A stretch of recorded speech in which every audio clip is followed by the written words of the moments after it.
In the dead of night, the white snow seemed to have covered everywhere. In the middle of the forest, there stood a wooden house with bright lights that looked very cozy. Inside that wooden house, on the table, a glass of purple wine was spilled and lying on the table. This type of poison has a neutralizing effect in your veins.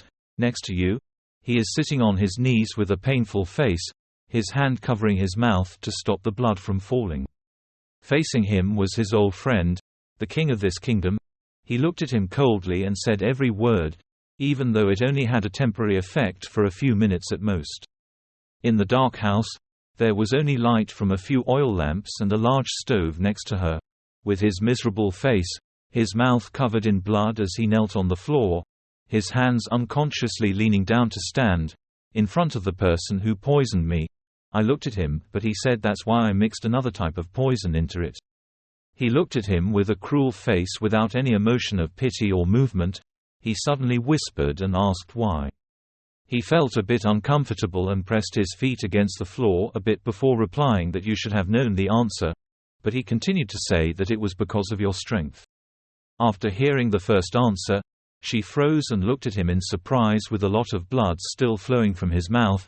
He continued to say that that power had no effect on helping the future of the country. Standing in front of her, he stood with dignity and respect, his hands slightly clenched, and continued, "If this was a war period, perhaps things would be different, but now you are nothing more than the seeds can betray us at any time." His cruel, emotionless face at that time, his eyebrows were slightly wrinkled, repeating the words she had said to him before, "I will never betray, I will live the rest of my life, at home." But what he said next was what you told me, right? When she heard that, her face was covered with a few drops of sweat and her eyes widened in surprise and pain as she looked at him. Next, she slowly lowered her head and looked down at her hands, which had soaked up all the blood flowing from her mouth, becoming wet, thinking that I just wanted to clean these blood-stained hands, even if just a little. Stop. She cried in her heart again and thought that she just wanted to live the rest of her life to repent to those who had to die because of her magic, and also to those who had to lose their lovers because of her only love the most. The fire of the fireplace seemed to be burning passionately, as if expressing the voice of her heart. Under the firelight he continued to say, "Do you know?" But with those words, his face became angry and his muscles gradually tightened as he looked at him cruelly as he continued, "I was very scared about you." The light from the fire inside the fireplace shined brightly on him. Then he spoke again with an angry tone mixed with some discomfort. "I almost went crazy with fear of my old friend." He still looked at him with that surprised face, probably because he still couldn't believe his friend would do that to him. His next words made him change his expression and glare his eyes wide with indignation. He said in a row that an 8th-level magician could overthrow both me and my kingdom at any time. How can we let such a monster live? After speaking for a long time, he with a face that earnestly pleaded and had some patience, slightly lowered his body and said, "My old friend, please, never forgive me." But he also returned to his original cold and cruel expression and straightened up. After everything was over, he turned around and she seemed to want to leave. But she stopped for a moment. The girl behind her also helplessly knelt down and looked at him. Outside the house, because of the snowstorm tonight, the wind was quite strong, so it was quite strong and kept making the door of the house banging and making quite a few loud noises. The inside of the house seemed to gradually glow with sparks and dust particles flying in the air.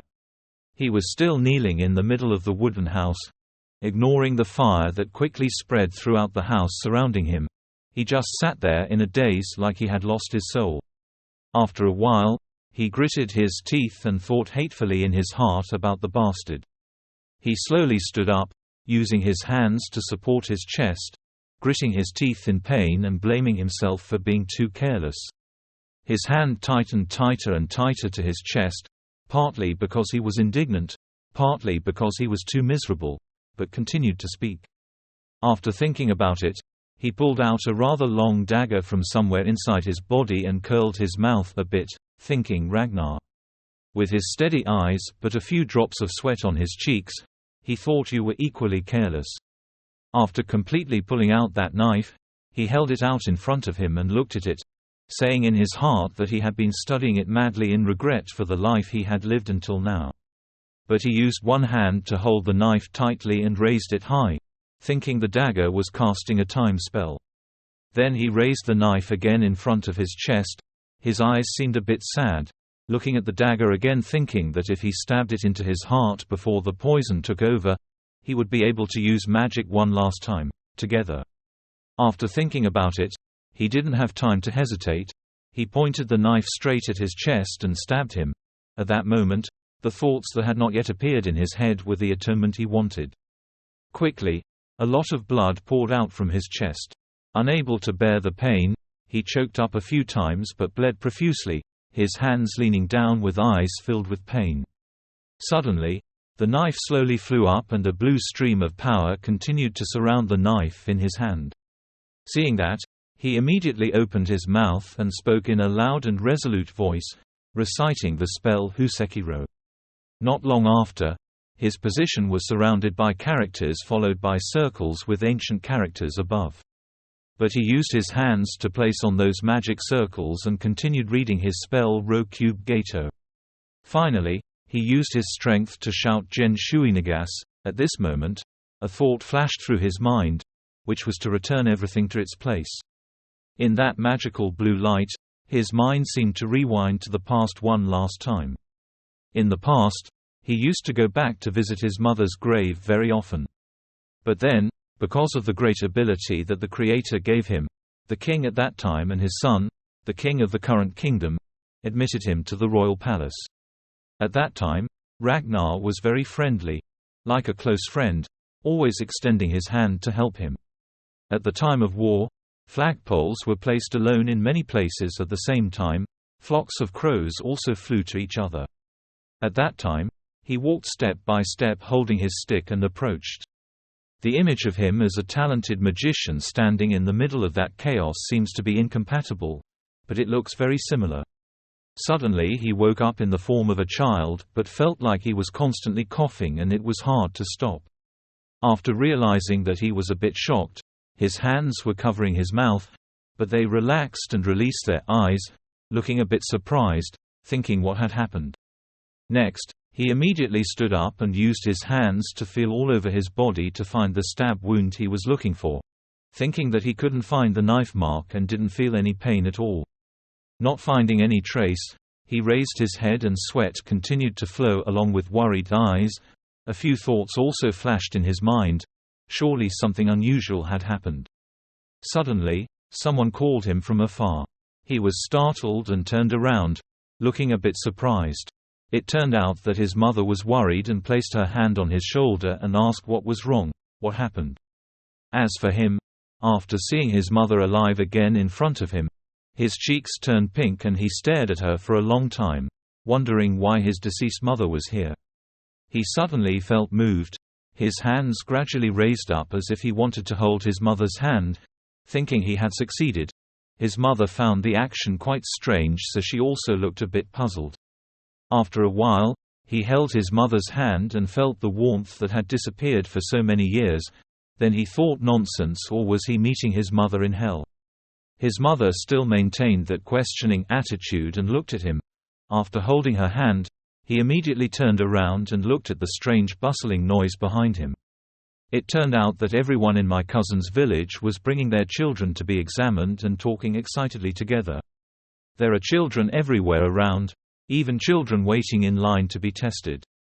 Up above are the knights in the area who are keeping order for everyone. Up there is a person standing checking his mouth and continuously speaking next. That white tower stands majestically in the middle of the street, and the white flag on top is fluttering. Then he turned his eyes back to his dirty hands and looked at his hands, secretly happy that he had returned to 30 years ago. He just stood there dumbfounded and suddenly raised one hand to look forward. Magic reflex test. To train outstanding magicians, the foundation of the kingdom's power, every child in the Green Viva kingdom is required to take a magic reflex test the year they turn 12. The first part is to examine the magic brain, which plays the role of manifesting magic. The second part is to examine the mind of magic, the place where magical energy is generated, circulated, and stored. Children who pass these 2 tests will immediately be sent to the Magic Academy, and can gain national power after graduating. Ian exclaimed, 30 years, I've come back further than I thought. Dragon language, considered the foundation of magic. The time spell that I spent a lot of time learning about to atone for my sins took effect right before my death. Ian recalls, at first, I was just going back to avoid my sins, but the scene of him standing alone with blood-stained clothes appeared.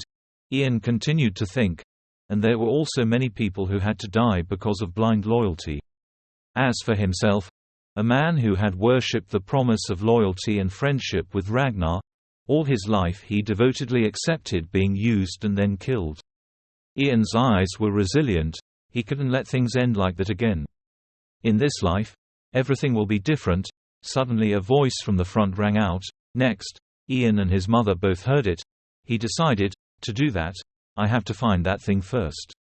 Ian prepared to go inside. Before leaving, he turned around, smiled, and said to his mother, I'll be back later. The power of an 8th level magician, and even higher. Ian walked up to a guard and introduced himself. I'm Ian Phage from Moglian village. The guard muttered, Moglian. Then his smile was a bit disdainful. Is Venus's son, come in, don't ask this or that question, lest you bother the magician. Ian slowly walked inside. But before he was completely inside, he turned his head to look at him and frowned. Inside, the magic examiner with a tired look and dark circles under his eyes was lamenting and asking Aaron, Lord Aaron, how many more children are there? Aaron stood looking at him and replied, I think you have to stay here for at least another half a day. Hearing that answer, he sighed, ha. Ian opened the curtain and politely said before entering, excuse me. Seeing a child come in to check magic, he immediately smiled enthusiastically and said, hello boy, come closer. The magic examiner held out his hand, then said to Ian, lower your head first. I will use magic to stimulate your brain. You might feel a little dizzy. The magic inspector put his hand on Ian's head to check and reassure him. It's only temporary, so don't worry. Then he nodded, very good. The magic tester continued to open his mouth and say, now turn your back. Ian didn't answer but was startled. He seemed to think that Ian was scared, so he gently told him, hurry up. I just felt the brain magic energy in your head. That means you will be able to turn your life around. If there is a magic mind in your chest, the magic tester clenches his fist. Ian was thinking in his head, just joining the academy wasn't enough. He spoke up and said to the magic examiner, Mage, there is something I want to show you. The magic examiner's head was full of question marks. He wondered, what is that? Ian closed his eyes, took a deep breath, and shouted. I thought, maybe I should show off a little more. From Ian's hand appeared a small ball of fire. At this moment, the magic examiner opened his eyes wide, a ball of fire. Then water drops also appeared. The magic examiner looked at Ian's 2 hands. A fireball appeared in one hand. A water ball appeared in the other hand. He was surprised, double magic. Seeing that he was done watching, Ian let them disappear. He seemed innocent enough to explain, I don't know why, but I can suddenly do these things. Everyone standing in the room was startled. And the magic tester was equally shocked. What? He asked Ian, has anyone ever taught you? Ian calmly shook his head, no, no one. The magic examiner used detection magic. He asked again, is it true? Detection is a skill used to detect lies by examining every movement of the body. The magic examiner reminded Ian, think carefully before answering me. If you lie, you will probably become a criminal. He threatened that you and your entire family, including close neighbors, would be beheaded. Ian replied calmly, how dare you lie in a place like this? The magic examiner smiled wryly, he, oh my god. The detection magic did not detect any lies. He looked at Ian thinking, this child. Suddenly, a woman's voice filled with fear cried out, Kyaa, causing the magic tester and Ian to simultaneously turn towards the direction of the sound. Ian felt that the voice was familiar, so he quickly pulled the curtain and ran out. "Mom." Looking at the scene before him, Ian's face darkened. "I just saw my mother trembling and protesting, wanting to escape someone's hand. Don't do that. Be quiet," the guy holding my mother's hand said. He smirked and warned, "Don't you know how many important people are inside there?" He said insulting words to Ian's mother. "Being a widow for 7 years must be very lonely. You can't sell your age anymore, so stop trying to bargain," he just said. "I just wanted to get closer to Ian's mother, but I'm glad someone noticed, but I don't even know how to thank him." Ian's mother was surprised to hear him say that. She stammered and said, You are." After hearing the noise, Aaron and Ian immediately walked out from inside. The guard was startled and quickly said, "No, it's nothing. This lowly kitchen assistant doesn't know her place, so I taught her." Ian's mood dropped to the extreme. He clenched his fists and looked at him angrily. "Vile, that bastard dares." The magic inspector quickly stopped Ian. Ian looked at him in confusion. The magic examiner spoke coldly to the guard. "A few minutes ago, this boy was recognized as a magician because he met 2 requirements. Therefore, this boy and his father, the boy's mother, was equally powerful as the nobility." He looked at the guards, who dared to disrespect nobles and magicians as if they were challenging the emperor's authority. This crime can absolutely be judged and given the death penalty. As soon as he finished speaking, the people behind him, including Aaron and a few others, pulled out their swords. The guard turned pale in fear. Ugh. He quickly knelt down in front of Ian to beg, "Please forgive me. Please have mercy. Please forgive me this time." Ian looked at him coldly. "Why are you apologizing to me? There is someone more deserving of your apology." The guard let out a loud sigh and understood who Ian was talking about. He quickly knelt in front of Ian's mother and respectfully said, "Madam, my crime deserves death. But please give me one more chance." Ian's mother was startled when she saw him kneeling down. She didn't know what to do, so she used her eyes to ask for help from Ian. Ian looked at his mother and sighed. He walked step by step towards that guard. Ian sat down. He faced the guard and said, "Listen. I know all about you disgusting people who always say bad things about my mother," Ian said slowly. The guard immediately felt guilty when he heard that. Ian calmly said, "It's best for a piece of trash like you to go and tell them the lesson you just learned today for me." His face was dripping with sweat, trying to calmly reply, Yes, I understand, thank you, magician." After the guard left, Ian walked up to the magic examiner and said sincerely, "Thank you for helping me." He smiled. The ivory tower's job is to protect magicians. The magic examiner ordered Aaron, "Lord Aaron, from now on, please watch over and protect this child and his mother. I will give you the remaining information through the crystal ball." Aaron nodded, seemed to understand. Aaron turned to talk to Ian. "Let me take you to the inn where our knights are staying, is that okay?" Ian grabbed his confused mother's hand. He politely replied, "Yes, thank you very much, sir." Then he bowed his head to the magic examiner. "Mr. Magician, please excuse us." He also waved back to Ian. Walking down the street, Ian's mother wondered, "Ian, what's going on? Are you a magician?" Ian said softly, "Yes, they said so." The magic examiner smiled faintly. He was already so smart and talented at just that age.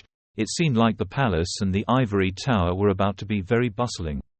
In a small village, high-rise houses are built with the same architecture. Aaron was walking on the street, his hand holding his shirt which was draped over his shoulder. His steps were staggered. Aaron was spitting on the street as he walked. Aaron scowled and cursed, "That stupid guy too. Damn you, that insolent kitchen assistant." Sooner or later, in front of him, that woman will. He. Aaron is happily walking forward without knowing that he is being watched by someone else. Suddenly Ian stopped. Aaron is still laughing and talking about the play he's thinking of. "Seeing you guys kneel down and beg. I'll probably be so happy then, damn it." Not long after, Aaron could no longer move forward, causing him to become afraid and his face turned black. Seeing him so scared, Ian mysteriously said from behind, "I'm afraid it will be difficult to move." On the bridge right now there were only two people, Aaron walking in front and Ian walking behind. Ian continued to say, "This magic is inherently effective." Ian stood behind Aaron. Thanks to his magic, Ian made it impossible for Aaron to continue, so he became even more scared. Sweat flowed all over Aaron's face when he heard Ian's voice. "What did you just say about my mother, Muscle?" Ian took off his hat and asked Aaron with a serious face, "I told you I would keep an eye on you, right?" Aaron turned back to look at Ian with cold eyes. He was so angry that he gritted his teeth. Ian didn't care what he wanted. He continued to say his words. Today, he was humiliated by the son of a lowly kitchen assistant. Because he was so humiliated, he left, drinking, wandering in the middle of a deserted street, and suddenly, he slipped on this bridge and fell into the fast-flowing water below. Oh, as soon as he finished speaking, Ian pushed Aaron down to the bridge. As he fell, a stream of water shot upward. Ian still stood on the bridge to monitor the situation and continued to speak, and he died like that. This made me wonder, is it okay to do this? Ian stood blankly on the bridge talking to himself. Is what he just did the right thing to do? His face calm but deep inside his eyes, Ian's eyes showed unspeakable sadness.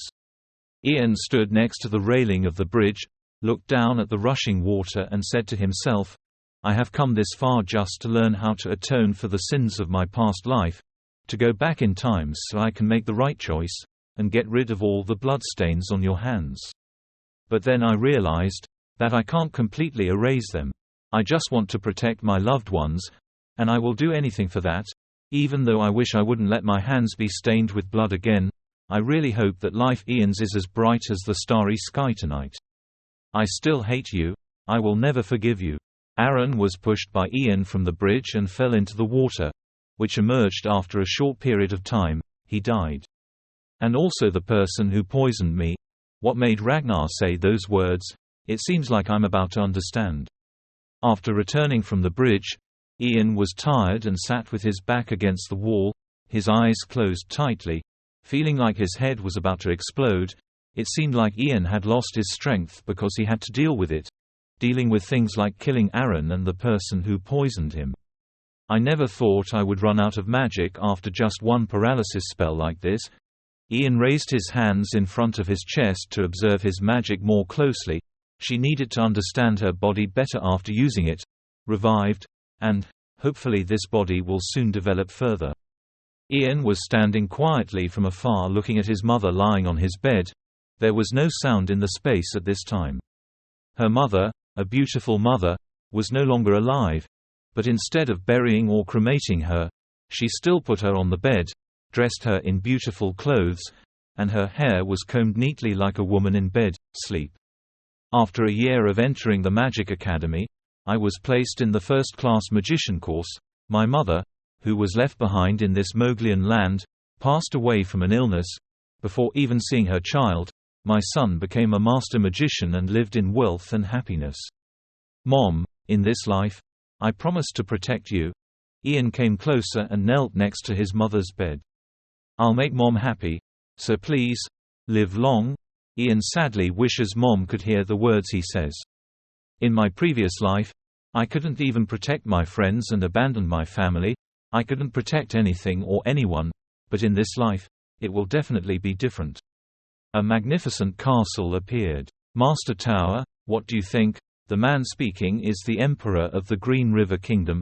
His name is Terry Green River. Terry Green River sat on the desk. One hand he looked at the paper, the other hand propped his chin to work. I can't rule out anything at this time. However, the man who answered Terry Green River was Herbert Leon. He held the position of fifth-level magician and owner of the Ivory Tower. Herbert Leon was old, so when he stood must use a cane. However, Terry Green River didn't understand Herbert Leon's words, so he asked him again. Herbert Leon tried to explain thoroughly to Terry Green River as follows. Magical energy is a part of the soul circulating in the blood. The moment you can move that soul yourself, you are a magician. Stimulating the magical brain through tricks is a simple method of magical manifestation. Normally the Academy would teach this method, like how I and other magicians did, but there were also people who claimed it was all their own revelation, and those people, they were free to use first-class magic, like a great magician. Great magician, a long time ago, thanks to his presence, humanity was able to discover the adaptability of magic. He himself found a way to manifest magic without any need. Anyone who teaches, it's a legend among magicians. Terry Green River continued to ask the great magician more closely, is it like the presence of dragons in legends or myths? Herbert Leon also enthusiastically answered the question, dragons are simply an illusion, but the existence of the great magician is true, because someone had to start it for us to have what we have today, now. Even my logic cannot explain this situation, so I need to verify with my own eyes, the magician sent to Moglian is not a liar. If this is just an exaggeration or mistake, then that boy's ability is truly dangerous. This is all I can tell you right now. Listening to Herbert Leon's explanation, Terry Green River was confused. He needed time to think about this. When he heard the noise outside the door, Terry Green River asked, "Prince, are you out there?" Hearing his father's question, the prince politely replied, "Yes, father, it's me." Hearing his son's voice, Terry Green River immediately told him, "Come in." The door gradually opened. The prince entered the door with a solemn gait. He was the crown prince of the Green River Kingdom. His name was Hayden Green River. After entering, he obediently asked his father, "Please call me."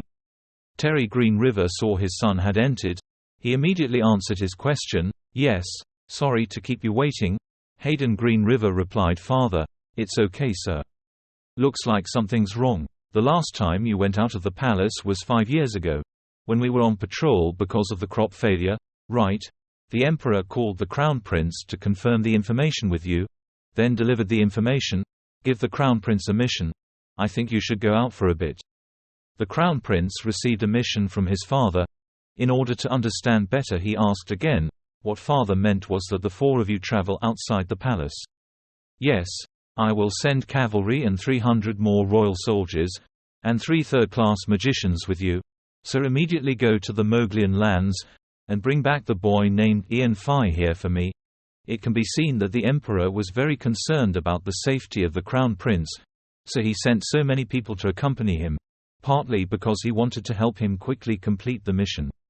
Dad said, "Ian Phage." When Hayden Green River heard that name, he panicked a bit. "You still haven't heard about that boy? Phew, never mind. I've told you over and over again to pay attention to all the kingdom's news. I'll assign another prince to do this." The Emperor was disappointed when he received that answer from his son. But the opportunity could not be lost. The Crown Prince quickly asked the Emperor to assign this task to him. "No, father. Please assign this task to me. I will complete the task and not let it happen, out error." Hearing this, the Emperor felt a little proud of this son of his. Perhaps in his mind he suddenly thought, he is indeed my son.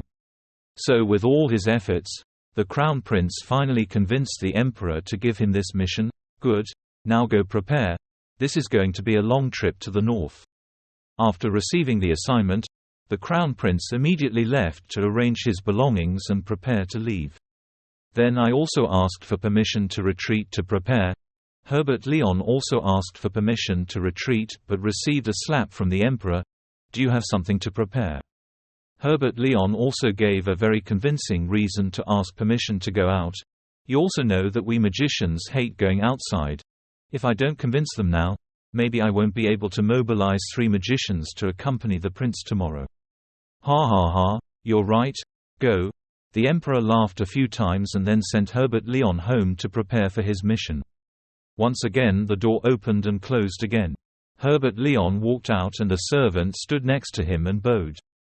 He asked Herbert Leon, the Tower Master, "Will you return to the Ivory Tower?" Herbert Leon immediately replied, "No. We need to go stop something first." At the house where Ian lived with his mother, the sunlight gently shines into the room through the window. Sooner or later, the Ivory Tower and the royal family will take action. Ian sat on the bed, slightly turned his head towards the familiar window, watching the golden sunlight. Ian's mind sank into memories again. The magic examiner once said, "A few minutes ago, this boy was recognized as a magician because he met two requirements." Ian guessed. Looking at the way he admitted himself as a magician right after the test ended, he most likely reported it to his superiors right then and there. Just like what I wanted him to do, the kingdom is currently eager to find a talented person who can accompany Prince Haydn Greenriver. Although the head of the tower, Herbert, is with the fifth Prince Ragnar, so he will need more people in the tower, and this will create conflict between the royal family and the Ivory Tower. Whether I'm on the king's side or the Ivory Tower, or choosing my own path, my potential is limitless. I've become serious. Right now, I'm no longer a naive person. Let them manipulate more. "Mr. Magician, please move forward," a voice rang out. As the one who tested the magic from before, Aaron and the knights stood behind, that magician raised his hand to adjust his voice, a hum. Then he said loudly, "Magician Ian Phage of the kingdom, please listen to the king's decree." His voice was so loud that it made Ian sitting in the room jump. Ian clearly heard what the magician outside said. The king's decree. He acted faster than he thought. Ian stood up and slowly went to open the door. His voice showing surprise rang out, "Ah. The boy is awake." The magician smiled and said to Ian, "The king just gave you an order. I will teach you the royal etiquette first. Please do the movements as I say." Ian nodded to show he understood. The magician instructed Ian to kneel down on his right knee, placing his hands in front of his chest. As soon as he finished speaking, Ian also knelt down. It seemed that Ian was extremely familiar with this movement. The magician looked at the kneeling action and was also surprised. "What is this? Is this really the first time the boy did this action?" Inside the blue sphere came the voice of someone, "The kingdom's magician, Ian Phage, please listen to the king's decree." From inside the sphere appeared words, which seemed to be the king's decree. It is written, "I highly appreciate Ian Phage's talent, and recognize you as a magician of this kingdom. I allow your name to be inscribed on the Ivory Tower. I invited you to visit the royal palace, and also sent my eldest son to accompany you on the way here." Ian silently listened to the decree. Finally the king said, "Good luck on the trip." Ian is not happy at all. I can clearly see his intentions. The magician told Ian, this was the king's entire decree. Ian also slowly stood up. A head knight asked that magician, "Can I take him to the Lord's palace now?" He nodded, yes. The feet slowly walked towards Ian. He introduced himself. "My name is Arnold, captain of the Moglian Knights. This Moglian land has been given the honor of escorting the prince and you, Ian. I will escort you safely to the Lord's palace." He continued, "And we'll leave when you're ready." The scene of the boarding house where Ian just stayed is still there, blending in with the clear blue sky. At the Lord's palace. "He's here." The one who spoke is the lord of the Moglian barons, Marcus Moglian. He reminded his two children, Ravi, Margaret, "I will remind you again, to pay attention to your own words. At the same time, treat the magician with the utmost respect." Ravi and Margaret stood quietly and listened to him. In the distance, Ian and his mother slowly got out of the carriage. Ian Phage, even though he is still young, cannot change the fact that he is the kingdom's magician. And he has enough talent to attract the king's attention. When Marcus Moglian saw Ian approaching, he opened his arms and greeted Ian, "Hello." He knew there was nothing wrong with being friendly with him. Marcus continued, "The kingdom's magician." Ian raised his head to look at him. Inside the Lord's mansion, voices talking about the servants Ian rang out. Someone asked, "Hey, have you seen the boy at the training ground? He can turn fire with his bare hands." The servant next to him was speechless. "So you think he's suddenly recognized as a magician, huh?" The maid exclaimed, "What an amazing kid. He's been at the training ground for 15 days straight. Maybe he's still there while we're talking." It's true that Ian is still there, at the training ground. He slowly closed his eyes, took a deep breath. Then slowly raise your hand. Ian, expressionless, used the move, Ice Nova. Then small ice blocks appeared around Ian's feet. Even the training equipment there was surrounded by ice. The ice continued to spread around the training area until it completely surrounded it. Ian looked at the scene of ice before him. He was breathing because of the cold air and was not satisfied with what he created. It was still not enough. His hand tightened. If in my previous life, I could have frozen not only the training ground, but also this Mowgli's palace, this small body still has too many limits. I need something that can make up for the missing magic. Outside, a person ran into the training ground, shouting loudly, calling for Ian. Ma, magician, Sir Magician. Ian turned his head to look in that direction. He wondered, what's wrong? The person running is the butler of this mansion. He asked for help. Magician, please help us. He said in fear, Lord, you're missing. Ian was surprised. Why did he go missing? The butler bowed his head slightly and recounted the situation. The story is, he still hasn't returned from the goblin hunting trip yesterday. Young Master Ravi and the knights who accompanied him on the hunting trip. Currently, we have used up all available manpower to search, but still without results. We can only find a few remaining traces of the war. Ian silently frowned. He thought, I don't think now is the time for them to die. Lord Marcus Moglian will die at the hands of enemy assassins, on the eve of the first unified resistance that will occur in the future, and his son Ravi Moglian, when the unified resistance begins, he will give up and run away from this place. That's why he will be executed after the war ends. Ian seemed puzzled and asked the butler, don't you think that asking for the help of a Moroccan magician would be more helpful than me? The butler hesitantly replied, well. If he went hunting as usual, then the possibility of this happening due to my return is very low. The butler explained in a low voice, he is currently outside this land on another mission. Ian was stunned when he heard that. Did the magician of the land go outside the designated territory? Was it because of my return? Ian wasn't too sure. Ian frowned slightly. A magician went outside the designated territory. This is really rare. I don't know the exact details of everything. But this must have something to do with me. For example, if report this silently to the head of the ivory tower, this will be dangerous for you. He became thoughtful. The strongest weapon he had right now was the ability to predict the future. If the Lord's death changes the future, I will lose that weapon. Ian pursed his lips. That butler continued to open his mouth. We can't do anything anymore, so I came here to ask for your help. Help? Ian interrupted him. Where? I will also cooperate in the search. It seems that Ian has decided what he will have to do, no matter what. We definitely cannot let this happen. Ian in his dark brown coat was about to leave when a voice called out to him. Ian. That's your mother? Vanessa said with a worried look on her face. I heard about it. Are you planning to go up the mountain with the search team? His mother had a worried look on her face. She asked Ian if it was dangerous. You're too young to do something like this. Ian calmly reassured his mother. It's okay, Mom. I'm a magician now. His mother couldn't help but worry. She said, but this still happened. Ian held his mother's hand tightly and promised, don't worry too much, I promise to come back. A girl suddenly entered the room. She rushed into the conversation.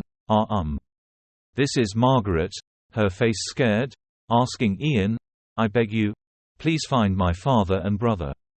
Ian was awkward listening to what she said. Margaret clasped her hands and begged Ian, if you can find them, I am willing to do anything to repay you. I will tell my father to give you money, land, and people, almost too, so, please. Margaret's hands were clasped, and on her left index finger she wore a yellow ring. Ian recognized something from that ring. He thought, that was. Ian promised you. I promised to find them. Margaret happily smiled and replied, really? Ian reached out and asked her, the ring you're wearing, can I borrow it? I felt the magical energy radiating from that ring. Ian said, it will help me find them. Margaret obeyed and gave the ring to Ian.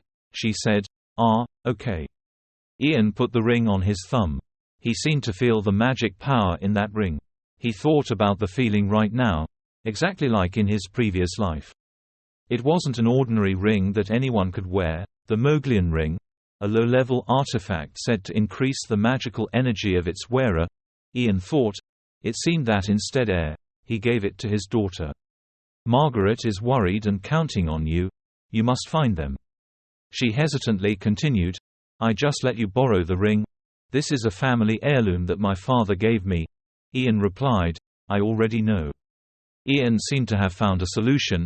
He thought, this would make up for his missing magic. Ian sets out with a powerful vigilante team. He confidently took the lead and said, let's go. What appears is a vast green forest with countless trees. Ian and the soldiers have arrived. A soldier said, here. A trail of blood splattered on the ground. The soldier continued to say, we lost track of them here. Ian turned to ask the soldiers with a serious expression if they had buried the dead. The guards sweatily replied, we haven't found anyone yet. We think they must have been eaten by monsters, sir. The goblins' hands lay scattered on the ground. Ian began to think, what was left were only a few dozen goblin corpses. They could have been attacked by hundreds of goblins. Ian used his magic on the ring. He thought, I have to find them before it's too late. Ian used a flashy magic. He said out loud the incantation, summoning magic, wolf spirit. A blue magic circle appeared. The light emitted by Ian's power made the soldiers stand still. The soldiers were buzzing at Ian's magic. Wolf. Did he just say spirit? A furry paw appeared on the ground. It was a lovely furry wolf cub. It cried, howled. The wolf continued to wag its tail and bark. Woof. The soldiers were speechless in front of him. They were skeptical. A wolf cub. Ian sighed and he was quite disappointed with his magic. He thought, if it was his previous life, he could have summoned a pretty big wolf. Ian had to think, with the current amount of magic, I wouldn't be able to. What more can you do? Ian communicated with the wolf and ordered him, this smell, do you think you can find where they went? The wolf approached and smelled the blood on the ground. It cried out and started to run away. Woof. The soldiers were confused at what was going on and asked Ian, hey, mage. Ian confidently replied, we just need to follow that wolf spirit. The soldiers will have to listen to him. Yes. Coming to a quite high cliff, on the wall are lush green bushes growing luxuriantly. A goblin holding a stick was rushing to attack. It shouted ferociously, Key. Marcus quickly defeated the ferocious goblin with one beheading. Marcus' hand held the sword tightly. His forehead was bleeding non-stop and he was surrounded by bloodthirsty goblins. He thought, there are goblins everywhere, what should I do? The goblins simultaneously rushed up to attack him. Marcus thought wearily, if this continues, I will. Marcus grimaced, his forehead bleeding. He thought, massacre. Marcus shouted loudly at Ravi, Ravi, we will deal with the goblins here, so you must definitely find a way to defend the palace. He warned his son, told them, the Moglian mountain was being threatened by goblins, hurry up. Ravi was shaking and covered in sweat. He shouted loudly, Father. Suddenly the goblins started to attack. One of them sneaked up behind Marcus. It jumped up and was about to pounce on his back. Ravi shouted a warning, Dad, there you are behind. Marcus suddenly turned around. Suddenly a voice spoke from somewhere, freezing the Nova. The goblin's pitiful cry came out, kayak. Looks like Marcus has been saved. 1 foot placed on the ground. Ian and the soldiers arrived in time to save Marcus and Ravi. Ian's back is full of confidence and can be relied on. Marcus opened his eyes wide and looked at Ian. Ian cast magic, and in a moment, all around him were powerful ice pillars. Marcus looked at Ian and thought, that's the kid. Before he could finish thinking, he fainted. Everyone around him suddenly rushed in. The Lord. Marcus woke up from his daughter's call. Sitting next to the bed was Magrare, looking at his father indifferently. Marcus woke up looking at everything in shock. Margaret said that Sir Ian saved father. Margaret cried more and more loudly. Her father and brother had been unconscious for 2 days. You two don't know how worried she was. Hogar suddenly opened the door and walked in with a worried face. Luckily, he woke up. Marcus asked about the current situation and if everyone else was okay. Hogar was silent for a moment and then said that the 12 soldiers and Mr. Roten were unable to return. Suddenly, asked about the magician who saved him. Surprised when Hogar called Ian, he immediately turned back. The two of them chatted very comfortably. Hogar thanked Ian for saving the Lord and was instructed by the Lord to invite him to the reception room. Ian was quite surprised but still agreed to Hogar's request. Marcus warmly welcomed Ian because he was the benefactor who saved his life. Ian asked Marcus how he was feeling. Marcus smiled and replied that thanks to everyone's care and concern, I have become much easier and I would like to express my sincere gratitude for your help. Thank you for sweeping away the goblins in Moglian Mountain and protecting our territory. Although I cannot be called a great lord of the empire, you have helped me a lot without giving you a reward, fit. Marcus pointed to the small box on the table and handed it to Ian. Ian took it and opened the box. Suddenly Ian's eyes opened wide. This is. Ian was extremely surprised when the Lord gave it to him. I heard from Margaret that you borrowed this ring because you discovered the mana emitted from the ring. I thought it was an old heirloom, but what power does it have? Ian slowly said that this ring magnifies the wearer's mana, which is very helpful when sweeping away goblins. Marcus smiled. Luckily, I wanted to give that ring to the magician. Please consider it as a token. Ian was surprised and asked about the token. From now on, Fat Ian will become an honored guest of the Moglian family. Will you accept this token? Ian slowly put the ring on his hand. Marcus said sincerely that our family will always welcome your visit and if you need help we promise to always be on your side. Ian Page looked at Marcus. Marcus bowed down and swore on the northern stream of the 6 rivers that we would keep our promise from generation to generation. Ian at the soldiers going to the battlefield. Ian Page asked the captain how far it was to Lloyd Town. The captain smiled and replied that he would arrive soon. Ian stood thoughtfully thinking about something. Back to the conversation between Ian Page and the Lord, he asked if he knew of any alchemists in his territory capable of creating medicinal pills. Well, in the northern town of Lloyd there is a pharmacist named Redio. They came from the capital but because of a special herb they migrated to the north. Ian Page felt confused because she had never heard the name Radio in her previous life. Suddenly a knight shouted and there we could see the town of Lloyd. But the surprising thing is that the town is on fire. Ian Page was shocked and froze at the scene before his eyes. The captain was also quite surprised and pulled out his sword. A group of robbers are in town. They are sarcastic and cruel. The leader is still holding a bloody axe in his hand. He smiled contemptuously, disdaining to quickly end it, and moved to the coldwood. A large and ferocious robber appeared carrying on his back a child who was crying miserably. The child's father shouted and Douglas ran over, but was trampled on by the leader and used as a punching bag to vent his anger. He said while gritting his teeth, he was about to die, "What a piece of trash." Even though he was beaten and trampled, his father still tried to endure. Unable to see his father being beaten, the son screamed, "Let me go, father." The leader turned back to look at his son with a cunning face. "If your father is dead, will you keep your mouth shut?" Hearing that, the child felt even more pain. He fiercely raised the knife. "I will sell your son to an extremely good place." He gradually became inhumane. "Goodbye."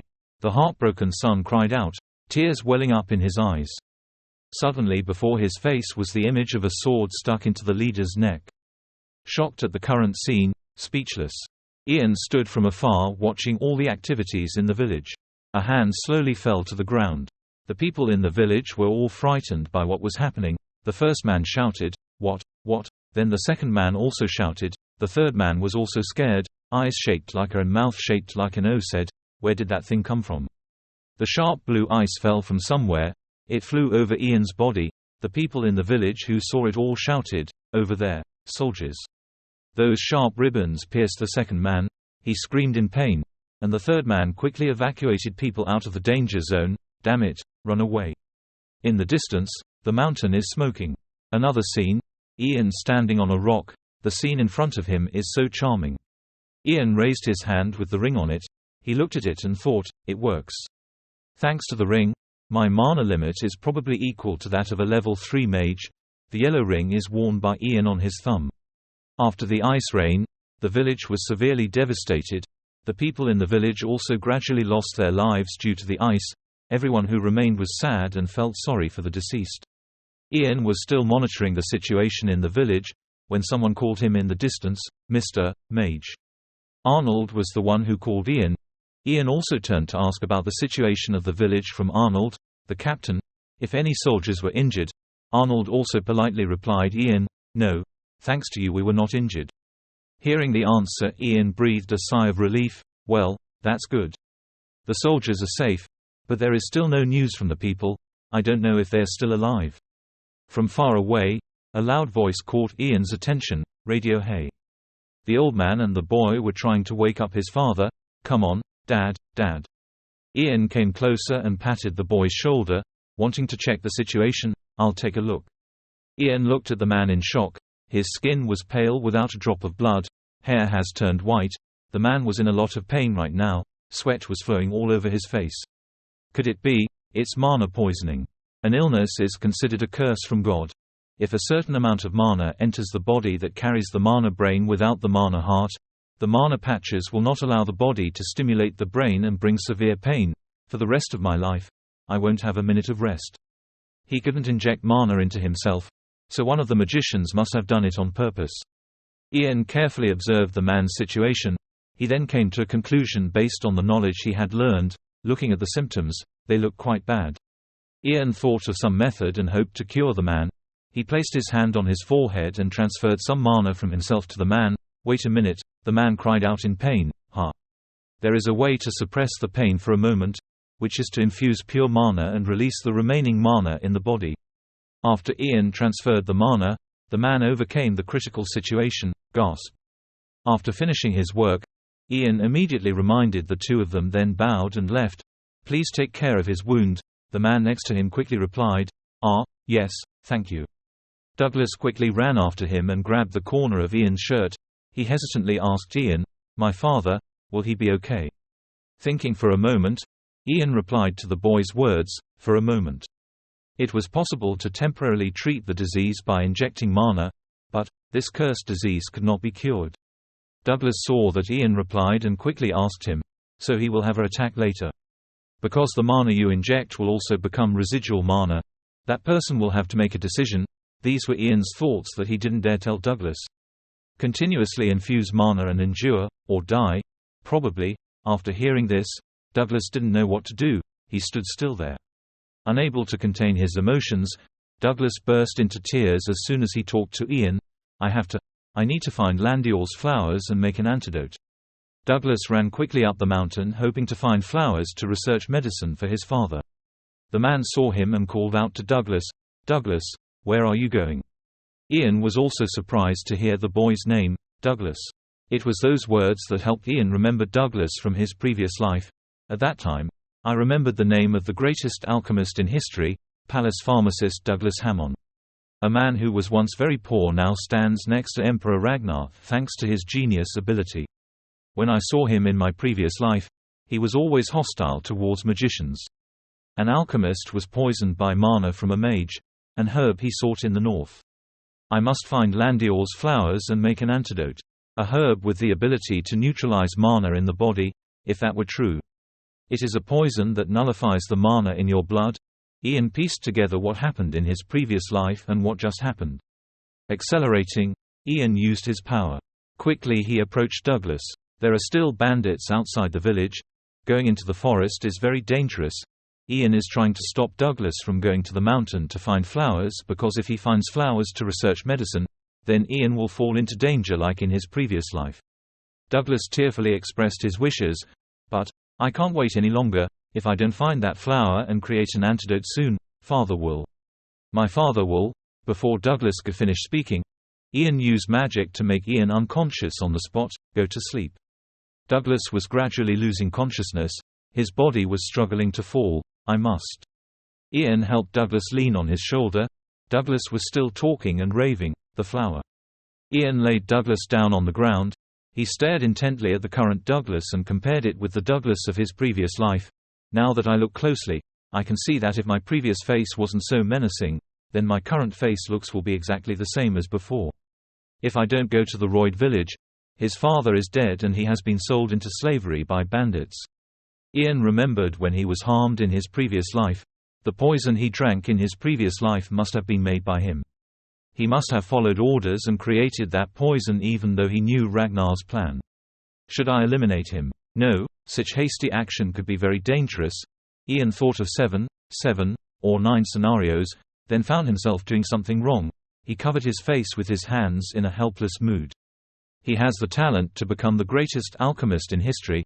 I can turn him into my side. But, even if he lives differently from before, it can't be said that he won't betray me. It took forever to finalize the answer. Ian was preparing to eliminate Douglas, that's it.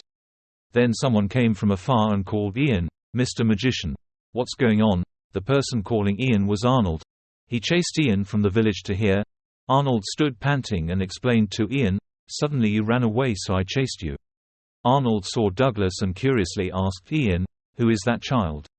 "I thought he was going to do something reckless, so I let him sleep." Ian bowed down and asked Arnold, "Since you're here, please bring him back to the village." After speaking, Ian turned around and left. Arnold asked him, "Aren't you coming with us?" Ian hesitantly replied, "I have to go somewhere." A stone house with a high wooden roof appeared, standing out in the mysterious night sky. The house's windows were wide open. The lights inside were still on. Radio sat on the edge of the bed, turned to look at his son facing the wall, and asked, "Douglas, are you sleeping?" Douglas was silent for a while, then slowly replied, "No." Radio's eyes became gentle. He slowly narrated what he was told.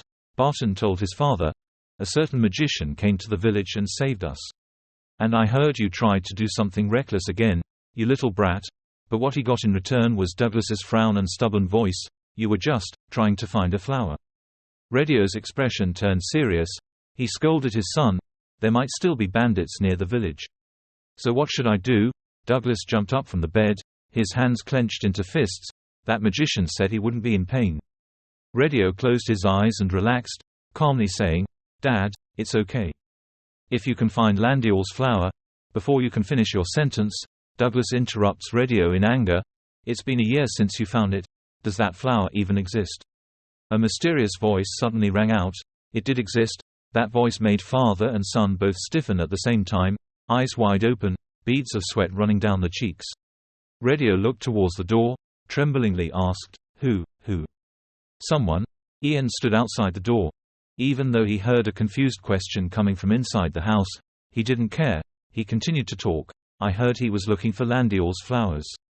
In response, he was met with a long silence. A clicking sound rang out. Light appeared from inside the house.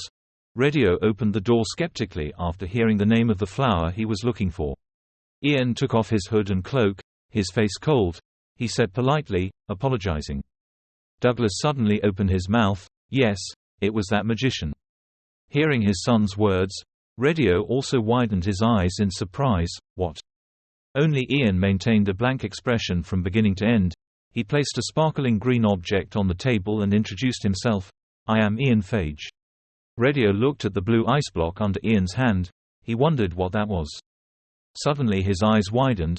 He couldn't believe what he was seeing and exclaimed, "It was Landior's flower, a purple-pink flower with soft, drooping leaves surrounded by a layer of blue ice." Responding to Radio, Ian continued, "I will give you this flower, but let me ask you a question." His face became serious. His sharp eyes glanced at Radio and asked, "How do you know about this herb if its effects are still unknown?" Radio hesitated, because beads of sweat were forming on his jawline. Finally, he exhaled and said in compromise, "Diary. I saw it in a diary." Radio looked at Ian, stating his answer. Seeing a thick brown hardcover book, with some ancient characters written on the cover, and a bunch of marked papers visible from the outside, Ian hesitantly asked, "What is this book?" "It's the herbal diary that my father left me. If you look at this page." Radio's hand turns the book. Ian also unconsciously looks at it. The page of the book depicts a slender tree with many branches. On the next page is a picture of Landior's flower exactly like the one Ian just picked up. Accompanied by a few lines of explanation about this ancient flower, the author said, "Used to neutralize mana, only found in the northern part of the continent, a flower with 12 petals, green poison and green roots. Withered as soon as it is picked." The book also specifically emphasizes one sentence. "It cannot be planted and harvested." Ian attentively read the 2 pages, asked as he read, did his father also know how to make medicine? Radio immediately answered, "It was the family business." "Then this diary must be a family heirloom," Ian asserted to himself. Radio crossed his arms over his chest, thinking as he spoke, well, almost like that. Ian's eyes became serious. He told him a truth about this flower, then he must know that, for a magician with a mana heart and a mana brain, Landior's flower has the ability to neutralize mana, is a deadly poison. Hearing this, Radio was startled, his eyebrows furrowed. He hesitated for a moment, then said, I understand what you mean, but our family's pharmacist will never create medicinal pills to harm others. I can bet on the family name. Hearing Radio's firm words, Ian glanced at Douglas. Douglas was startled, not understanding why Ian was looking at him. Without taking his eyes off Douglas, he slowly said, I understand. Ian touched the ice block containing the precious flower and said thank you. Thank you for answering the question. Furthermore, Ian suddenly used his magic power, and a stream of blue smoke appeared from his hand holding the ice. The light brightened, he turned away, said one sentence, sorry. When Ian opened his palm, the flower had withered, the petals were falling, and the leaves were limp and lifeless. Seeing the beautiful flower from before turn into ash, he now told the truth, even I couldn't find it. I could only freeze it and preserve its shape. Radio suddenly stepped back, suspiciously questioning, are you lying to me? But Ian immediately replied, I was just trying to prove that you can always find Landior's flowers. You face Radio, tell me the real purpose of this midnight visit, Mr. Radio, or talk to me. Radio asked confusedly, why should we discuss this? He silently listened to his rights from Ian, I will continuously give you mana, so that you don't die from mana poisoning. I also promise to find a way to allow you to use Landior's flowers. Ian persuaded Radio and thought to himself, I can definitely find information related to it, information that Ragnar and Douglas found. So please come with me to the capital, he said, his only request to the Hammond father and son.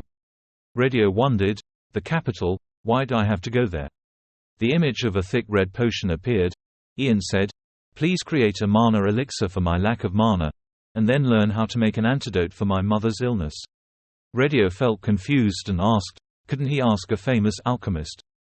I'm not that good at making potions. Ian continued to answer, I want someone to stay with me and constantly provide me with medicinal pills. Ian turned to look at Douglas and said, that boy ran into the forest full of bandits, to find the herb that could cure his illness. Please make the right decision, at least for him. Ian finished his persuasion before Douglas's clear, sparkling eyes. Radio hesitated, thinking, he's not a normal kid, who is he? Then he answered Ian, can you give me time to think? He closed his eyes and relaxed in response, taking as long as he wanted. Looking at father and son smiling at each other, Ian thought to himself, in this life, Douglas will not lose his father or become a slave. And his talent will not fall into Ragnar's hands. Douglas smiled happily when his father patted his head. Ian looked at the scene in the distance. Suddenly someone called his name, Mr. Magician. Ian turned his head slightly. Arnold informed him that we were ready to return to the Lord's castle. Ian silently looked away. It is a simple and rustic small house. After a while, he nodded and said, okay, let's go back. After finishing speaking, he thought to himself. He hasn't decided yet. The door opened. Radio and Douglas came out from inside. Douglas suddenly said, "Ha, magician." Ian heard the call and turned around. "Ah." He slowly walked over, then asked, "Have you decided yet?" Radio hesitantly replied, then, "Well, do I still have a choice? I have to live first," Radio said as he walked towards him with his son. Radio smiled and said, "Please keep your promise." Ian also smiled back, "Of course." Ian noticed another voice interject, Douglas asked him, "Can he really cure my father?" Ian sighed. He smiled softly, his eyes full of affection. He said, "Okay, I promise." Douglas stupidly asked again, "Really?" Ian also complied with him and replied, "Really?" Douglas immediately smiled brightly. He said excitedly, "Then can you consider me the leader?" Ian hesitantly agreed, Okay, maybe." Douglas obeyed with eyes as bright as stars, "Yes, leader." Ian secretly remembered the old Douglas. He used to say, "Get out of my sight." Ian felt confused. He thought, was he like that when he was young?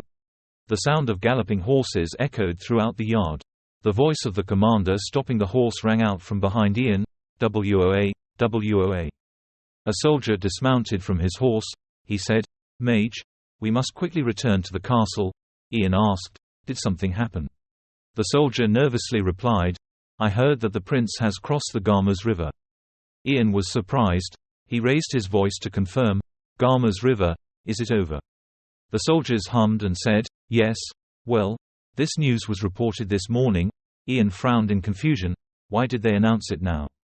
Ian passed by the soldier with a gloomy face. He said, "Can I borrow your horse?" The soldier asked, "Do you know how to ride a horse?" Ian caressed the horse that was about to accompany him, answering, "Not very well, but he could become my friend."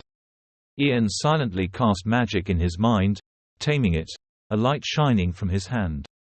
The horse's eyes also flashed. Ian ordered, "I want to go to the castle. Can you take me there?" The horse backed away slightly. He knelt down on the ground and motioned for Ian to come up. Ian suddenly said, "Mr. Arnold. Please bring Mr. Radio with you." Both Arnold and Radio were bewildered when they heard that. Ian jumped onto the saddle and said, "I'll go first." The knights escorted a magnificent carriage. Through the transparent window, that was Crown Prince Hayden inside. He was resting his hand on his chin and thinking. In the memory, a voice rang out, "Please call me, Your Majesty." Emperor Terry clasped his hands behind his back, looked at the scene outside. He said, "I have something to tell you before I leave. I heard that Herbert often meets with the 5 princes." Hayden's pupils dilated. He was stunned. Terry continued, "Because many nobles act according to the ivory tower, so you probably know whose side the tower owner is on is very important." It seemed like the owner of the tower intended to side with the 5 princes. Hearing that, Hayden just remained silent. "And the 5th Prince Ragnar is a smart child. I'm sure he will take advantage of Herbert and try to bring famous people under his wing." Terry turned his head. He continued, "Ian Phage, do everything you can to make him your man before the ivory tower gets to him." Hayden bowed his head in confusion. Terry authoritatively repeated again, "I'm telling you to get him on your side and build a foundation." Hayden remembered and sighed, "Ha." He rubbed his head sadly, thinking to himself that even if he is a magician, how can a child help? The ivory tower is full of magicians, yet none of them are on my side. How dare he abandon me, the heir, and choose the 5th prince? Thinking of this, Hayden's eyes were filled with murderous intent. "The day I ascend the throne, I will eliminate those bastards." A knight with black hair called out to him, "Your Highness. I thought it best to inform the Moglian family, that is Oliver Rayward, the 2nd Emperor's captain." Hayden put his hands on his face and said, "I remember we finished discussing it." Oliver replied, "We must give them time to at least prepare before you come. Please consider them." Hayden said, That reminds me. Isn't your family part of the Moglian family in the north?" Oliver replied, "Yes, that's right." Hayden asked, "How long will it take to arrive?" Oliver immediately replied, "It seems like it will take another 2 days." He smiled with satisfaction. "Good, 2 days is enough. Send him the message. Let's see how the Northern Guardians, or Shields of the Empire, will prepare for the royal family's visit in 2 days," Hayden said excitedly, folding his arms. Oliver remained silent, confused. In the end he still replied, "Yes, Your Highness." At the lavish palace in the Moglian territory, Marcus's voice rang out. He waved his hand and directed everyone, saying, "This will be where His Highness the Crown Prince will stay. Remember not to leave out any dust." Then the Moglian held his head and thought sadly, "I thought they wouldn't come because no one reported the news, but suddenly they didn't."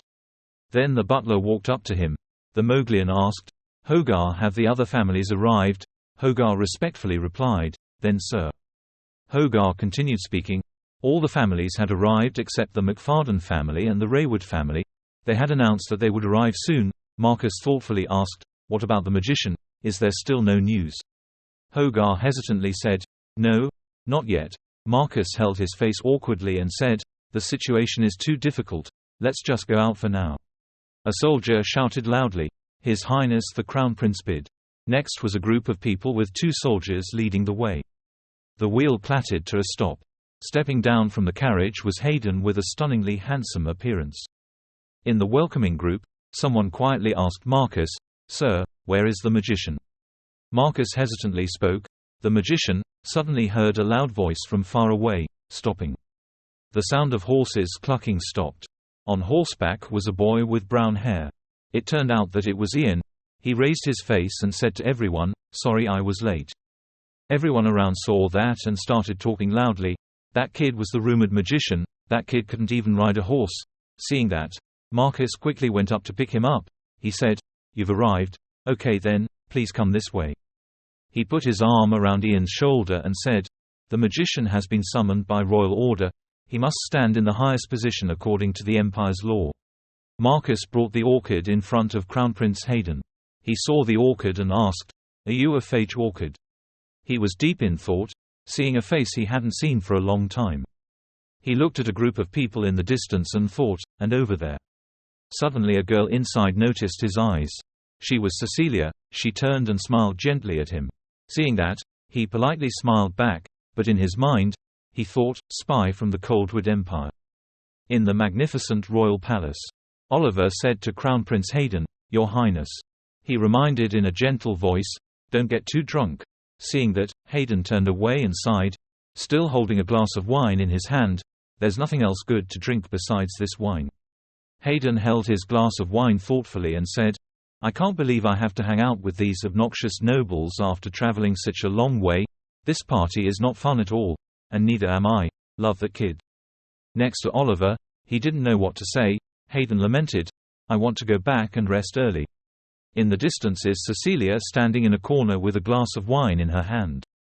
She thought to herself, what a strange coincidence, the Coldwood Empire was also interested in that boy. Her expression suddenly became serious. She thought, not long ago, the Coldwood Empire gave 2 instructions, to eliminate rumors about the phage orchid by personally observing it.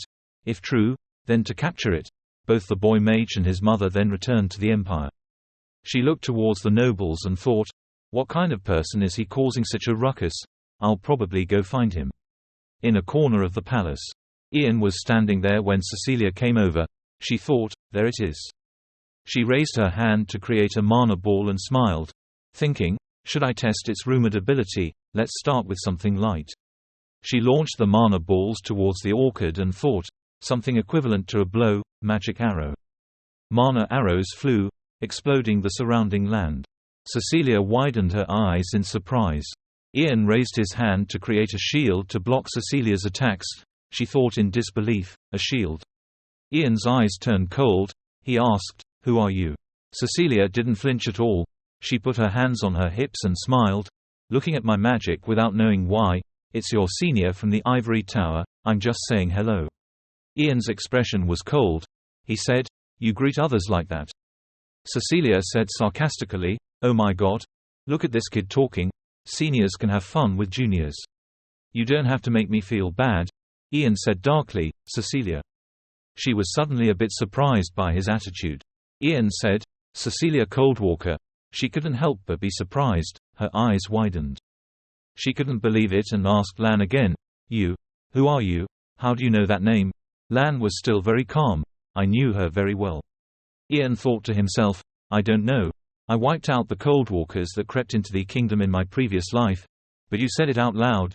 If you want, I can name the others too." She walked up to the Lan and said, "Stop talking nonsense, boy from the Moulton family stables." Ian replied, "The royal secretary, Robin, Aereo from the National Guard in Platoon 9. Cecilia was stunned when she heard that. Ian continued speaking, "Assistant to the palace's headmaid. The headmaid probably hasn't arrived yet.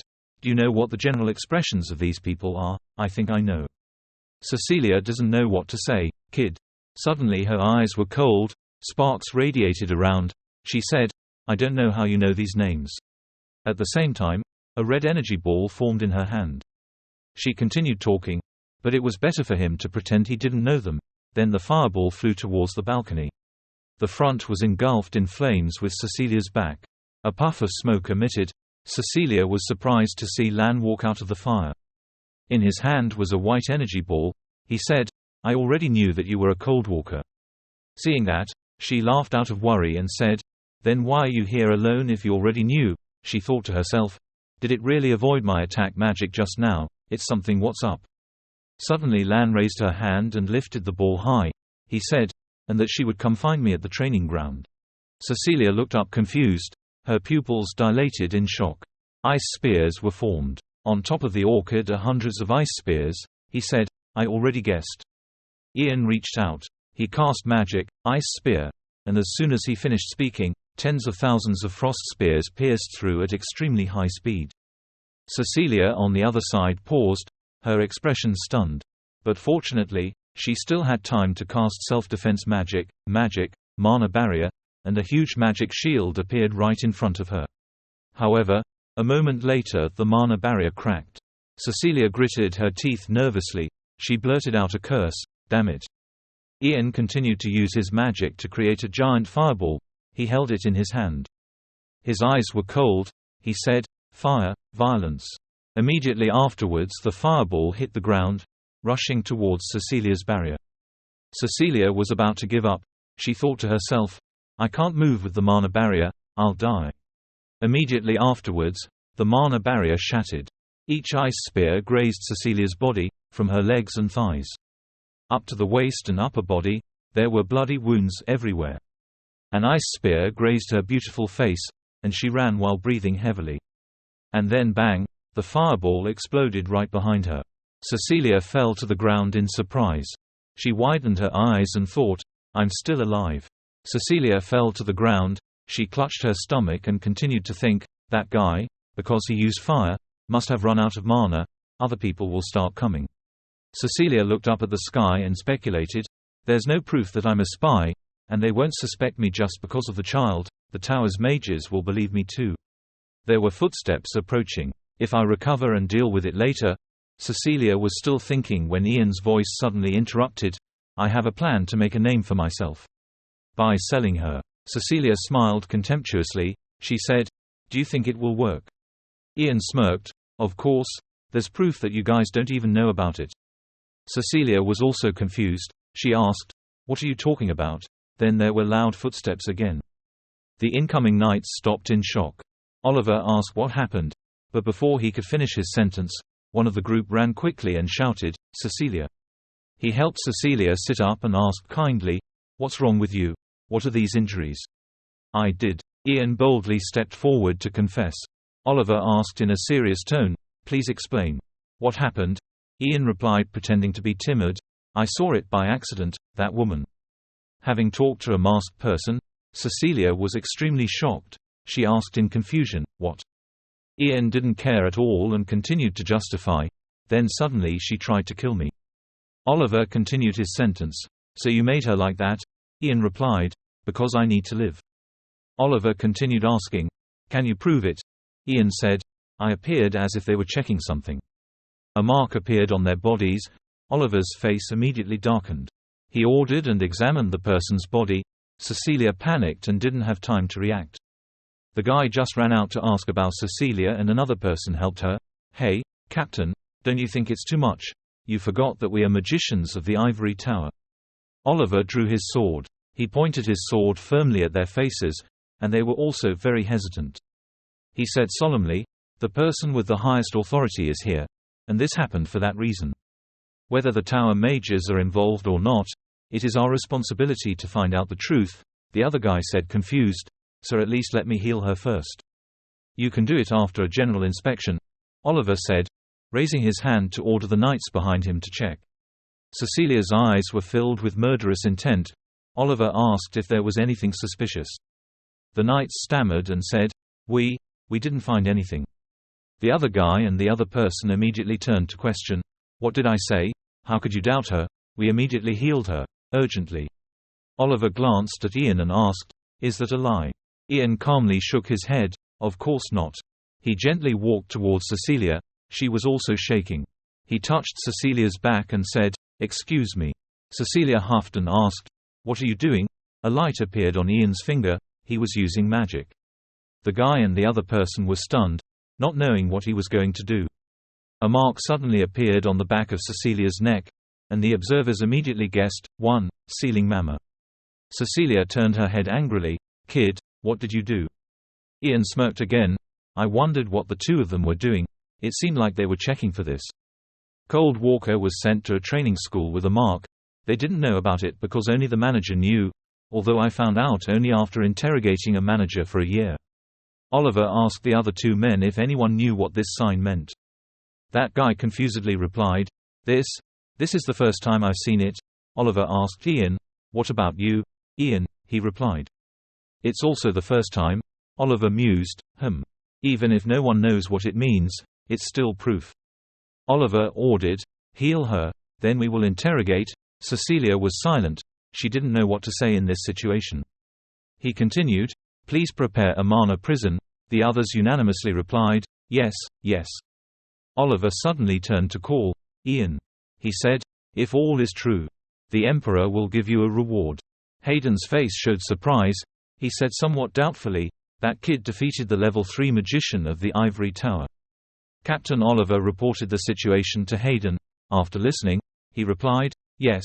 Hayden sat on the chair, his arms crossed over his chest. He laughed and said, "Ha ha, I didn't expect it to be like that." Hayden asked Oliver again, "What do you think, Captain Oliver, about that kid?" Oliver's expression was quite thoughtful. He replied, "It seemed that what the scent magician said was true. The way that kid acted and talked was not like a child."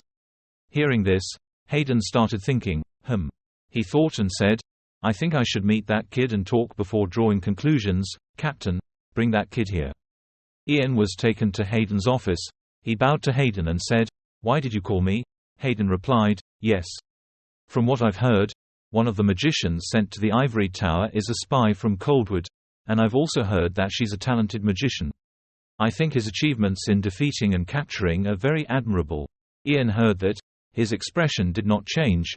He gently said, "I am being flattered." Seeing that he didn't react, Hayden just smiled slightly in response, "And sir, I want to reward you. Please tell me what you want." Ian thinks he is trying to find his inner desires by asking what he wants. "Since we've come here, should we say no?" Thinking for a moment, Ian raised his head and replied, "So. If you'll allow me, I'd like to see the old Ivory Tower site on the way to the castle." Ian's request seemed to be beyond Hayden's expectations. He was dumbfounded and skeptical and asked Ian again, "The old Ivory Tower location, why do you want to go there? There's nothing to see." Ian continued to express his desire. "I had only heard stories about it, and had always wanted to come at least once." Those words made Hayden start to think, visiting a historical place is what he wants while being able to ask for anything. Maybe he's still just a child. After evaluating for a while, Hayden finally agreed to take Ian to the old Ivory Tower location. "Great, then I will take him there." Hearing the answer, Ian was secretly happy in his heart. He thought excitedly, "I think I'll be able to get it faster than expected." The sight of the old Ivory Tower, and the item hidden deep beneath it, the Dragon Language Scroll. The Dragon Language plays an important role in magical research, and that book contains the essence of the language. In my previous life, I found it a few years before I died, so I could only understand a very small part. How much will I understand this time? The scene of the night sky appeared, stars sparkling in the sky. The horse-drawn carriage was moving, clucking sounds resounded. Phage looked out the carriage window while talking to Ian. This was the first time Mom had gone this far. She turned to ask Ian, "Is that right, Ian?" He obediently answered her, "Yes, that's right." Accompanying Ian and his mother was Radio. He told Phage that, "Once we reach the capital, I will be the tour guide." Lady Phage, appearance aside, "I worked in the capital with alchemy for a long time." Phage also politely smiled back, "Oh my God, thank you." Ian sitting next to him looked helpless before Radio's enthusiasm. He thought, "This guy." Suddenly, someone outside called Ian's name. "He is the second Emperor Knight Vice Captain Paul." He called Ian and announced that we have arrived at the destination. "Mr. Ian, we have arrived." The view of the old Ivory Tower appears. Majestic stone walls lie strangely quiet in the night. Paul informed Ian, "Our plan is to stay here for 2 days, and as the Emperor ordered. You will be free to explore this place during that time." After talking to Ian, Paul turned around and said to everyone, "Please follow me. Everyone, I will guide." Paul led everyone into a village next to the old Ivory Tower. The road to the village is illuminated by oil lamps. The people in the village saw someone coming and happily came out to welcome them. An old man happily spoke up, "Unable to believe that people chose to visit this village. It is truly an honor for 1,000 generations." When Hayden heard that, he could only scratch his head and laugh and say, "Ha ha ha, it's nothing." Ian looked over at Hayden, who was standing and talking to the people, thinking. Perhaps he treats the residents in a benevolent manner. He remembered images of Hayden in his previous life. He always has a dark and hostile expression on his face. Because Ragnar is always by my side. So maybe he makes the kind of expression towards people who aren't nobles or royalty. I can see why the current emperor prefers the eldest son. Ian's thoughts were interrupted by Douglas, the captain. Douglas approached and asked, "Captain, when are you going to the old ivory tower?" Ian saw Douglas ask about the old ivory tower but didn't show much expression. He just asked again, "Why did you ask?" Douglas was also shy and answered honestly, "I also want to go there." Ian thought, "I need to get to the underground area at dawn." He replied to Douglas, "Then tomorrow when I have free time." Hearing this, Douglas was happy. His eyes filled with tears. He asked Ian again, "Really, together?" Ian hesitantly replied, Receiving the agreement, Douglas seemed much happier. He smiled and thanked Ian.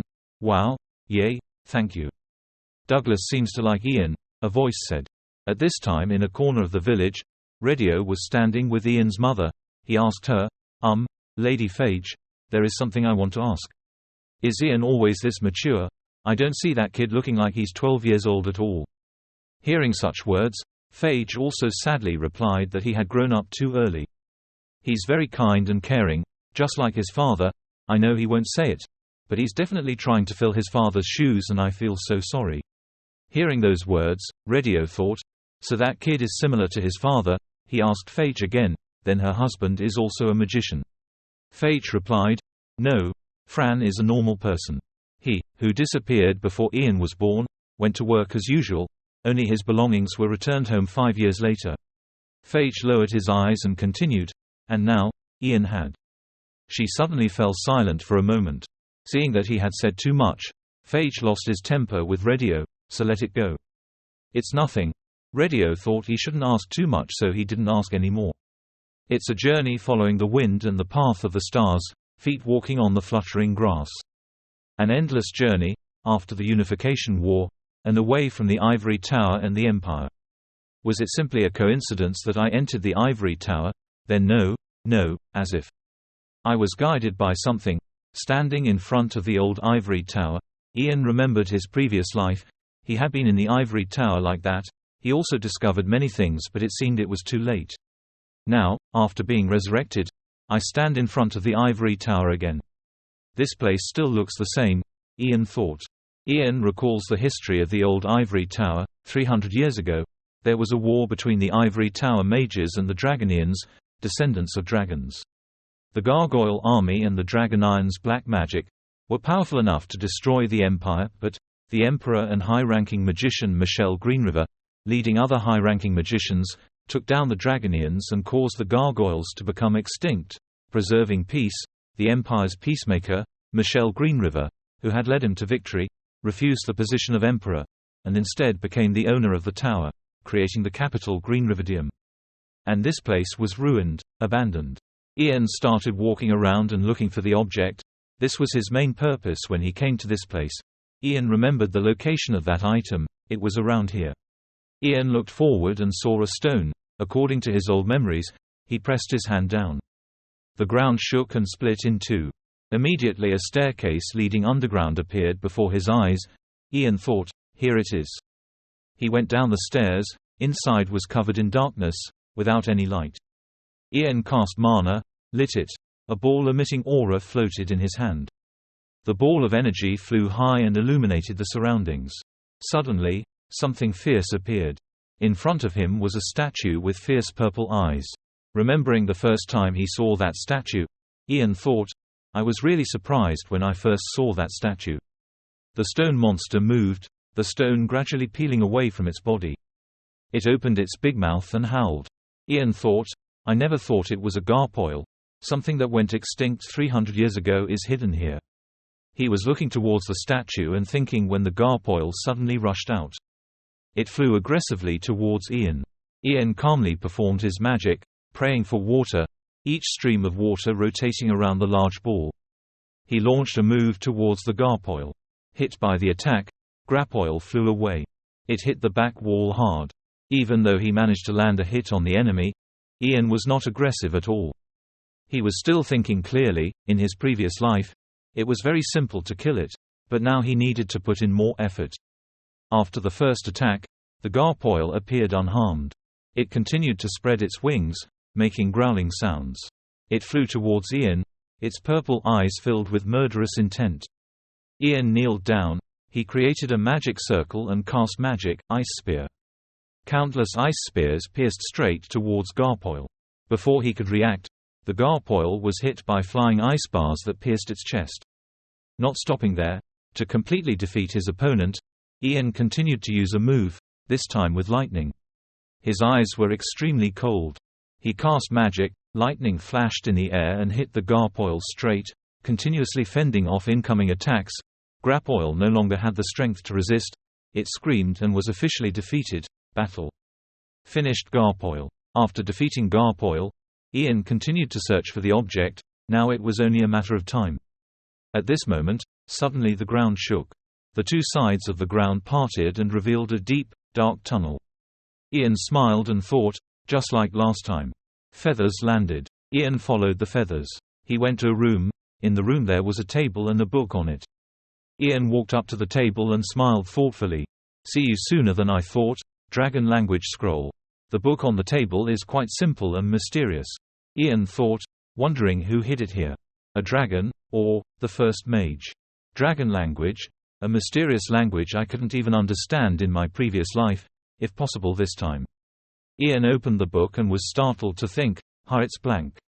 He turned each page to check, full of wonder. What happened? Maybe, Ian thought worriedly, because it has been used. He closed the book and regretfully said to himself, if in his previous life he could have read it one more time. But a strange thing happened. He couldn't speak. He touched his neck and thought, I can't make a sound. Dragon language is not a sound through the voice. It is a magical language that uses mana as the root, so, there is only one explanation. Ian looked at the book with a thoughtful expression, unable to use the dragon language that had disappeared, because it was impossible to use time magic without the dragon language. I couldn't go back to the past. I thought it could be continuous. Ian's eyes were sad. It could have been bad if I didn't know about this. My second life just became heavier. The sun was at its peak, and Ian's convoy was getting closer to the capital. The castle was hidden in the sunlight, a very magnificent scene. Someone's voice rang out, Mr. Ian, we will soon arrive in the capital Green Riverdue. Under the large city gate, Ian's convoy entered one by one. A group of soldiers wearing military uniforms rode in front, followed by Ian's carriage. The scene was extremely solemn. The sound was clattering. Ian watched the scenery outside from the window, crowded traffic, bustling merchants. He thought, finally in the capital.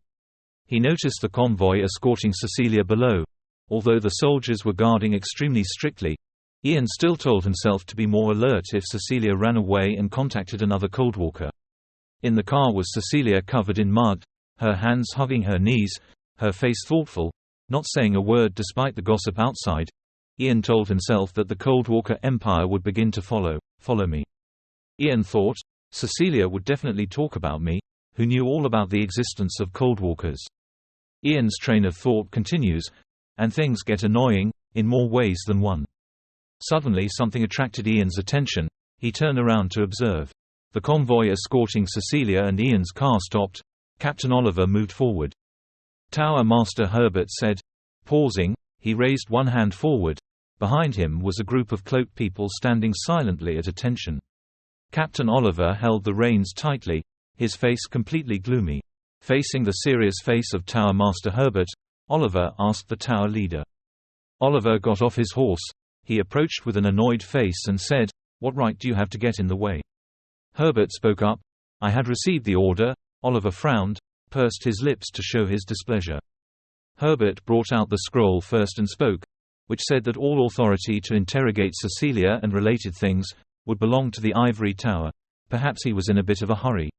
Oliver asked suspiciously, receiving authorization even before the spy arrived. Herbert calmly replied, Shouldn't things like this be dealt with as quickly as possible? He continued, Rest up, Captain. The ivory tower will be in charge from now on, so don't worry. Herbert passed by Oliver. He clenched his teeth, looking angry.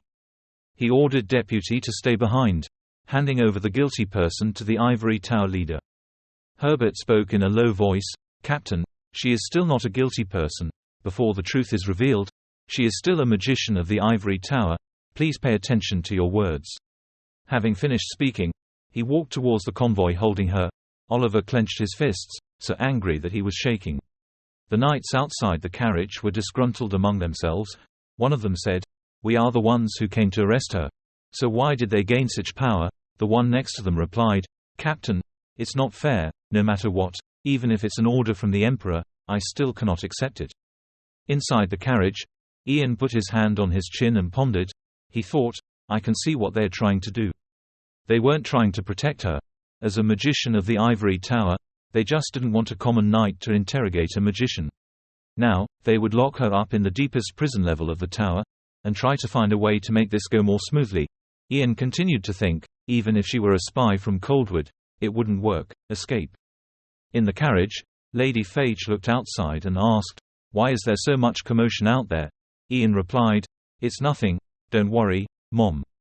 Ian crossed his arms over his chest, sighed, then thought, "There's one more thing I need to worry about." Suddenly there was a soldier calling, "Mr. Ian." Ian also glanced at the source of that voice. The other soldier spoke, "The prince wants to go somewhere before we return to the castle. The sky is clear and the sunlight happily covers the fountain right in front of the castle, creating an incredibly magnificent scene." Ian stepped down from the carriage. He stared blankly. He exclaimed, "This is," he remembered old memories, the mansion he was given by Ragnar when he reached level 5 in his previous life. There were footsteps coming. A voice rang out, "Do you like it?" "That's Prince Hayden." He smiled and said, "This is the mansion you were given." Ian bowed and replied, "My grace is incomparable, sir." Hayden said while laughing, "Ha ha ha, what are you talking about?" Ian bowed his head and thought, "In my previous life, I was 26 years old when I received this villa, and in this life, 14 years earlier, it was quite beautiful." Hayden raised his hand to touch his chin. He cleared his throat. "Now, your family will be here, and you and I go to the castle. We need to meet the Emperor, right?" Hearing Hayden say that, Ian bowed his head shyly, wondering and thinking. Ian said, "If you allow me, can I take a tour of the villa with my mother?" Hayden smiled and replied, "Oh, okay, of course." Ian's face brightened and he happily replied, "Thank you." Under the clear blue sky and morning sunlight, the details are meticulously depicted and the blue roof further enhances the beauty of the villa. Inside, all the furniture is extremely carefully selected, the chandeliers are exquisitely carved, and the sparkling golden light enhances the beauty of the villa. Lady Phage looked around and said, "Oh my God?" Ian asked, "Do you like it?" She shyly replied, "How could you like it?" Ian continued, "This is our home from now on." Lady Phage asked in shock, "Where? This place?" Ian replied, "Yes." Ian remembered, "When I received this mansion in my previous life, then Mom is gone." Lady Phage was still in shock. She said, she couldn't believe it. "This is really a place to stay, more impressive than the Lord's castle." Ian continued to think, no matter how great a magician he was, he still couldn't bring his mother back. Ian looked towards his mother and said, "Meaning it was once used by royalty?" She asked in shock, "The royal family? Ian and my mother toured the house." He thought, "But now it's different. What I wanted to do for my mother, and what I wanted to do with her, was all possible." He looked at his mother and asked, "What do you think?" Vanessa just replied thoughtfully, Ian thought, "This time, I will be able to see." His mother's happy expression, something life cannot do. Thinking about this, Ian felt shy, his cheeks were red. Lady Phage replied, "It is large and beautiful, and very large, but how can it be cleaned?" Receiving his mother's answer, he turned to stone. His mood plummeted from cloud 9 to the bottom of society. He said helplessly, "Mother." Lady Phage replied innocently, What's wrong, Ian?" Ian told himself, "I will make sure that from now on my mother doesn't have to do housework anymore, so that she doesn't have to think like this." Not much time passed. Ian arrived at Green Rividium's royal castle, a scene so majestic, there were no words to describe it. Ian was adjusting his sleeve, he thought, a little nervously. Even though he was wearing a pre-made outfit and everything on his body was neat and tidy, Ian still had to ponder. He thought, "I have never personally met the Emperor even in my previous life. Ian remembered his past life, when he graduated from the academy and saw how the world worked. He was already on his deathbed. The emperor was praised for his intelligence and wisdom. Following the butler's lead, Ian curiously looked around. He thought, I really want to learn about that, if that's possible. While walking, Ian suddenly noticed a palace, opposite his position. He looked towards it and thought, Princess Palace. What is that guy doing now? The fifth son and concubine, although most similar to the emperor, was born without his love, Ragnar. This name appeared when Ian felt the most angry. He clenched his fists into fists.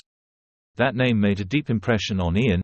He remembered his old friend and greatest enemy. Then he bowed his head, walked thoughtfully, thinking in his head, what should I do when I meet him in this life? He walked to the palace door. In front were two intricately carved doors that were tightly closed. The butler gestured to Ian. He said, Master Ian, please come this way. The door opened. Ian stepped inside with a worried mind. The butler's voice rang out. The emperor was waiting for him. The door opened. Ian stepped inside with a worried mind. The guard's voice rang out. The emperor was waiting for him. Opposite Ian is Emperor Terry. He is sitting on his throne. Standing next to him is Prince Hayden. Ian knelt down on his knees, touched the ground with each hand, and greeted him according to noble etiquette. He respectfully replied, A lowly person like me dares to meet you. King Terry's voice rang out. He raised his head. Ian raised his face reflexively.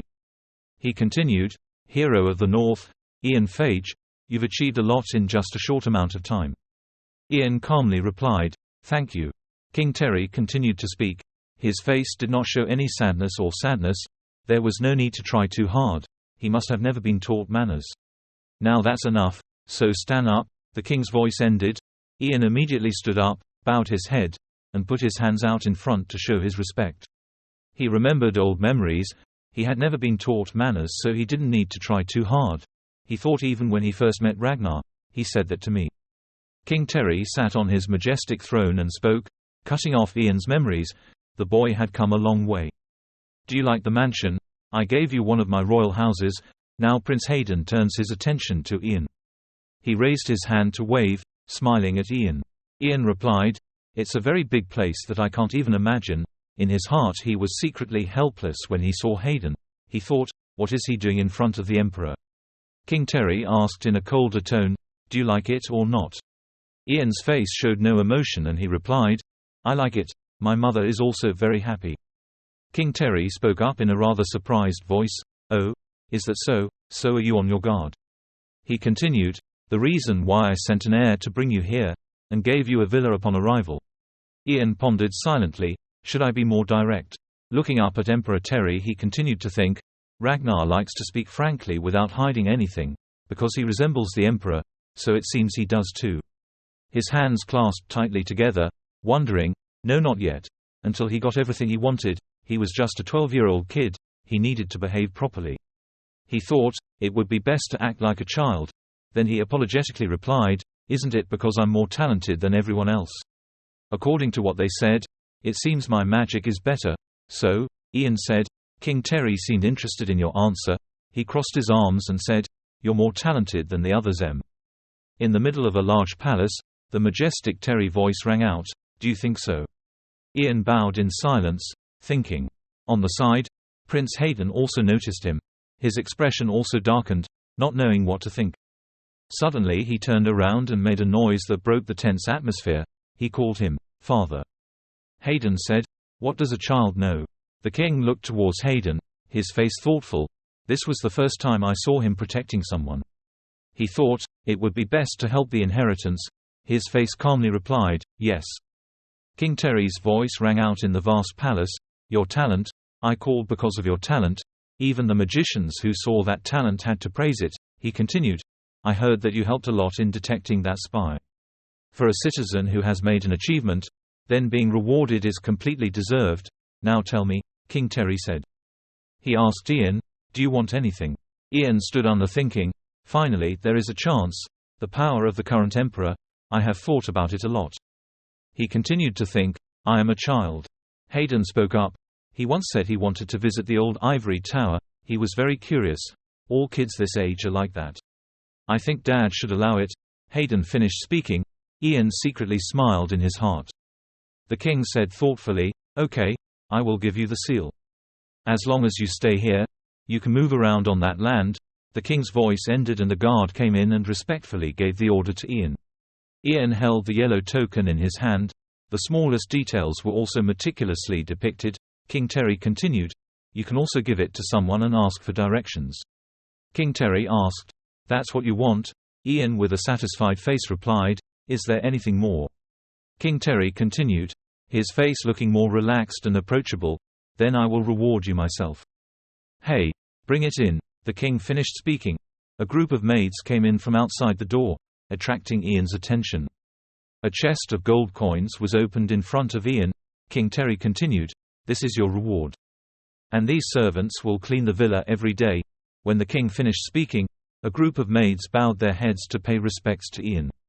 "I'll send them to the villa so you can feel comfortable." After listening to King Terry, Ian's expression seemed more calm than he thought. It seems like Mom doesn't need to worry anymore. Ian looked towards King Terry sitting above. He replied, "Thank you, Emperor." After saying that, he excused himself and went out. Ian stood in front of the palace door. The two doors were tightly closed together. Ian walked and thought, he must be different from other people. Instead of being attracted to me, he felt more suspicious. Looking at the token he held in his hand, Ian continued to think, he must be the same to everyone, like Ragnar. He walked. The distance from the palace became more and more distant. Ian continued to think, doubt is the basic thing to rule and manage. Ragnar likes to say so. Focus on the important things first. I don't have much time. Ian kept walking. Soon he reached the garden. In the distance behind the iron fence were flowers blooming. A guard wearing a white police uniform was attracted by the sound of Ian's footsteps. The guard said, "Wizard, what brings you here?" Ian asked, "Where is the garden?" Ian held out the command card in front of him and said, "The Emperor asked me to show this." The guard said in surprise, "Yes. Please go this way, I'll show you." Ian thought he would act like was visiting a famous place and arrived at that place. After being guided, Ian stopped in front of a massive architectural area. In the distance were green trees. Ian thought, he finally did it, the Holy Land of the Empire. Ian pondered. He remembered someone's voice, "I like it here, Ian. This place they serve the Emperor and Queen. No one else can enter except the royal family." That voice was Ragnar's. He remembered his previous life. He and Ragnar had come here. Ragnar said, "I'm just a prince, so I can't right now, but one day, I will definitely come." Ragnar smiled and asked him, "Right?" The scene changed to a dark room. Above the wall there was a burning torch, illuminating the room. Behind the wall, Ian was secretly looking around. "Mr. Ian is a policeman sitting on a wooden chair. He is falling asleep. His sleeping posture can be classified as strange, but the sound of snoring is coming out, wheezing, wheezing, wheezing."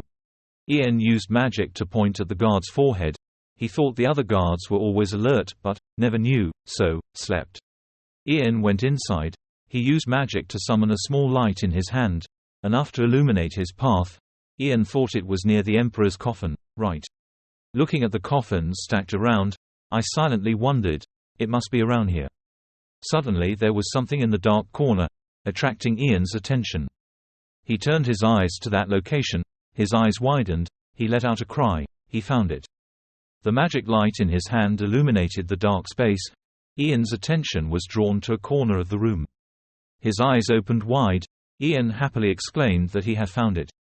At the foot of the pillar, a cluster of mushrooms grew. Ian illuminated them. He knew what kind it was. Ian exclaimed in his mind, "Mushrooms challenge the mind." He summoned ice spear magic, cut off the mushrooms, and the mushrooms fell around. Ian picked up the mushrooms in his hand and put them in his pocket. He smiled and said to himself, "Great, this will be enough." Suddenly someone's voice rang out, startling Ian. "It's so late and where are you going?" Ian was stunned. Paying attention to the voice, he thought to himself, "Who is it? Don't say who." After saying that, he withdrew his magic. The surrounding light disappeared. Darkness covered every corner. Ian quickly found a hiding place, which was behind the large pillar closest to him. "Okay, but," the guard said, accompanied by a light emitted from the torch approaching his position. The guard's voice rang out again, "I understand, Ian, hiding behind the pillar, felt extremely suspicious and confused. A pair of brown shoes appeared. The noise from the steps also ended. It turned out that person was Kevin. He looked around and said shyly, "Your Highness the Princess, even this is a bit." In a hidden corner, Ian breathed a sigh of relief. Freed from tension, he thought, "Your Highness, there are only 3 descendants now. No matter who they can't be Ragnar." The girl's voice came out. "Not many people visit this place, and people rarely pass by. The sound does not leak out of this room." She continued, "Also, as a princess, it is my job to manage this sanctuary, and you check the magic cast in it. We all have our roles to play." Ian glanced at their position. He thought to himself, Hairy Gren River, the eldest prince's biological sister. Kevin said, "Your Highness, why don't you let the ivory tower know?" Hairy said in a low voice, with a cold face, "No way." She said, "Don't you already know that the ivory tower is very dangerous?" Hairy continued to say, "Her state of mind is extremely good. I'm sure the ancestors will understand, because doing so is for the sake of my majesty and my brother." Kevin next to him could only stand and watch in silence. Kevin spoke helplessly, "I understand. Then, I will try my best to help you until the last minute." Kevin looked at Hairy and asked, "Who had memorized the basic spells I taught him once?" Hairy confidently said, "Of course." Kevin spoke up, "Very good. Then please show me the light first." Hairy replied seriously like a seasoned person, "Well then, let the mana flow through like this." With that said, a stream of power converged to form a point of light, illuminating the surroundings, dispelling the darkness. Ian looked over, his expression extremely surprised. Ian thought to himself, "Is the princess using magic?" Hairy spoke up in dissatisfaction, Why is mine so small?" Kevin patiently explained, "Because he had only recently started practicing magic." Ian remembers old memories. Hairy Green River, she lived her whole life like a bird in a cage, and when Ragnar became emperor, with the first prince being executed, she followed her brother and quietly ended my life. Ian continued to think. Looking at the two of them, Ian felt extremely surprised. He thought to himself, he didn't expect that such a woman was a magician. Why would she hide it? Ian continued thinking, in the Green River Empire, hiding your potential as a magician is a crime, so is private magical education outside of ivory towers and academies. He looked at Shine and they continued to think, and I'm sure that magician also knows this. Hairy spoke up, interrupting his train of thought, "Ian, Sir Kevin, next time please teach me the attack magic too, like volcanoes, for example." Kevin replied helplessly, "Even I can't use that spell, Your Highness." Hairy replied, "I was just joking." Suddenly something caught Hairy's attention, startling her. Hairy turned his head to look around. Kevin asked bewilderedly, "What's wrong, Your Highness?" Hairy said, "I thought I heard a sound just now." Kevin said impatiently, "Hey, do you think someone saw us? That would be really bad." Kevin impatiently spoke up, "Today is over and," Hairy jokingly said, "Don't worry Sir Kevin, only royalty can enter here." And then, waiting for them to leave, Ian left and then, under the harsh sunlight, a massive structure appeared, creating an extremely magnificent scene. Ian looked towards that architectural area. He thought to himself, "Today I discovered many surprising things." His face darkened, a melancholy expression appeared. He continued thinking, he did not expect Hairy Greenriver to be a magician. He remembered what had just happened, and couldn't help but wonder, silently in his heart, why she recklessly committed a crime by hiding it from the ivory tower. Remembering Hairy's expression, Ian continued to think, probably because she was wary of the tower supporting Ragnar. The sun was rising. Ian walked out of the mausoleum. As he walked, he thought, although I wasted a lot of time in there. The guard's voice rang out, interrupting Ian's thoughts. He said, "Mr. Magician, have you had enough sightseeing?" Ian smiled. Ian thought to himself, "But this is more than enough." Ian smiled gently and replied, "Yes, I am satisfied." The sun was at its peak and Ian left King Terry's palace. The gate closed strangely, returning the original quiet. As soon as he got home, Ian took off his coat and gave it to the male maid when Radio spoke up. "Oh, Sir Ian, you're home." Ian noticed him. He walked closer to Radio and asked, "Yes, where is my mother and the others?" Radio replied, "Lady Phage was chatting with the servants sent by the palace, and Douglas was touring around the mansion." Douglas's voice rang out. It was so loud, He seemed extremely interested and excited, looking everywhere. Ian just let out a loud sound. Ian continued, "Well, then, radio is a bit confusing, waiting for you to continue." Ian said, "Mr. Radio, can I talk to you for a moment?" A silent atmosphere surrounded the two of them. Ian stood in front, not wanting anyone to pass. He opened his mouth. "I want to prepare a bottle of secret medicine for me." Ian looked towards Radio with eyes full of expectation. Radio seemed surprised at him. He asked, "What kind of secret medicine are you talking about?" Ian held up the bag of heather mushrooms he found in the tomb in front of Radio. Ian said, "This is the jelly mushroom. It is poisonous. It paralyzes the body and causes the heart to stop beating." Radio felt stunned by what Ian said. His face turned serious. Radio spoke up, "You told me to make a bottle of secret medicine with this dangerous mushroom." He hesitantly continued, "Poison is possible, but secret medicine is not." Ian spoke up, "Have you ever heard of interrogation?" The Radio was stunned. He said nervously, "Yes." Ian calmly continued, "I need a secret medicine to help avoid that type of magic." Radio remained silent. "Can you do it?" Ian asked Radio. Radio replied, "I will do the experiment. Is it urgent?" Ian said seriously, "Urgently, as soon as possible." While Radio was thinking, a knock on the door outside diverted Ian's attention. A servant's voice rang out from behind the tightly closed door, "Mr. Ian, the ivory tower sent you a letter." Ian walked out. A maid bowed respectfully and gave Ian the letter. Ian looked seriously at the letter he was holding in his hand. The letter is written, "Dear to the magician Lan Fage. Similar to the royal family, the ivory tower is also eager to meet you. So although we should have waited until the day of officially registering for the academy before we met, but teaching a talented magician and other it won't be difficult for other novice magicians, right?" Ian was attentively reading the letter. The letter continued, "Therefore, I would like to propose that we meet in a week, and I hope that you will accept the request of the ivory tower, as a magician on the list of ivory tower." After reading the letter, Ian spoke to Radio. His expression darkened. He had a week. Radio was surprised, startled and asked again, a week?" Ian Kwang Sang looked at him and asked, "Is it difficult?" Radio smiled wryly and replied, "Of course not, 1 week, no problem." Radio continued with a bored tone, "I'll just have to spend all my time sleeping." Ian let out a loud scream. He shyly spoke up, "Oh, then I'm sorry to bother you, but I'll count on you."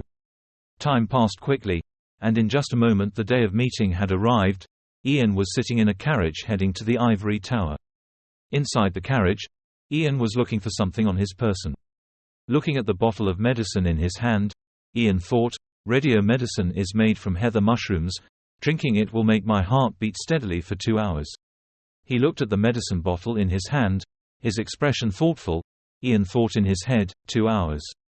Thinking about it, he turned to look outside through the window. What caught Ian's eye was a tall tower, hidden through the trees, the sunlight shining. He thought, "This is where I gave up everything and left." Silently groaning, Ian continued thinking, "I'm back." Stopping the car in front of the magnificent tower, which seemed to be the most powerful place in the empire, the driver spoke up, "Mr. Ian, we have arrived at the ivory tower." Ian had just stepped down when a voice rang out, "You have arrived, Mr. Ian Fage." Ian pay attention to where the voice came from. A cute little girl wearing glasses walked up to him and said, "Welcome to the ivory tower." She smiled happily and said, "Please come this way. I will guide you to the tower master." Stepping into the tower, Ian noticed everything around him, the sparkling chandeliers hanging from the ceiling. The girl led Ian in, then introduced, "This is the first floor of the tower, the entrance hall." Walking next to the girl, Ian noticed something. He raised his face and looked ahead. Facing the majestic hall, Ian thought, then and now, no, in both the present and the future, this place is still the same. Looking towards the glowing golden disc, she said, "Do you see that golden disc?" Ian replied, "Yes." The girl continued, "It helps you move to different floors of the tower. It is a device called a mana ladder. The yellow ones are for high-ranking mages, so they can go directly to the top floor," she explained. She continued, "Would you please step on the plate?"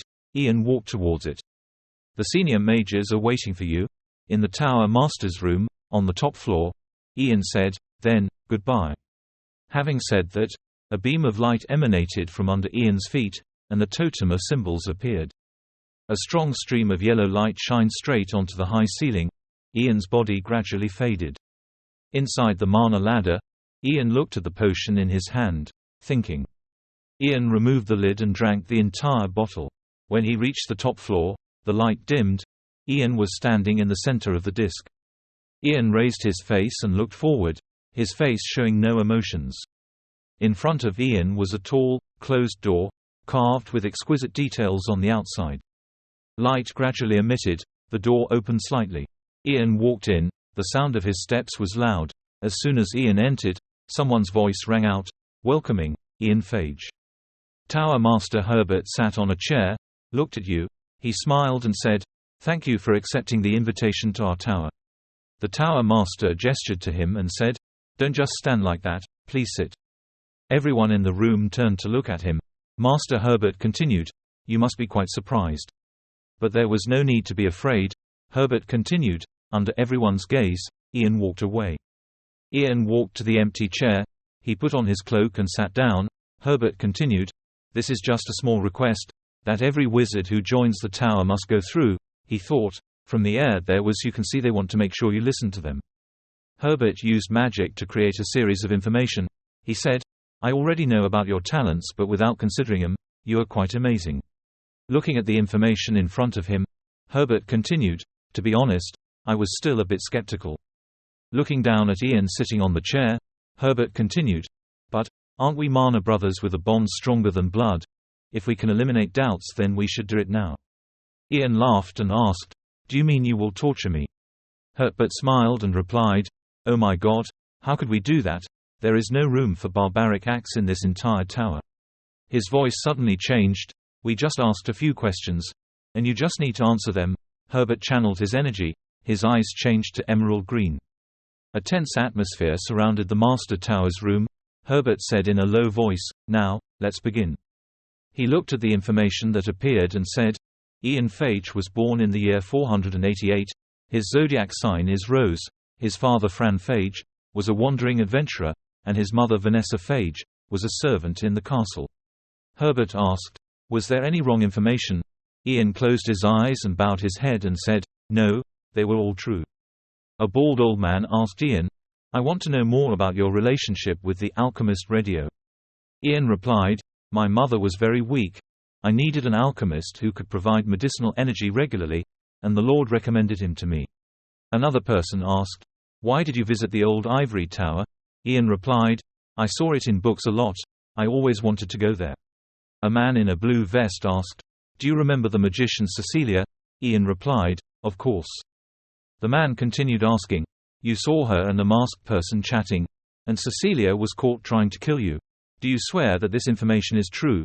With that said, the man he suddenly thought, she still kept silent. Ian replied, "I swear." Then he thought to himself, "I thought I was about to die." His face looked like nothing had happened. A female mage's voice rang out, "Do you swear that no one taught you magic?" Ian replied, "Yes, never." She remembered Ian's talent and asked him, "So Fireball, summoning stars as well as ice stars, how do you know so many moves? I want to hear a reasonable answer. You don't mean to say that I just do it, right?" Ian replied, his face expressionless, "I was just thinking about them. For example, imagine fire in your hand." Having said that, a fire appears on your palm. Ian looked at the fire and continued, "I just have to imagine it, and one day, it becomes reality." Everyone's whispers rang out. The room became extremely noisy. Someone said, "No way, that's unreasonable." Ignoring everyone's whispers, Tower Master Herbert held his chin in thought. Even the ivory tower's strongest probe magic, he thought, was telling the boy the truth, the legendary first magician. Herbert's eyes were completely serious. Looking into the distance, he thought to himself, "Is this his avatar?" Looking at Ian, Herbert continued to think, maybe the boy was a magician with such a high level that even the exploration magic of a high-level magician would not work. It was unreasonable for that child to have so much mana, to that extent. Sitting with his chin in his hands, Herbert felt even more confused. He thought, what could this be? Then a red-haired girl stood up. She said loudly, with an angry tone, "Ah, that's enough, she's Helena." Helena spoke up. Why do you guys keep asking useless things? Stop wasting time. Ask real questions. Ian looked towards her. A warning voice rang out. Helena, calm down. The Tower Master is still here. We all came here to ask her, right? Coming to where Ian sat, Helena stood with her hands on her hips and asked, You, what are you?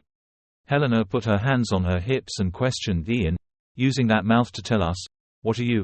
Why don't you say anything but nonsense? Ian sat still in the chair, his face covered in sweat. He thought to himself, yes, she is that kind of person. Helena, she was the youngest level 4 mage before I arrived, and just like her nickname Fire Lady, she is very fierce. Thinking so, Ian raised his head slightly and calmly replied, Don't you already know? Hearing that, Helena was a bit confused. She frowned and exclaimed, What? Ian pointed to the information board and said, There's writing over there. He calmly read clearly to Helena, Ian Phage, born in 488, red zodiac sign. Ian was uncomfortably calm. He asked, Haven't you read it yet? Helena angrily clenched her hand. Helena's eyes flashed with anger. She gritted her teeth and said, How dare you say that? At this moment, realizing that the atmosphere was not right, Herbert sitting above suddenly shouted loudly, Enough is enough. He clasped his hands together, raised his chin, turned his eyes to Ian, and asked seriously, Ian Phage, let me ask you one last question. When you took the mana reaction test, I heard there was a small incident. The soldier despised you and your mother. Do you remember that soldier's name was Jonathan? Ian sat upright in his chair and listened. He was silent without saying a word. Herbert continued to say, The next day, the soldier was found dead, and when he was found, it was said that there were traces of mana on him. Speaking of this, Herbert sat up straight. He glanced coldly around Ian's body, then coldly and seriously asked, Were you involved in that soldier's death? Ian lowered his face. He obviously knew Herbert's level. He thought, the Tower Master is truly not a vain person. Herbert still looked straight at Ian with cold eyes, quietly thinking, not too confident in his magic, he always considered the third possibility. In a situation like this, a normal person would lose their composure and be afraid of being suspected of being a murderer. If my heart rate stabilized, I would be even more suspicious. He said this was the final question. Should I now remove the effects of the medicine? Ian's eyes suddenly opened wide. He looked straight ahead and said to himself, I will tell you the answer you want to hear. Ian's right hand was placed on his chest. He seriously and clearly said, I don't know anything. When hearing this sentence, everyone in the audience was surprised. Helena too, she was very surprised by this answer. Everyone here has the same thought, lying. Herbert sat high up, his eyebrows slightly furrowed. He asked again, Did you have nothing to do with that? Ian remained steadfast in his answer. He replied, Yes. Hearing that, Herbert let out a breath, lowered his eyes and said, Of course, you can't kill him. Thank you for your honest answer to this difficult question. Saying this, he suddenly raised his voice and said, When I said there were traces of mana on his body, it was just a fabrication. He slipped off the bridge and died. Hearing this sentence, Ian's face turned a little cold. He remained silent and said nothing. Herbert opened his hand and continued, I want to end the meeting here and go eat, but I still have work to do, so I hope you understand. As you may know, your talent is never seen before, even in the tower, a mysterious power with unknown information. Herbert said a little cautiously, so we have to be more careful about your current limits, and how far you can go. In front of Ian suddenly appeared a sphere-shaped vase. Herbert introduced. The device in front of him was called a mana vase. He could see it as an important component that operated most of the tower. Currently there isn't much mana stored inside, so it has this color, but when it holds more mana it will turn blue. When he said this, he asked Ian to try pouring mana into it. Ian asked doubtfully, What's the matter? Herbert nodded and said, Of course, because we want to see your limits. Hearing that, Ian stood up and walked to the mana tank. Ian slowly placed his hand on the ball, thinking to himself, the container can withstand the mana of a level 3 mage. Pouring in an amount of mana equivalent to a level 2 mage would be the best decision. If I show them the amount of mana in their estimates, then I can minimize suspicion and be placed in a lower class. But, why, I'm just a level 8 mage, I'm not a sorcerer, or a famous historical leader. I have always read the mood and lived a calculated life. I could have given up everything: strength, power, glory. I can give up everything I have, but magic. I don't understand anything better than magic. Ian's eyes suddenly lit up. He confidently and determinedly thought, nothing stands above him. Thinking like that, a huge amount of mana was immediately poured into the mana pot. The pot quickly changed color, gradually turning blue, green. Cracks began to appear on the surface of the mana pot. Immediately afterwards, a loud explosion rang out. The mana tank shattered into many pieces. Everyone in the room affected by the explosion immediately cried out and covered their faces with their hands. Mist of smoke and dust spread everywhere in the room. Ian withdrew his hand. He lost a bit of strength, bent down and panted. Ian put his hand on his chest, trying to control his breathing. Herbert stood up, his eyes wide open, extremely surprised by what had just happened. Everyone in the room was equally surprised. Helena gasped, couldn't believe it and stammered out, "How is this possible?" Her hand reached out to pick up a fragment from the ground. She cautiously said, "The mana flask could hold the mana of a third-level mage." Having said this, Helena looked away from where Ian was standing, extremely frightened. She thought to herself, so that child is even higher than a third-level mage. The sunset sunlight shines through the gorgeous balcony. One hand clenched and then slammed down on the table. One person stood up in frustration and said, "Ian Phage, the rumors about that boy are true. And it's also a level 4 mage, which means it's on par with all of us, except the Tower Master." His reaction when asked about Jonathan's death was clearly that of someone who was lying. Having said this, he looked around at the people in the room, then seriously asked the question, "What do you think this means? Before Ian Phage becomes a dangerous threat to us, we must chain him up. Entered and graduated from the academy, then served 5 years.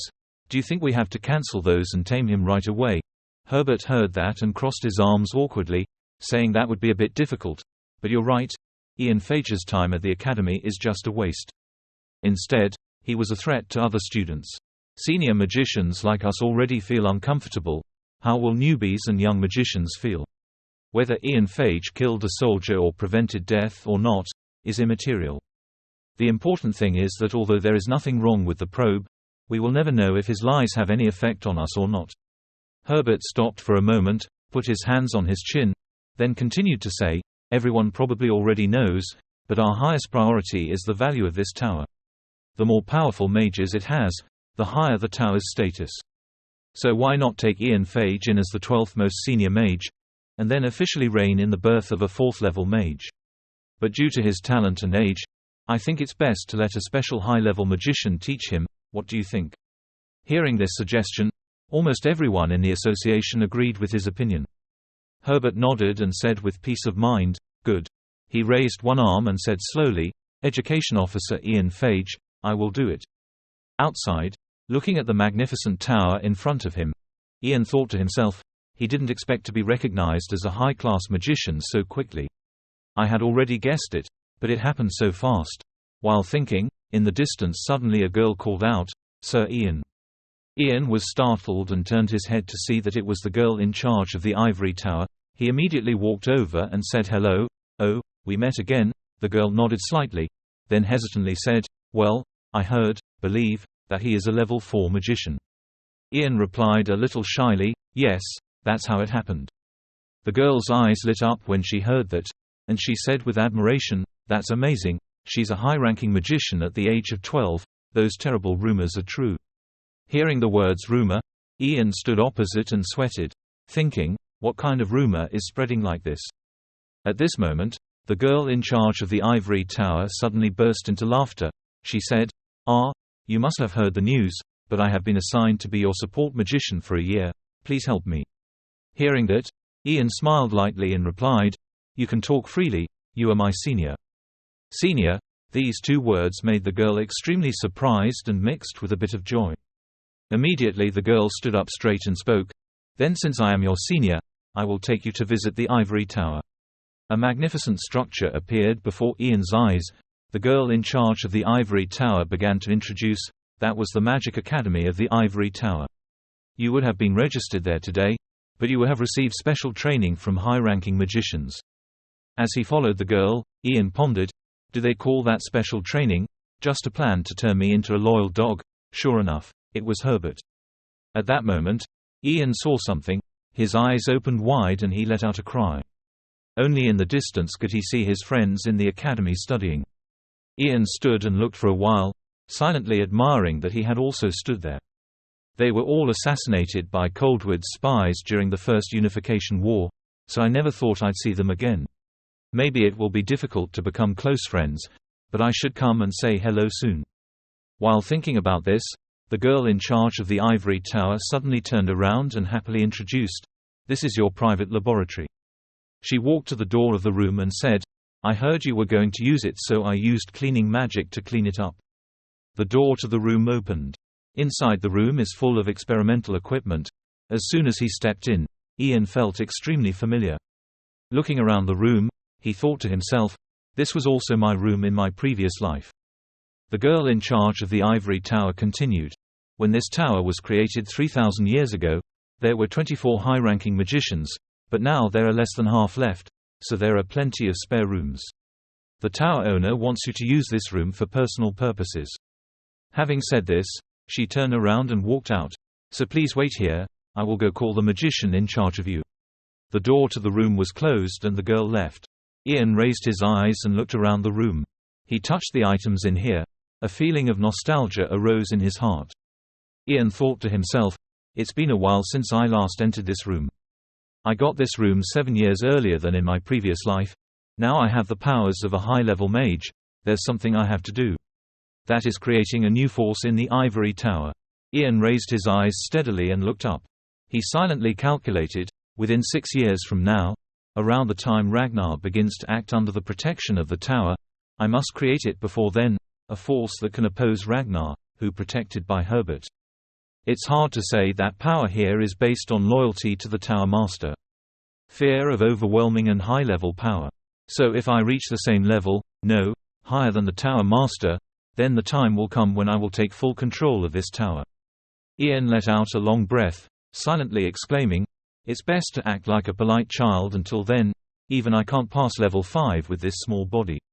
At this moment, there was a loud bang outside, and Ian was startled, not understanding what had happened. Outside the door, a pair of feet hurried in, followed by a voice saying, "Hello." Ian immediately turned his head to see who it was. Seeing the person in front of him, Ian suddenly gave a crooked smile and silently cursed, "Do they have to send her?" The person who just entered was none other than Helena. She took one look at Ian and then smiled brightly. Right after that, she curled her lips and said, "Long time no see, you cheeky brat." Helena said, "Hello, long time no see, you cheeky brat." Ian didn't answer but thought to himself, "Helena, they should just send her." Too helpless to face this, he sadly let out a long breath.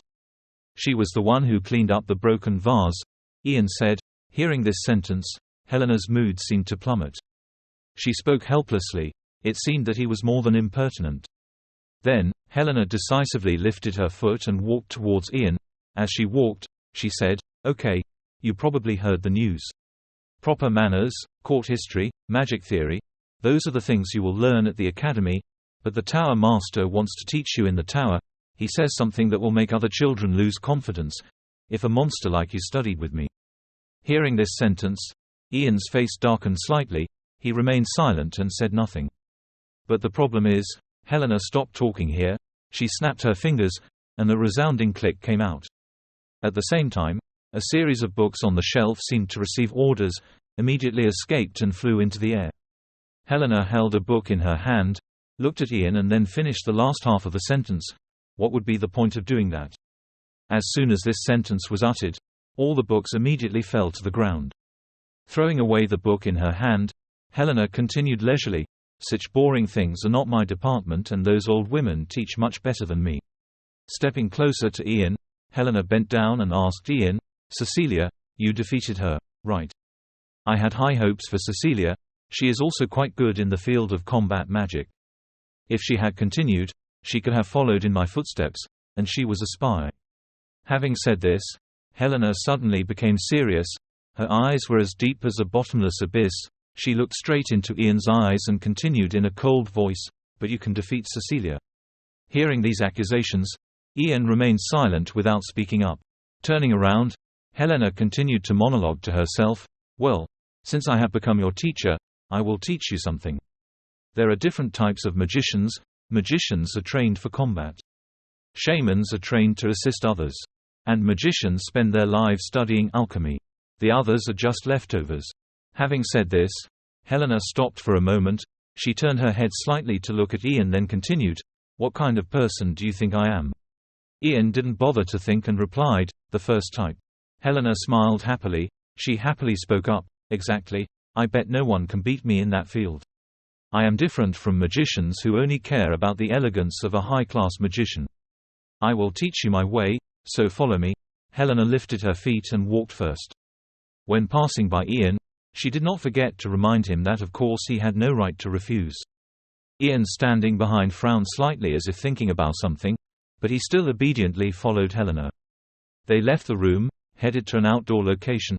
Under the clear blue sky, interwoven clouds, gentle sunlight created an extremely pleasant atmosphere.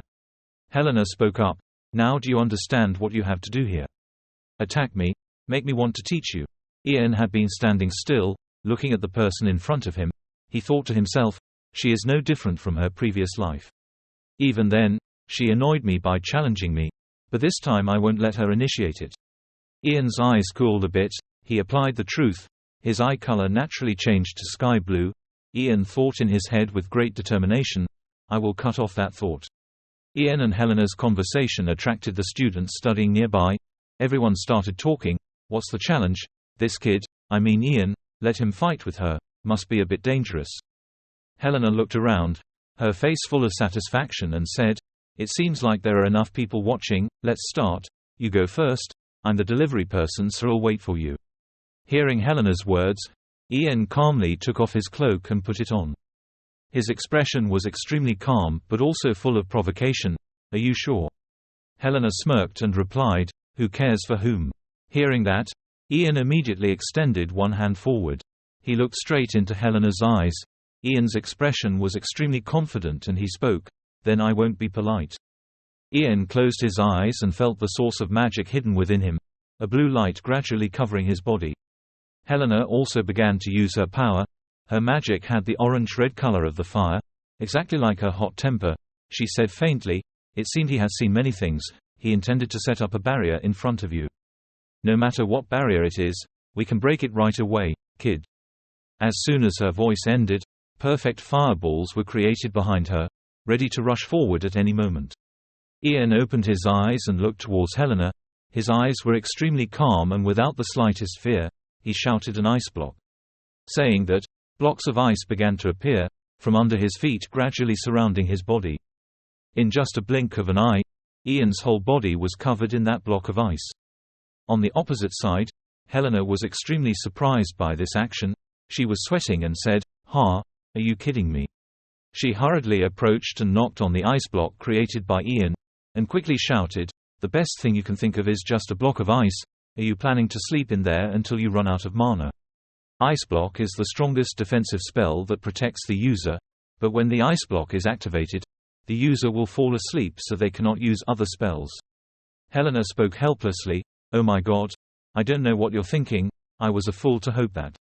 Before she could finish her sentence, a loud noise suddenly rang out, interrupting her words. The people around also heard this echo, immediately whispering, What is that sound?" Helena was startled and turned her head to look at the block of ice, where strange noises were coming from. She couldn't believe what she saw, terrified and thinking, "No way, that's impossible." Ian's body inside the ice moved slightly. Right after that, his eyes suddenly opened wide, looking straight at Helena in front of him. Helena couldn't believe it and took a few steps back, thinking to herself, "It can still move inside the star ice block." Thinking like that, suddenly at this moment a series of vines suddenly rose from the ground and surrounded Helena. When she saw this scene, her eyes widened in anger. She gritted her teeth and cursed loudly. The vines continued to shoot straight up from the ground, and the noise was getting louder and louder. Suddenly, a tree branch suddenly moved and changed direction. The sound of friction with the air sounded extremely scary. Helena immediately summoned magic and quickly moved to avoid the attack of these vines. Looking at the situation in front of her, Helena's face was extremely tense. She made a sad sound. She thought to herself, damn, even if I try to burn them all, they still won't stop. If this continues, I will is the one who falls into the dead end. Before that happens, I have to get to the kid in the block of ice and find a way to get him out. Looking at the dangerous situation around her, Helena frowned and thought, but how can it move and use magic inside the block of ice? Suddenly there was a noise that interrupted Helena's thoughts. It was the sound of vines moving against the air, and it was heading towards her location. Helena's eyes frowned. She clenched her teeth, looking forward in disbelief. Immediately afterwards, a pitiful scream rang out. Helena was completely controlled by Ian's vines. They tightened Helena's neck, making her unable to breathe. She could only moan in pain. Ian retracted the ice and walked towards Helena's position. Helena looked at the person in front of her, laughed and said, "Ha ha, I guess the rumor that you have the same talent as the first magician is true." Looking at her pathetic situation, Helena shyly spoke up, "Okay, I lost, so can you get these dirty vines off me, kid?" Ian smiled and said, "No, not yet. Ending this quickly would be very disappointing." Helena was stunned, completely not understanding what Ian was trying to do. She stammered, "What else do you want? I already said I lost." Ian didn't say anything. He raised one arm high and began to summon magic. Small sparkles of light appeared on his hand, and a crackling sound due to the impact with the air rang out. Right after that, the clear blue sky began to become dark and gloomy. Helena was still tied up. Seeing this scene, she cried out in fear, "Wait, kid, Ian, this is just a practice match." Ian didn't pay attention to what she said at this time. Cold lightning began to appear on his hand. Helena raised her head to look. The arrogant expression on her face was gone, replaced by extreme panic. She shouted loudly, "Ian, stop there, stop." Ian completely ignored it, still focused on using his magic. Ian stood in the dark, lightning-quiet space. He raised his finger and pointed at Helena, speaking in a sharp voice 2 words full of thunder. Helena's eyes widened, her pupils constricted. A bolt of lightning struck straight down, a loud thunderclap. A beam of blinding light shone so that people could not open their eyes. Waiting for the thunder to subside, the surrounding area was immediately enveloped in eerie silence. In front of everyone's eyes was a partially burned piece of vines, with black smoke spreading around. Helena looked at the depression in the ground caused by the lightning strike, her eyes widening and unable to calm down. She breathed a sigh of relief, thinking, "I'm alive," then happily burst out laughing a few times. Suddenly, Helena retracted the smile on her lips, as if she saw something that made her startled. Ian was leaning closer to her. The terror from before was still there. Helena screamed in panic, moving away. He smiled slightly, then spoke softly, "Lady Helena, is there anything else you can teach me?" Helena quickly bowed her head, shaking her head in fear, not saying a word. Looking at this scene, Ian smiled with satisfaction. Ian stood up. Looking at Helena's pathetic appearance, he said lightly, "Then I will go first for now." Everyone watching was bewildered, not understanding what had just happened, and stood frozen in place, unable to move. Ian walked step by step. His voice was a bit weak. "Sorry for asking, but please get out of the way, I'm quite tired." Early morning, when the sunlight gradually shines out, illuminating the tall and majestic ivory tower. Each footstep echoed in the quiet hallway. Tower Master Herbert turned his head to ask a student walking next to him how Helena's current condition was. The student heard that and immediately said, "She was quite emaciated, she had missed meals for the past few days." Herbert received this answer and closed his eyes to think, followed by a sigh. He thought to himself, he didn't expect her to mess with a 12-year-old and ruin his elegance. What a fool. When I tried to crush Ian Phage's pride by letting her teach him, I never thought Helena would be defeated by him. From the beginning it was not a matter of whether we could control it or not. It was not a dog we could chain up to control, but a wild dog. As he walked, Herbert continued with his train of thought, "We will probably need more time than expected to turn it into a useful tool that can be used." They quickly walked to their destination. As soon as the door opened, light from inside immediately shined out through the gap. A man was holding a book in his hand. When he saw someone coming in, he immediately said, "You're here." Herbert bowed his head, raised his hand to his chest, and respectfully said, "I'm sorry. It seems I'm late, Your Highness." This so-called prince is Ragnar, Ian's best friend from his previous life. Ragnar closed the book and shook his head and said, "Okay, can you tell me the details first?" Hearing this, Herbert was a bit confused, not knowing what this prince meant. Ragnar saw his appearance and immediately smiled lightly. Then he crossed his arms and spoke leisurely, about that magician, Ian Fage. At Ian's large mansion, a person wearing leather shoes hurriedly walked out. This person is Douglas. He is wearing a gorgeous tuxedo, happily saying to the person opposite, "Dad, I'm ready to go. Let's go." Radio looked affectionately at his son's smiling face and replied, "Okay, let's go out." He then turned to face Ian, who was reading a book, and said, "I will bring Douglas to the academy." Douglas stood in front of the door with his father, smiling and saying to Ian, "I'll be back, leader." Ian nodded, waiting for the other two to leave before he thoughtfully looked at the closed door in front of him. Ian thought to himself, today is Douglas's first day of school. He was accepted into the Royal Apothecary Academy at the top as soon as he applied. His talent is definitely outstanding. I have a good understanding of the Ivory Tower's one-on-one curriculum, so it will be relatively easy. Thinking of this, Ian immediately closed the book. Ian leaned back in his chair, took a deep breath, and silently exclaimed that he would be free for a while. Ever since I turned back time, I've been racing non-stop. Ragnar has not made any clear moves yet, but that doesn't mean he will sit idle.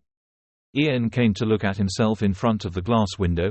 He thought, to regain full strength, my body must develop more, but can I just rest like that?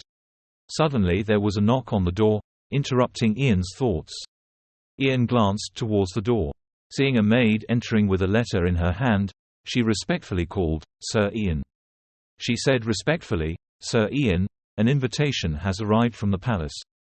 Looking at the card in front of him, Ian asked doubtfully, "What is the invitation card?" He picked up the card and looked at it, wondering a bit and thinking, there isn't any event, right?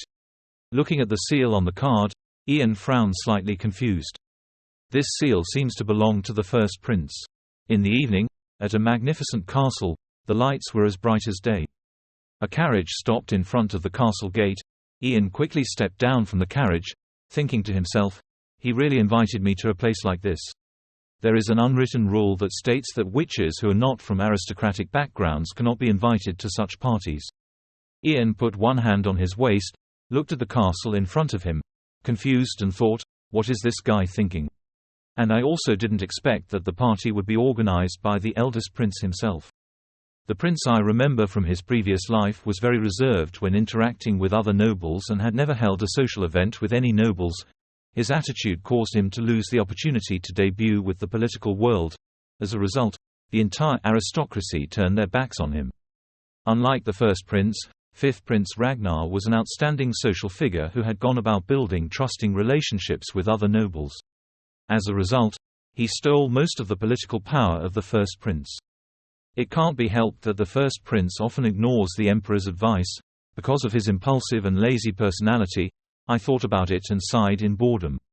I don't know what made him take such initiative, but this is probably beneficial for me. Ian was a bit upset.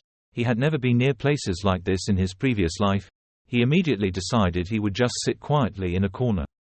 Entering the main door, Ian gave the invitation to the butler. He accepted it and replied, "Welcome, Mr. Ian Fage." Right after that, the door slowly opened. Inside is a very majestic scene. From the chandeliers to the curtains, all exude a noble elegance. Seeing movement, the nobles immediately stopped moving and looked towards the door. They looked at Ian with disapproving and confusing eyes. Ian rolled his eyes around, sweating and thinking, sure enough, it was really uncomfortable. At this moment, the butler shouted loudly and the eldest prince arrived. Hearing these words, all the nobles present respectfully bowed their heads in greeting. A person slowly stepped out on the balcony of the upper floor. It was the eldest Prince Hayden. He smiled softly and said, "I would like to thank the precious guests who came to my party today. As you know, I will be hosting the banquet tonight on behalf of His Majesty the Emperor. Normally we start the party with a speech, but today I want to introduce someone to you." After saying that, Hayden turned his head to look in one direction. Ian felt this gaze and was startled. He thought to himself, is he going to introduce himself? As soon as this thought came out, The first Prince Hayden spoke proudly from above and continued, "Tonight's special guest, the youngest level 4 mage in the history of the Ivory Tower. My esteemed guest from Moglian, Ian Phage." The atmosphere inside the party immediately dropped. Everyone present was silent. Hayden opened his hands and shouted happily, welcoming Ian. Stepping down, Hayden walked up to where Ian was standing, raised his voice to ask, "Maybe you guessed that I organized this party to introduce you?" Ian glared at this great prince, not very happy, and said, "I would like to thank you." Hearing that, Hayden laughed and replied, "It's okay, you look extremely stupid right now." Ian thought helplessly, "Damn, this is a plot to show the nobles that I'm on the side of the big prince." The plan was definitely set by the emperor, not the prince. Hayden kept talking, "I heard about your performance in the Ivory Tower. You were classified as a high-class magician as soon as you got there. I can imagine what those arrogant old men's faces were like. When I first met you in Moglian, I wondered why I had to come all the way there for a stunted brat." Remembering the situation at that time, Ian scolded him with a black face, looking stunted. At this moment, I heard Hayden continue happily and sincerely, "But I didn't expect you to be so wonderful. Although I organized this party for my father, I really thought that meeting you there was a choice, very great choice." After hearing these words, Ian paused a bit as if thinking. Hayden on the other side still had a bright smile. As if remembering something, the first prince suddenly became serious. He looked at Ian and said, "I want to introduce you to someone." After saying that, he pointed in one direction and said, "This way." Ian followed Hayden's hand and looked over. As soon as he saw someone coming, his eyes immediately opened wide, his expression also carrying a bit of surprise. Hayden opened the way for Ian to leave and said, "This way." Ian was extremely surprised when he saw the person Hayden wanted to introduce him to. In front of him was Princess Harry. She was wearing an extremely gorgeous and beautiful gown. Hayden said, "Ian, this is my sister, Harry." Harry smiled at Ian and said, "Nice to meet you, Ian. I am Harry Greenrive. Your name has become quite famous, including in the palace, so even I have heard of you." Ian heard that and thought to himself, "I am very honored." Harry's gentle voice continued to echo, "Unfortunately, today I can only come to say hello, but please accept my invitation to have lunch with me, so that you can tell me about your achievements. He is Moglian." The sound of two people talking echoed in the bustling atmosphere of the party. Ian said, "I can only tell you a few stories about magic and monsters, so I'm afraid you will get bored." Harry quickly shook her head, said, "It's okay, I'm not only interested in magic, but also interested in the way this world works." Harry smiled friendly and continued, "So I really want to talk to you, Ian. I will contact you via mail soon. Hope you will also enjoy today's party. This matter has been agreed. Ian will not refuse any more." He bowed and said, "Thank you for your kindness, Princess." Harry nodded, and when she was done, she and her brother turned to leave. Ian looked at their backs, his face slightly gloomy as if thinking. In the foreground, Harry was talking and laughing happily with her friends. She looked completely different from what Ian had seen at the palace. Looking at Hayden, Ian thought, the first prince seemed nervous, but he was doing a pretty good job of hosting the party. "You turn around. You should leave here, before things get complicated." Ian opened the door and stepped out, seeing the blurry back of someone standing in the night. When Ian saw clearly who the person in front was, his expression was extremely surprised. Ian called out suspiciously, "Mr. Oliver." Oliver turned to look at him, nodded in response and said hello again, "Mr. Ian." Ian moved closer to Oliver and said, "Mr. Oliver, you look great in these formal clothes." Oliver shyly said, "This is an order from His Highness." Having said this, the two stopped and looked at each other, but no one continued. An awkward atmosphere enveloped the two of them. Ian turned away embarrassed and looked away, thinking, "Maybe I shouldn't step out onto the balcony." At this time, Oliver also spoke up cautiously, "I've heard the rumors." Ian looked at Oliver's handsome face and asked again, "Rumor?" Oliver nodded and said, "Helena, the senior magician of the Ivory Tower, heard that you defeated that woman." Ian's face looked apprehensive. He looked at Oliver warily, thinking, "The prince also said the same thing earlier, that I heard about your performance in the Ivory Tower." Thinking like that, Ian smiled slightly and continued carefully, "A rumor like that is spreading outside. I thought most of the things that happened in the Ivory Tower were kept secret." Oliver calmly said, "Without that much information, what else can a knight do, in this era?" This era? Ian's face fell. He pondered what Oliver had just said. Currently, the Green River Empire has several mages at the pinnacle of the energy spectrum. Knights, who were significantly weaker, were seen as nothing more than decoration or embellishment. It was deserted outside. The two people's conversation continued. Oliver said, "I'm very surprised. Not only are you the youngest level 4 mage, but you also defeated Helena, the so-called Fire Princess. Sometimes I even wonder if you're really as young as you look." Ian felt a little guilty and quickly burst out laughing. "You think I'm too high?" At this moment, Oliver's voice suddenly became extremely serious. He said, "Now no one can doubt that you have the trust of the great prince anymore. The prince often avoids communicating with other nobles, and I personally organized this party just for you, but because of that, there is something I need to verify." Saying this, Oliver knelt down on one knee to be equal to Ian. He looked straight into Ian's eyes and asked, "Whose side will you be on?" "To me, it doesn't matter who you are or how young you are to be able to reach that level. What I'm worried about is the magicians of the Ivory Tower openly supporting the 5 princes, so now I ask you, will you side with the Ivory Tower?" Looking at Oliver's serious look, Ian pondered for a moment, then smiled and replied, "It was a meaningless question. Who could give a decent answer in a situation like this?" Hearing that, Oliver bowed his head slightly, somewhat awkwardly said, "As a knight serving the prince, I must hear your answer." Oliver's eyes were sharp. His voice was serious, asking the question, were he a friend or an enemy? Ian looked at the person in front of him. This was Oliver Raywood, the loyal knight who stood side by side with the great prince until the end. He said cautiously and honestly, "I'm still not sure." In his mind, he thought, maybe I can give Mr. Oliver a hint. Thinking so, Ian clenched his fists. His voice became a bit cold.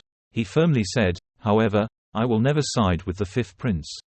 Oliver's face was extremely surprised by Ian's attitude. He cautiously looked around to see if anyone was here. Ian saw that and said, "I used magic just so you can hear, so don't worry." Waiting for Oliver to calmly take it back, Ian smiled and asked, "Was that answer okay?" Oliver happily said, "For the time being, that was the perfect answer." The atmosphere was less tense now. Oliver boldly said, "Can I make a request?" Hearing that, he wondered, "What kind of request do you mean?" Oliver looked into the distance and spoke softly. "Until he gave a certain answer to my question, please be my sparring opponent, I need strength." Ian widened his eyes and asked, "Sparring partner? Do you want me to teach you how to fight against mages? Is that sword likely to point towards me?" Oliver said seriously, "I cannot completely deny that possibility." Hearing this answer, Ian laughed happily. He crossed his arms and said, "Mr. Oliver, your skin seems a bit thick. Obviously I'm going to refuse this request. I won't get anything out of it." Hearing that, Oliver immediately put his hand behind his head and did something. Turns out he took off the necklace around his neck and brought it in front of Ian. Oliver said, "This necklace was given to me by the Queen herself on the day I was appointed as the eldest prince's bodyguard. It is a necklace that is enchanted to purify the mind." That is, Ian thought startled. One of the royal treasures that I couldn't find any information about in my previous life other than that the last person to own it was the Queen. Oliver continued to speak, "I will pay for this necklace. I believe it will be more useful to you mage than a knight like me." Ian asked incredulously, "Wasn't this given to you personally by the Queen?" Oliver nodded and said, "He gave it to me to serve my master better. My request is to fulfill that request. I'm sure he will understand." Ian listened to these words and thought silently. After a moment, he breathed a sigh of relief and said, "If you are willing to go that far, then I accept. I will take this necklace." Ian reached out and took the necklace from Oliver's hand. Oliver smiled slightly, his face extremely satisfied when his wish was achieved. At this moment, a large light source flared up ahead, illuminating the entire sky. This incident interrupted Oliver and Ian's conversation. Both of them were startled and turned their heads towards the location of the light. With a loud bang, a fierce fire flared up, lighting up the entire sky. Captain Oliver and Ian looked ahead in panic. A huge fire is spreading at breakneck speed. Oliver seemed to suddenly realize something. His face turned pale and he screamed, "Your Highness!" He and Ian rushed towards the fire, opened the door and ran in. Oliver worriedly kept shouting, "Where are you, Your Highness?" "Captain, over here," someone called. Oliver immediately turned to where the voice came from. "I only saw Prince Hayden on that side protecting the hairy princess." Behind him were guests who were extremely panicked and didn't understand what was going on. Hayden frowned and asked, "Why did such a thing happen in the palace?" Oliver and Ian rushed over. Oliver worriedly said, "Prince, Princess, are you two okay?" Hayden nodded and replied, "We're okay." At the same time, Knight Paul and other soldiers also rushed over. Everyone had extremely panicked expressions on their faces. Paul shouted loudly, "Your Highness, are you okay?" Paul continued to look at Oliver and asked, "Captain, are you injured?" Oliver shook his head and said, "I'm completely fine. What's the situation outside?" Paul furrowed his eyebrows and began to report the situation. A series of unknown explosions were happening inside the palace. "We have activated the emergency communication sphere and we are fully mobilizing force to find the source of this explosion." Hearing this, Ian's eyes were full of doubt. He thought to himself, is it an emergency communication ball? The palace's emergency communication sphere is a network that connects the Night Command, military camps, and even the Ivory Tower. It allowed the concentration of all available forces to the palace. The emergency communication sphere was activated, meaning all soldiers and magicians would gather at the palace. Ian clenched his hands and silently calculated, what if this explosion was aimed at that? Thinking of this, Ian became even more suspicious about what was happening and was even about to happen. He thought, could it be? Not thinking that much anymore, Ian immediately raised his hand to cast mana barrier magic. A line was formed around everyone, protecting him inside. Ian turned to ask the princess, "Princess, do you know how to infuse mana into the barrier?" Hearing such a question, Harry was startled and exclaimed, "What?" There wasn't much time to explain. Ian hurriedly said, "This is an emergency situation, so I need an answer." The princess clasped her hands, cautiously said, "I have learned," but, hearing the necessary answer, Ian immediately pointed at the protective barrier in front of him and said, "Then can you maintain it?" Not letting Princess Harry refuse, Ian turned around and left. He approached the maids standing nearby and said, "I have something to ask. Has a maid named Isabel ever been here?" Hearing this name, a maid trembled slightly in panic and said, "Why, yes, she was assigned to a separate palace, but she said she wanted to come and see the party." Hearing this answer, Ian's face turned a little colder. He was certain that his guess was correct, and indeed it was. Their real target is Cecilia. By concentrating forces on the palace through explosion, they will infiltrate the Ivory Tower when surveillance is neglected. It doesn't matter what happens to Cecilia, but I have to make sure the information she has about me doesn't pass on to the Coldwalkers. In the dark prison, the sound of thuds rang out. Someone is coming. A person wearing a black cloak that hides his face and looks very mysterious walks slowly to Cecilia's cell and speaks, "Long time no see, Cecilia, I'm surprised you're still alive." Cecilia looked at the person who had just appeared and asked suspiciously, "Who was that?" The mysterious person slowly took off his hood, smiled and said, "It's me, Daniel. I'm very disappointed in you. I thought you were a good spy." Hearing this name, Cecilia immediately stood up and walked towards the door. She clutched the iron bars, as if she saw the light of her life, and quickly shouted, "Daniel, take me out of here." Faced with Cecilia's reaction, Daniel shrugged and slowly said, "Of course, but I have something to check." Knowing what Daniel wanted to ask, Cecilia immediately affirmed, "I haven't said anything, that brat, Ian Fage, from the beginning he knew everything, from the existence of the Coldwalker family and the people in it." Hearing that, Daniel coldly asked if it was true. Cecilia nodded and said, "She also knows about mana sealing that neither you nor I know." Hearing that, Daniel immediately said, "Cecily, that's something most Coldwalkers don't know. The superiors only told us after you were captured." Daniel crossed his arms and asked, "So do you have anything else to say?" Right now Cecilia only has one thought. She wants to go out. She shook her head and said, "That's it. We don't have much time, right? Let's go out, go out." Daniel lazily stood there with a cold expression, took a breath and said, "Is that so?" At this moment the prison door was opened. Seeing that, Cecilia smiled, thinking that she would really be saved. But before he could be happy, Daniel suddenly called out in a cold voice, "Cecilia." Cecilia turned back instinctively. She barely had time to say 2 words. What was going on? A sword from somewhere swept across her neck. Blood was warm. The heat dyed the whole face red. Cecilia's eyes widened. Completely unable to believe what had just happened, Daniel decisively pulled the sword out of Cecilia's body, coldly watching her fall to the ground. Holding the sword in his hand, Daniel said faintly, "When you were imprisoned in the ivory tower, we debated for a long time about what to do. You are a quite rare level 3 magician, so we considered rescuing you, miss." Cecilia lay on the ground clutching her throat that was constantly gushing out fresh blood, both painful and unwilling. Daniel stood still, looking at the dying person in front of him, without any emotion to say, "And this is the conclusion we came to. The mission here is complete." Daniel smiled softly and said to Cecilia for the last time, "Well then, I mean goodbye." Having just said this, Daniel suddenly heard a voice from behind. "You too?" He was startled and turned around. Then quickly swing the sword that killed Cecily towards the person who appeared. The sharp tip of the sword cut through the wind, rushed forward and crashed hard into the wall. The person who came was Ian. He tilted his head a bit and avoided Daniel's attack just now. Seeing Ian standing there calmly, arms crossed over his chest, not showing any signs of fear, Daniel asked suspiciously, "Who are you?" Even though the attack just now had scratched Ian's face, he didn't care. Looking at the person lying on the ground, Ian coldly asked, "So you've eliminated Cecilia? That's good. Then, I have one less thing to worry about. Thanks to you." Hearing these words, Daniel was extremely frightened. He was about to take further action but discovered that under his feet a thin layer of ice had grown from who knows when. At this moment, he heard Ian continue, "Daniel, it's a pity that I meet you again today. I swore I would kill you with my own hands."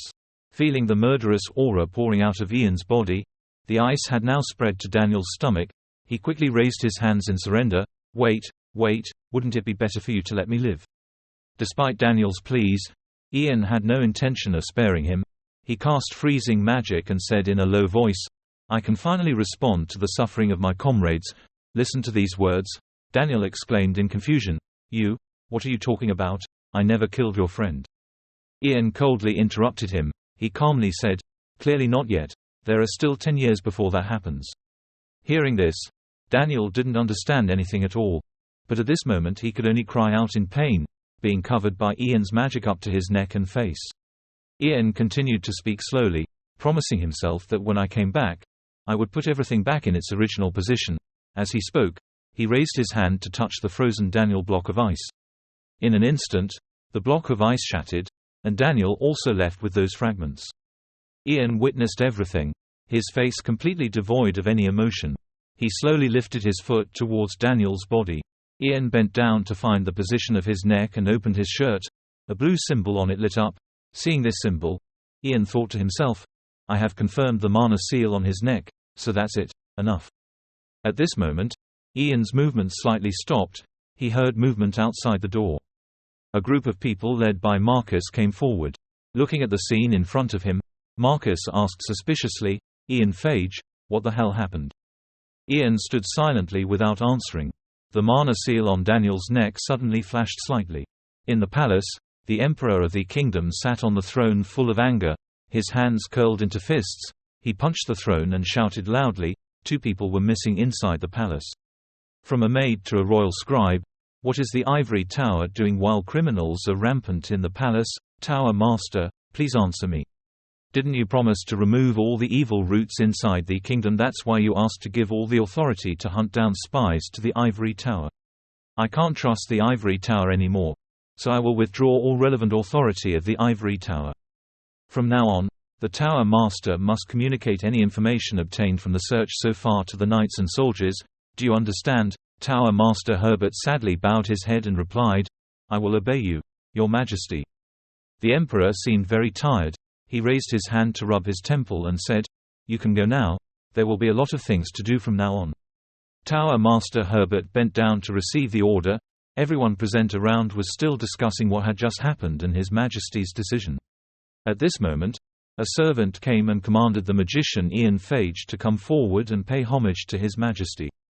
Ian slowly walked up to the Emperor. The Emperor looked at Ian and said softly, "So we meet again, special guest from the north, Ian Phage." Ian stood below, wearing a neat suit, bowing respectfully to the emperor. After the opening words, the emperor continued to say, "Thanks to your ingenuity, this time we were able to protect the empire. Without you, we would have been helpless to lose a large amount of important information to unknown enemies, which would have turned the empire and the royal family into a laughing stock to the whole world. So I will never forget your achievements in this incident. That's why I want to personally express my appreciation and the reward I want to give you." The emperor said this when a servant brought a chest in front of Ian. Opening it was a very beautiful and sophisticated blue robe. The emperor told Ian about the origin of this cloak. The cloak was the only item left by Mitchell Greenrear, my ancestor and the only magician of the royal family. Due to that person's will, I didn't give it to anyone other than a member of the royal family, so I want to say that I'm only lending it to you. And I will lend it to you until your last breath, or until you don't want to keep it anymore. Looking at the cloak in front of him, Ian thought to himself, Mitchell Greenrear, the first and last mage of the Green River Empire's royal family, he was the hero who saved the empire, and rose to the position of master of the tower with his power, his magical power. His cloak was an item that was difficult to see even in his previous life. At this time, the emperor continued to speak, "Because this is just a cloak, so I think you don't need to change. Do you want to try it on now?" The cloak was taken out of the trunk and put on Ian's body. It looked very good on him, but it still seemed a bit loose. The emperor also saw that. He squinted his eyes and laughed loudly and said, "A bit too generous for you. I wonder when it will start." Ian looked at the cloak on his body. He felt it for a bit and was surprised to discover that this was a magical cloak. Ian raised his head to look up at the emperor, smiled and said, "Then I will make it fit me right away." As soon as he finished speaking, Ian began to perform magic with the cloak. Immediately, the oversized cloak just now fit Ian better. Everyone around looked at the scene that had just happened and was surprised and began to talk excitedly. How could he do that? The emperor sat on the throne with his chin in his hand, looked around and then commented with satisfaction, "It suits you very well. The blue color also matches your eye color." Ian smiled gently, bowing his head to thank the emperor for his grace. Leaving the palace, on the way back, Ian immediately encountered Princess Harry. Princess Harry stepped forward, raised her voice and said, "Excuse me, Sir Ian." Ian immediately bowed his head to pay respects and paid his respects to the princess. Seeing this action, Harry quickly waved his hand shyly and said, "Please don't be too polite with me." Harry seemed tense, clasped his hands together and spoke hesitantly. "Mr. Ian, actually I have something to tell you, about what happened before." Hearing the princess say this, Ian bowed his head slightly and immediately said, "I was too busy at that time and extremely rude to you, Your Highness. I hope you will forgive me." It seems Ian misunderstood me, the princess hastily explained. That's not it." Seeming to know what the princess was worried about, Ian smiled gently and told her, "What's more, what you're worried about won't happen. So please rest assured." When Harry heard this answer, his tense face relaxed and was replaced by a smile. At this moment, there was suddenly the sound of footsteps slowly approaching. Ian cautiously turned his head to look back. The person who walked over smiled slightly and said, "You have truly achieved a great achievement, Mr. Ian. Thanks to you, the safety of both the Empire and the royal family was preserved. And as His Majesty told you, your achievements in this incident are very great. Well, forgive me for introducing myself late. You probably already know who I am, but I wanted to formally introduce myself. My name is Ragnar Greenriver, the fifth son of His Majesty the Emperor." Hearing this familiar voice and face, Ian's face suddenly turned a little colder. The image of his past life appeared in Ian's memory, the glass of poisoned wine lying on the ground, Ian kneeling at Ragnar's feet and the indifferent look on his face and the cold eyes of the person in front of him. The life before him and this prince still existed with him. There are too many bad fates for each other. Ian silently exclaimed, "My old friend, Ragnar." Ian's body slightly paused, his eyes opened wide, staring at the fifth prince in front of him. Ragnar saw his attitude and didn't pay attention. He slowly continued, "Although I'm late, I want to congratulate you for getting the position of senior magician in the Ivory Tower." Ian remained silent and said nothing. In his heart he thought, it's too early to meet him. On the other side, Ragnar still warmly expressed his appreciation to Ian. "I want to express my appreciation to you. for protecting the Empire's security from spies in the Moglian realm, and today I also want to invite you to lunch to show my gratitude. Are you free to accept my invitation?"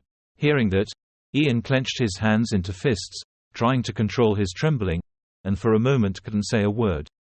While not knowing what to do, Princess Hari spoke up to help Ian. She stepped forward to block him and said, "I'm sorry Ragnar, but he has business with me today." Seeing that his goal was not achieved, Ragnar was not angry. He smiled and asked, "So what?" Not letting Ragnar continue, Ian bowed his head slightly and interrupted him. "I'm extremely sorry, but I'm afraid it won't work, Your Highness." Hearing this unexpected answer, Ragnar was a bit annoyed but couldn't do anything. He had to accept it and said, "See, it seems Princess Hari doesn't like this prince." She stood there full of people, looked at Ragnar uncomfortably. Not stopping there, Ragnar took a few steps forward and politely continued, "It's a pity, but I'll look forward to the next time. It's nice to meet you, Mr. Ian." Ian didn't say anything. His eyes widened as he looked at the person in front of him. Without saying more, Ragnar took his subordinates and turned to leave, not forgetting to say, "Goodbye then." The two people, Ian and Hari, looked at the back of this fifth prince leaving. Waiting for Ragnar to go away, Princess Hari breathed a sigh of relief and cautiously called, Mr. Ian." I said it without thinking carefully. "I'm sorry." Ian didn't blame him. He just nodded gently and said, "It's okay." The short meeting just now raised many thoughts in Ian's heart. This Ragnar is really special. I met him 2 years earlier, and now he's just a prince hiding his true plot. Ian determinedly told himself, "I will stop you at all costs, Ragnar. Before you have a chance to expand your power, so that you cannot advance even a single step. Until you despair and have a tragic end, I will be your opponent in this life." Daily life continues to take place. The palace still stands tall, welcoming the first morning sunlight. Inside a room, books are neatly stacked on glass cabinets. Prince Hayden was reading a book with his chin in boredom. As he read, he groaned, "I didn't understand what he was saying. Can't they write in a way that everyone can understand? Who would write in such a complicated way?"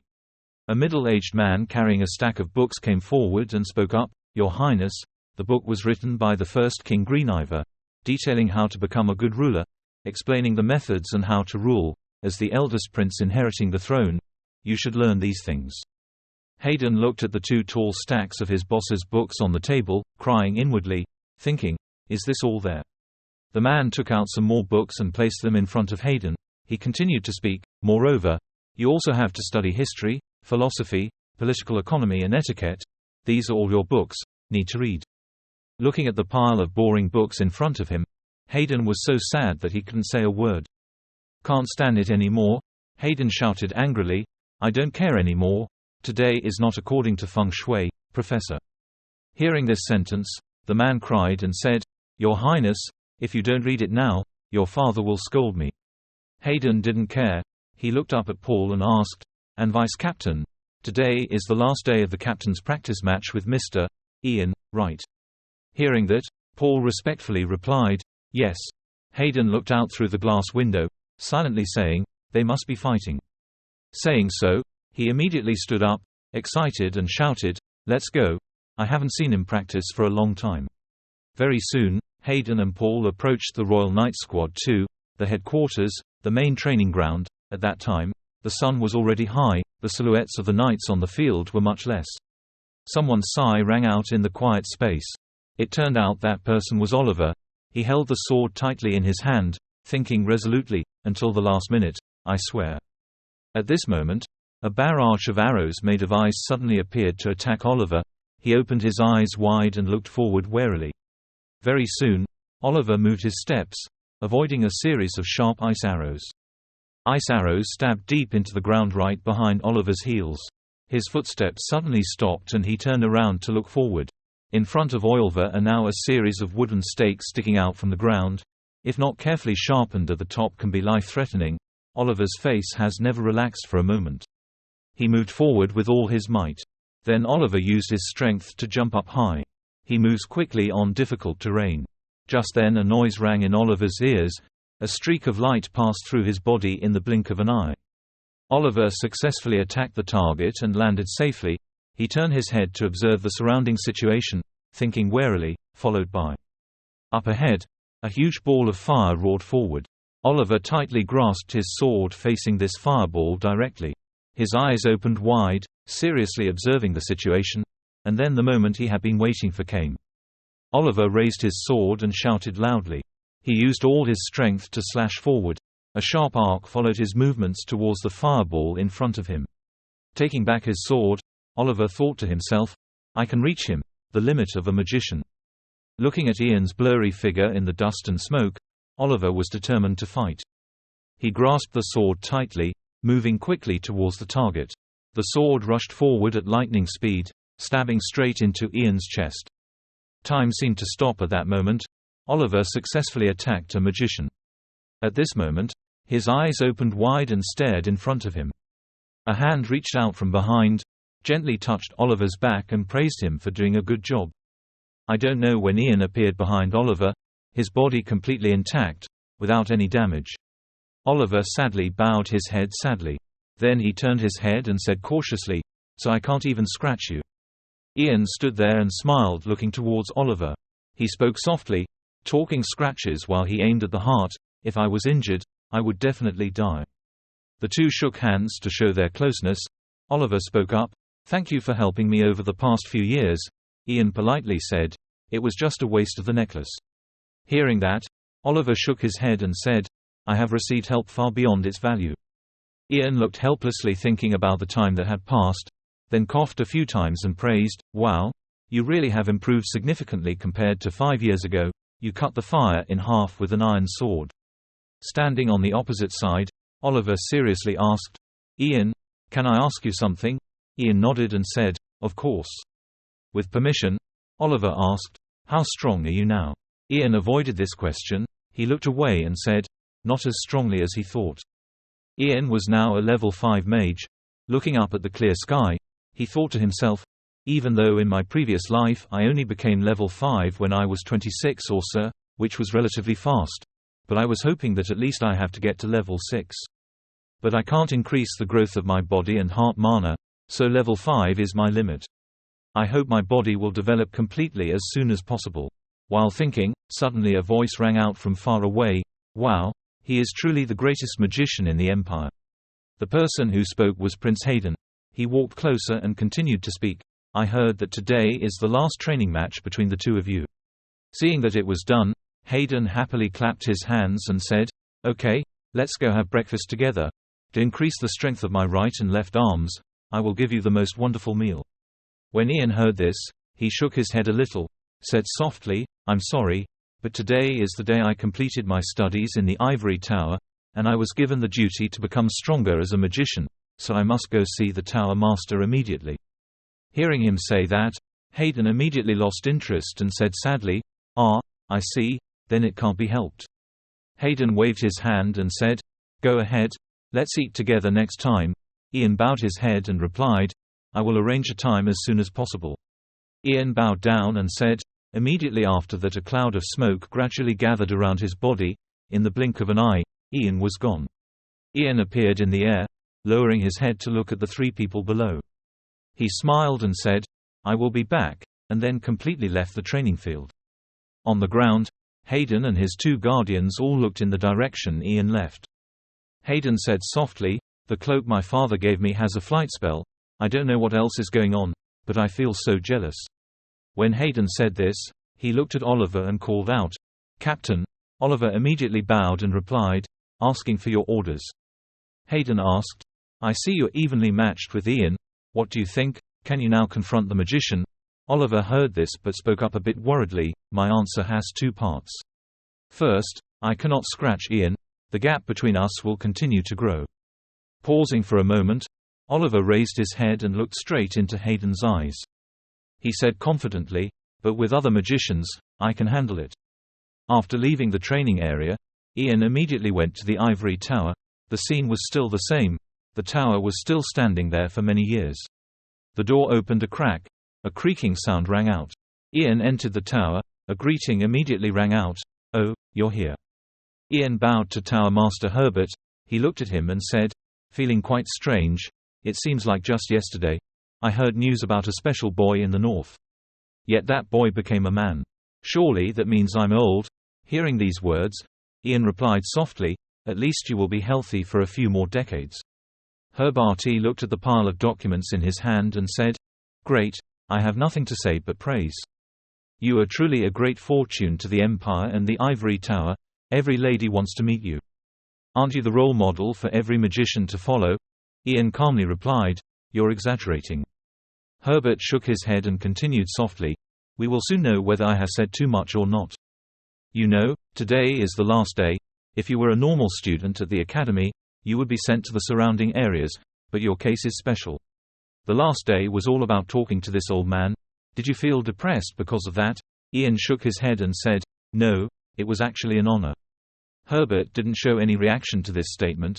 He searched for the wooden box on the table and said, Thank you, even though it was empty words. Taking out a command card and giving it to Ian, Herbert said, congratulating him on becoming an official magician. Ian took the command token in his hand, and heard the person in front continue to say, This is a symbol of your status.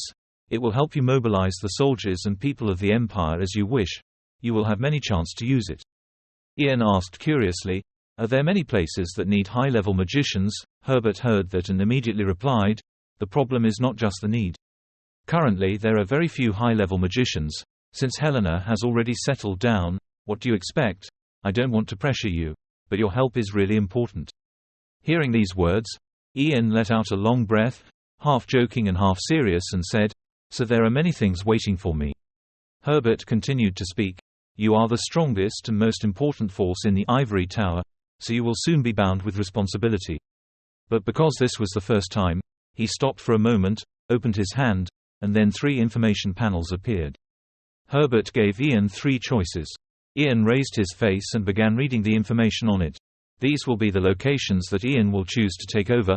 1 is Rodmere, the city with the largest seaport in the Empire. 1 is Benson, the city that produces the most iron in the Empire. Ian turned his head to look at the last information board.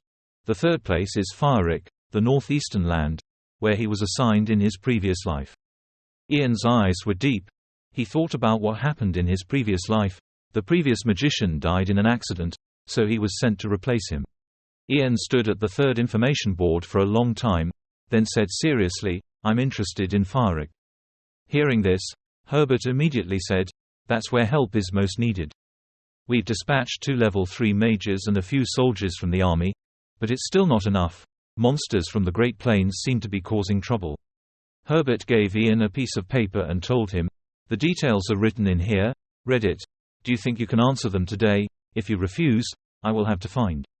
Not letting Herbert finish his sentence, Ian firmly interrupted him, Otherwise I'll go there, go to Firewick.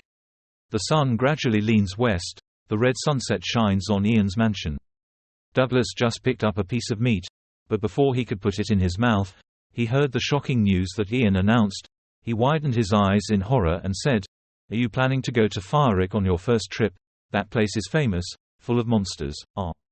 When Douglas said this, he suddenly cried out and stopped. He was scared by Ian's sharp eyes. He saw the knife standing upside down on the table as a warning. Douglas knew he had said something wrong, so he quickly closed his mouth.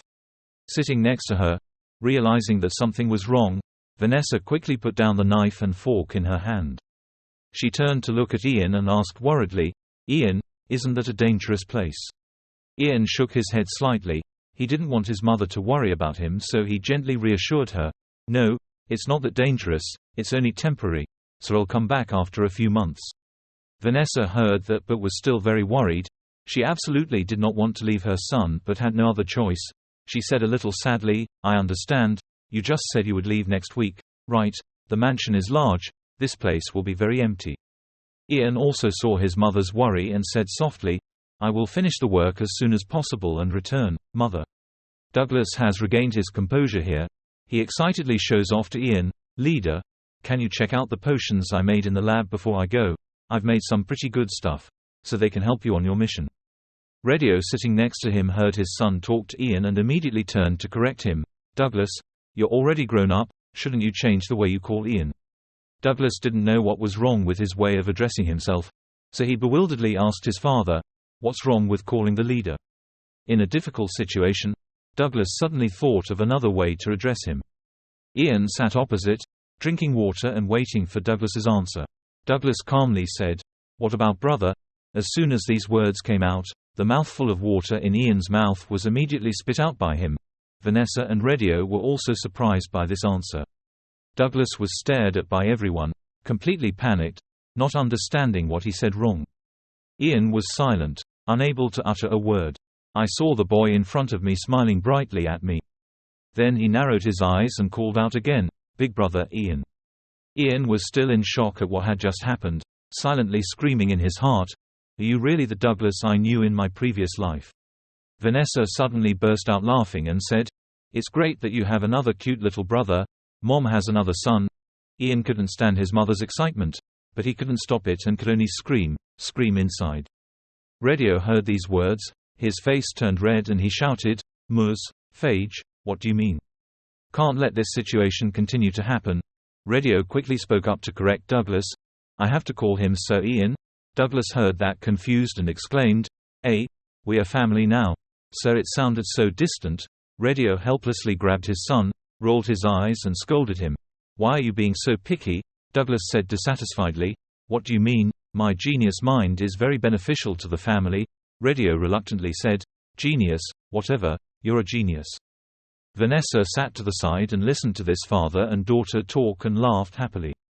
Ian turned to look at his mother for a moment. Seeing her so happy, Ian thought to himself, "This is not bad." Everyone continued to eat. After a while, Ian suddenly glared at Douglas and said, "You can't call me brother." When Douglas heard that, he cried out in pain. Radio and the servant approached and asked Ian, "Are you ready? Are you planning to go straight to Firewick?" Ian shook his head and said, "First, I have to say goodbye to the master of the ivory tower, then plan to go there. Radio, the mana trap I placed in the mansion." Understanding what Ian meant, Radio smiled and said, "Ha ha, you already explained it yesterday. Don't worry, I will use my life to protect Miss Phage." Hearing Radio's words, Ian felt somewhat reassured. He nodded and said, "I hope you don't have to use it." The two of them were talking when Douglas's voice suddenly rang out in the distance. Douglas saw the danger emanating from the two people in front of him. He quickly corrected his words, cautiously said, "I mean leader." Douglas gave Ian a bottle of medicine he had just researched and said softly, "Please accept this. This is the medicine Father created for sale. I tried it myself." Ian reached out to receive the bottle of medicine and held it in his hand to examine it for a while. Douglas thought for a moment, then leaned close to Ian's ear. The boy whispered, "It's probably better than Dad's." Ian nodded. He held the potion tightly, then turned to Douglas and said, "Yes, thank you." Douglas still had 3 years before graduating from the Royal Apothecary, but he had already been promised a position as a Royal Apothecary due to his abilities. Ian looked down at the bottle of medicine in his hand, smiled slightly and thought to himself, "It will definitely have a good effect." As if remembering something, Douglas suddenly asked, "Leader, will you fly to Firewick in a cloak?" Ian shook his head and replied, "No, I will take a carriage to the outskirts of the capital. I don't want to be attacked by many people. Attention." At this moment, Vanessa and her servant walked over. In her hand, Vanessa was still holding a small box. She called out to her son. Giving the box to Ian, Vanessa kindly advised, "Eat this on the way, Mom packed a lot. The first box is the food you need for today, the other boxes have beef jerky and dried fruit to eat later. Mom also baked my favorite red bean cake." Every mother takes care of every meal for her child, and Vanessa is no exception. Receiving the box, Ian said emotionally, "Thank you Mom, I will eat a lot."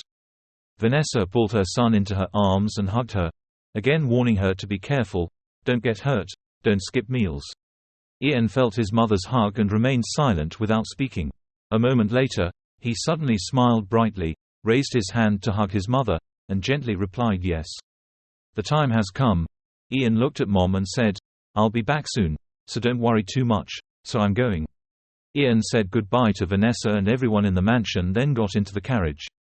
The carriage quickly rolled away. Everyone stood silently looking after the carriage. Ian turned his head slightly and looked at everyone again. Her hands clasped tightly on her thighs. Ian thought to himself, "I have to believe that my mother will still be safe even if I'm not there." A mansion protected by the palace. The crime rate in the city is low. And the secret that only Mother, Radio and Douglas can activate, traps Mana. With that, I can eliminate most of the dangers. Looking outside through the small window, Ian silently exclaimed, "Firewick territory, it's been 2 years." The horse-drawn carriage went on the road, leaving the city and entering the deep forest. At Firewick, the orc monsters crossed the mountain toward the Kallian leader Firewick's camp. The current situation can be seen as the numbers are leaning towards the orcs. On this side, the Kallian gritted his teeth and ordered his troops to behead him 100 times and bring them back here to me. Until then, don't leave me alone. Facing the orc monsters, the Kallian army was somewhat weak. One of the soldiers rode up and called loudly. Kallian turned to ask what was going on. The person who had just arrived quickly jumped off his horse, panting, and reported, "The supply force was behind. Our rear supply force has been attacked by orc monsters climbing over the mountain." When Kallian heard this, his eyes widened and he exclaimed, "What?" He gritted his teeth and cursed, "Damn, how could they overrun the back line?" Kallian quickly changed his battle plan, immediately giving orders, "Teams 2 and 3, stay in place with the magicians, Team 1, follow me." Having assigned tasks to each team, Kallian immediately jumped on his horse, ready for battle. The troops received orders and quickly carried out their plans, all shouting loudly and clearly in unison. On horseback, Kallian pointed his sword forward and shouted solemnly, "We will deal with the orcs behind." As soon as these words finished, the horses' hooves broke the ground and rushed forward. While going to the place where the orc monsters were, the Kallians silently assessed that their unit intelligence was very low, but they moved like an army. Well-trained soldiers can deal with them, but they are more than capable of eliminating supply teams with no combat experience. "I hope I'm not late," Kallian exclaimed. He used his whip to spur his horse and rushed forward with the soldiers behind him. At this moment, the sky suddenly started pouring white snow. Seeing the snow falling, Kallian quickly stopped his horse. He glanced around, full of doubt, and exclaimed, "Snow? There is no snow in the north." Kallian's eyes widened, not understanding what was going on. But in front, a blinding white light suddenly flared up. Immediately afterwards, countless sharp ice spikes rumbled up from the ground. Looking at the giant ice peaks towering in front of them, the Kallian and the soldiers behind were all stunned on the spot. The orc monsters also stopped their movements, extremely surprised by the appearance of these ice peaks. Kallian was sweating profusely, unable to understand what was going on. Suddenly his eyes noticed a vague figure standing on top of an ice peak in the distance. That figure stood there defiantly for a long time, then turned slightly and jumped to another position. In the back canyon, goblin corpses pierced by ice fragments lay scattered. A huge iceberg appeared, completely filling the canyon, which the goblins took advantage of to attack. Ian landed on the ground from the high ice peak. He wore a cloak that covered his face. Hundreds of soldiers' spears were pointed at him.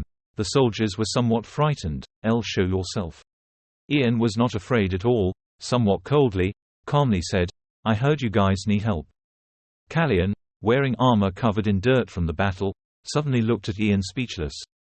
Ian lowered his hood, his shining face appeared, his hand holding the command card. His eyes turned to Kallian and said, "My name is Ian Phage, a high-level mage sent by the Ivory Tower." Kallian seemed to remember something, hesitated. "Ian Phage. I mean, you're a noble from northern Mongolian, Mr. Ian Phage?" Ian nodded slightly in agreement, confirming Kallian's words. Kallian raised his hand behind him, ordered the soldiers behind him to put down their weapons, and politely said to Ian, "Ha ha, I didn't expect such a young man to come to help us. I've heard about your achievements in destroying the goblin army in the Moglian Mountains at a very young age." Then he reached out his hand to him.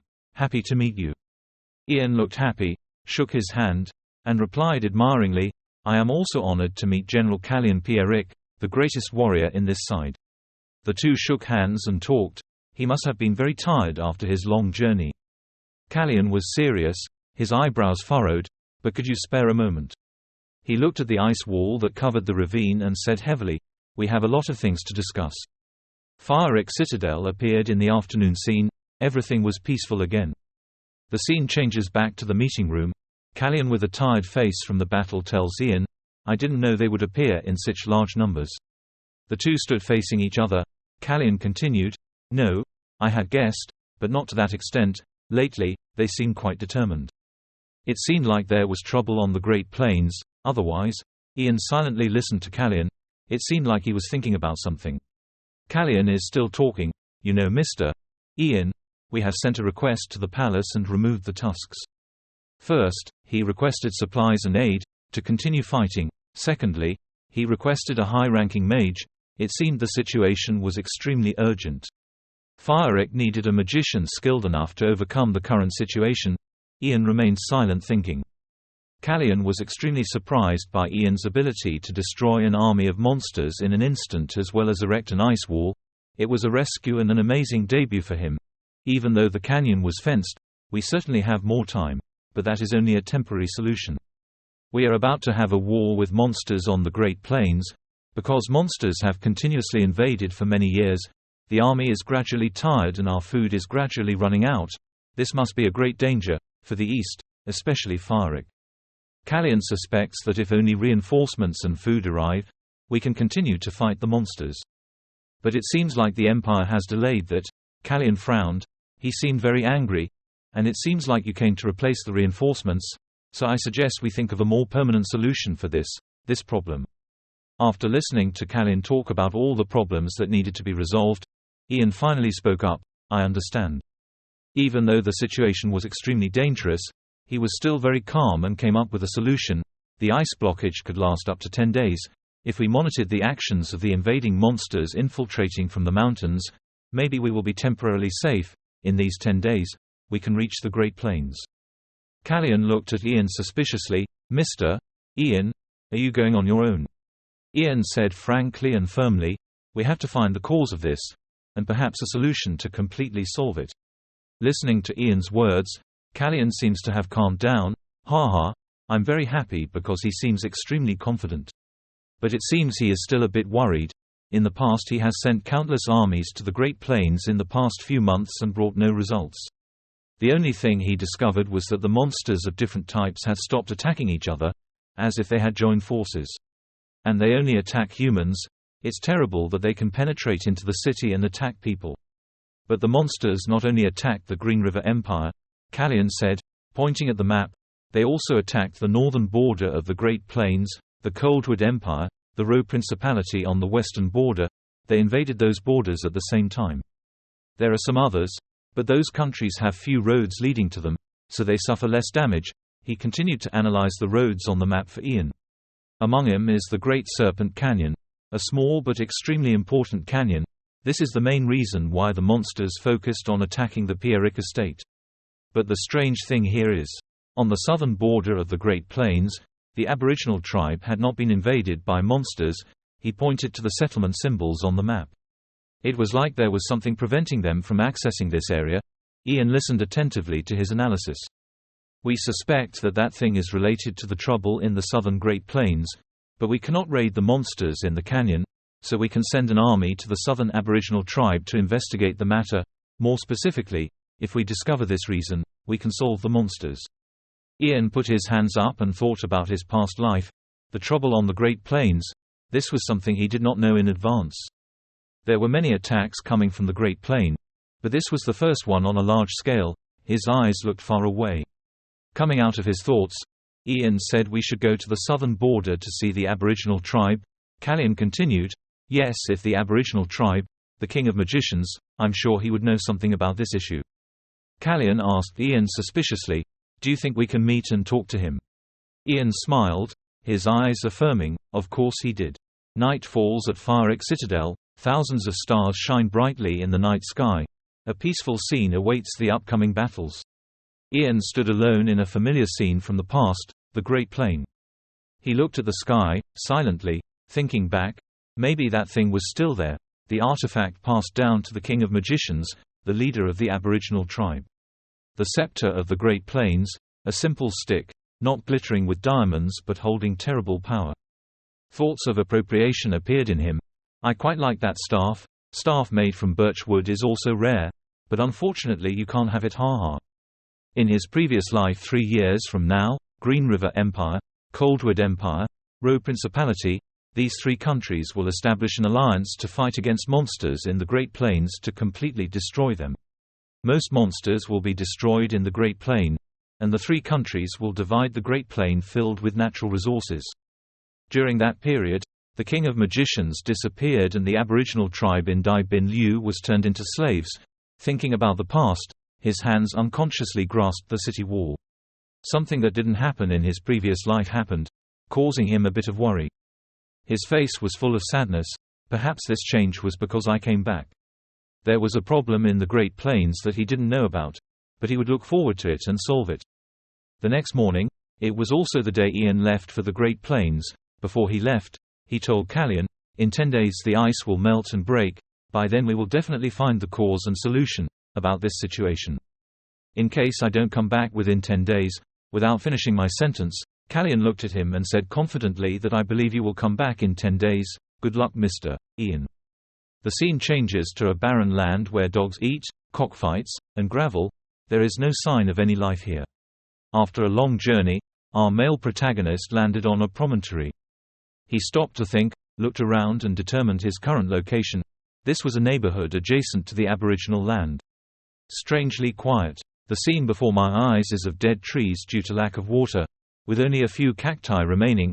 Compared to the monsters in the north, I haven't seen any monsters since going south. I don't know.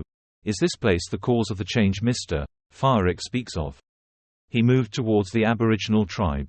Rustling, it seemed his footsteps had attracted the attention of some Aboriginal men resting nearby. They saw a strange stele, immediately stood up and took a defensive position, shouting loudly in the Aboriginal language, "Who are you?" Ian's face was cold, his arms were dirty, explaining in their language, "I am not an enemy, I am a magician from the Green River Empire." One of them suddenly and confusedly asked, "How do you know my friend's language?" Ian remained calm and fearless, true to his protagonist's demeanor. "I didn't have time to explain, I came to see the Wizard King." Ian brought the natives from one surprise to another. "And what did you just say?" The Shaman King, a mystical person wearing a cloak and wielding a staff, the Tower Master of the Aboriginal tribe. The Aborigines are also people born with mana hearts. The way they control mana is quite basic, but they are raised became sacrificial magicians instead of regular magicians, and among them, their Magician King, stood at the highest position. Ian, with steady eyes, still calmly explained everything to them. "I came to talk about the problem that the monsters in the north are causing. The Sorcerer King must have known about it, so please," without letting him finish his sentence, a spear suddenly quickly pointed straight at his throat. The tribe's people spoke loudly, seemingly not taking him seriously. "How dare the Empire's dog be so arrogant? Do you think the Shaman King will see you? They shouted at you, 'Go away, talk nonsense anymore and we will offer you as a sacrifice to the souls of the Great Plains.'" Still calm and not being slandered, he harshly told them he looked like him. "Someone who will go to hell just because you tell me to do so." His eyes are cold. Cold air radiates around. Even though he really wants to talk softly, it seems they don't want him to achieve what he wants. It seems that the natives have lost their composure. They grabbed their spears and rushed straight towards you. It seems you will die before realizing the situation. "Who up?" those people shouted as loudly as they could, but he still stood there calmly waiting. "Thung Bang, your hands are skilled. You have done this hundreds of thousands of times. These people are not your opponents." Quick as lightning he rushed towards the leader, slashing towards the spear that person was holding in his hand. With just one gentle slash, the spear broke off and fell to the ground. It was so fast that the native did not have time to understand what had just happened. He was dumbfounded as he looked at his spear with its tip missing. Seemingly not wanting to waste any more time here, Ian pointed his ice spear at him, visibly upset, telling him, "Don't cause trouble, take me to the Wizard King." A voice broke through this space. "What business does a person from the Empire have here?" The four people suddenly turned their heads towards the voice. A group of 3 people stepped forward, in which the person standing in the middle was an old man with white hair and beard.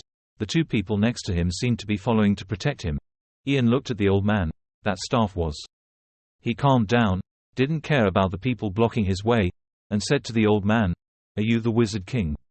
The old man calmly nodded. "That's what I was called." He turned all his attention to the Wizard King, politely saying, "You came all the way here," which surprised me. Ian gets to the point. The monsters of the Great Plains are invading the borders of the 3 countries. However, when I move south, I don't see any monsters at all. I'm not sure if you know why, monsters only occupy the north." The Sorcerer King seemed to know in advance why he came, calmly replied, "It's normal for monsters to invade the border. We don't know why this happened." Lie. Ian knew he was lying, the power of the magic told him so. Even though his lie was exposed, the Sorcerer King still calmly looked at him and said nothing. Ian frowned, his eyes steady. "Your lies won't work on me." Even though he wasn't on home turf, he still spoke frankly, "Please tell the truth, what's going on?" The two guards of the Sorcerer King probably couldn't stand his attitude towards their leader. How dare that bastard act so arrogant in front of them? The Sorcerer King raised his hand to stop their words. Perhaps because of his great age and experience in battles, he has a certain understanding and sees the power of Ian, completely different from his young soldiers. "I say the Emperor's magician, Kwok, has come up with a lie detection magic, but seeing it with my own eyes is quite surprising." "Yes, there's no use lying to you." He looked at Ian's face, still cold as ice. "I'll tell you the truth." The old face of the Magician King was somewhat reluctant to say, "Many years ago, there was a prophecy. The originally beautiful Great Plain will turn into a sea of fire, and golden light will dye the land red. Our people, who have lived on this land for thousands of years, will be divided and turned into slaves." Hearing that, his face changed color. He didn't expect that the events that happened in his previous life would be prophesied like this in this life. There was a big question mark in his heart. He continued, "We couldn't do anything. We knew that our tribe would be destroyed if war broke out. Even so, we couldn't wait and pray that the prophecy wouldn't come true. One day a lady found us.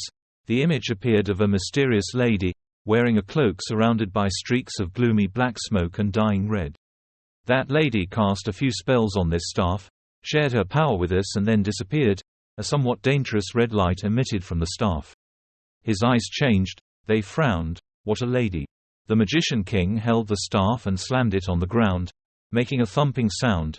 It seemed like he was exercising the power contained in the staff. She spoke harshly and said that if another outsider comes here, he must not be allowed to live. Leave this place.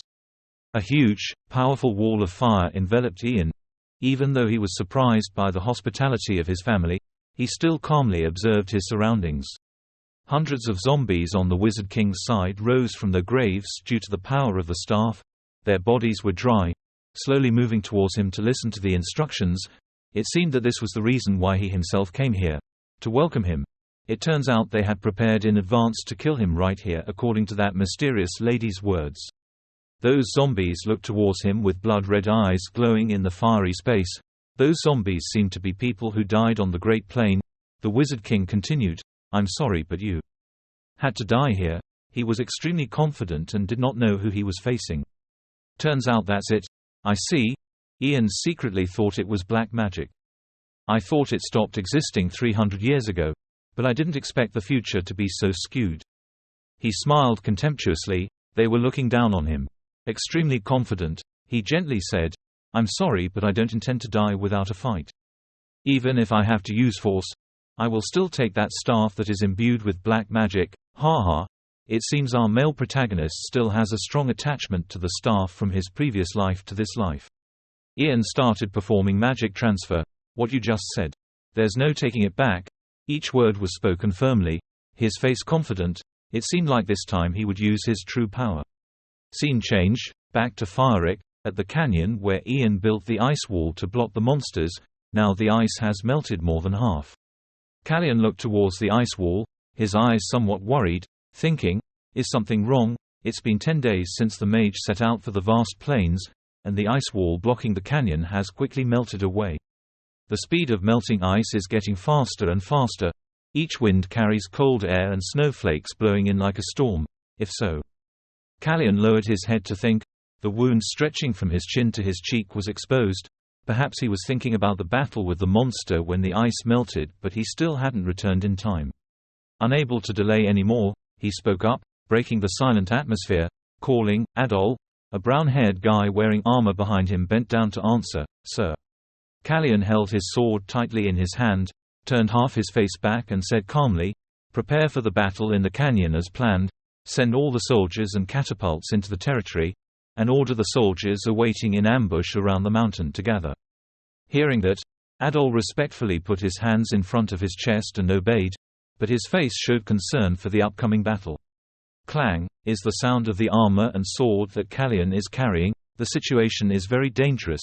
In the face of attacking monsters like hungry tigers, he still reassures himself, "We can stop them."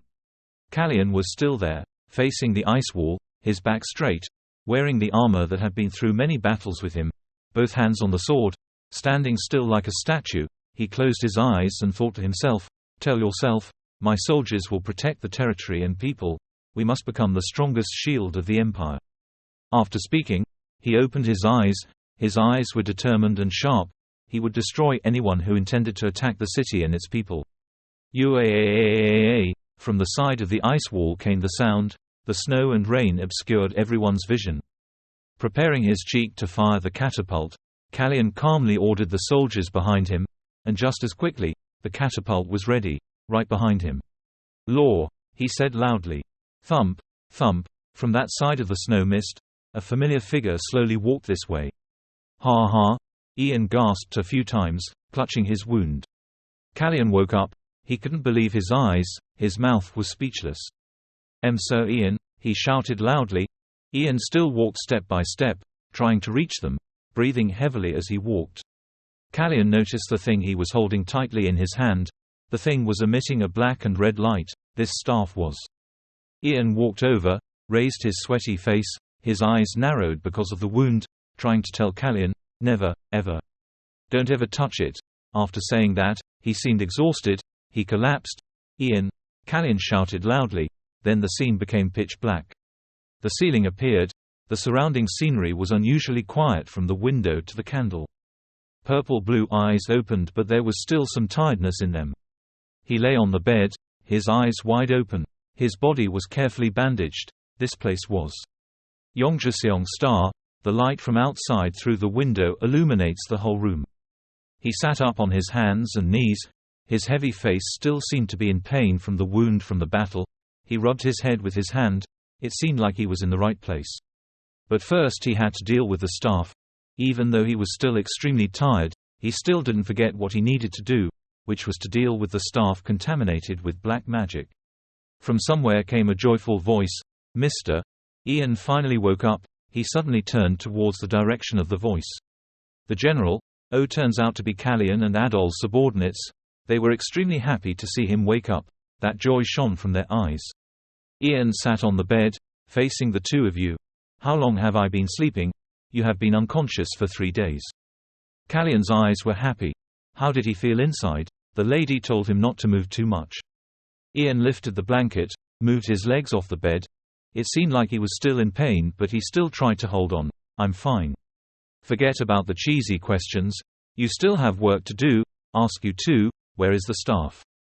Kalyan replied, turning his eyes to the brown wooden chest, surrounded by a seal. The magicians had stored it in that chest. It was called the storage chest, with the same principle as the creates a mana prison. Ian got out of bed, walked towards the chest, saw that the staff was very carefully preserved. He complimented the general. He handled the situation very well. The two people behind him looked at him. Kalyan seemed to want to say something. Adol stood behind him silently. Kalyan told him seriously, "Mr." Ian had just returned to that canyon, the doctor had said. His mana source was exhausted. If he was late for even a second it would be enough to endanger his life. But even so, his back bandaged his wounds. "I know it's impolite to ask this to someone who has just recovered, but I have no other choice. I need to know specifically what put you in that dangerous situation." The general seems extremely concerned. To his return with all his wounds and his staff. What happened in that step? He turned his back to the general, those blue eyes serious. His eyes moved down to look at the staff, slowly speaking out each word. This staff was the cause of the unusual changes in the step. Holding tightly the staff that caused his injury in his hand, the staff's hidden aura spread. He continued to explain to the two, the staff used black magic. The Wizard King controlled the demons with black magic and illusion from this staff. Hearing this, it seemed like the two of them couldn't believe their ears. They stood stiffly in place, their faces changed, extremely surprised. Kalyan's eyes widened. "Wait, what do you mean? Hasn't black magic disappeared 300 years ago?" Despite the general's question, Ian still told the story he met in the steppe.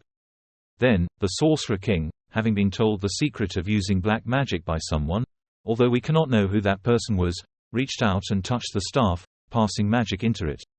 Green light flashed, a rustling sound came out, answering the question just now. Since the king passed away, the black magic was lost.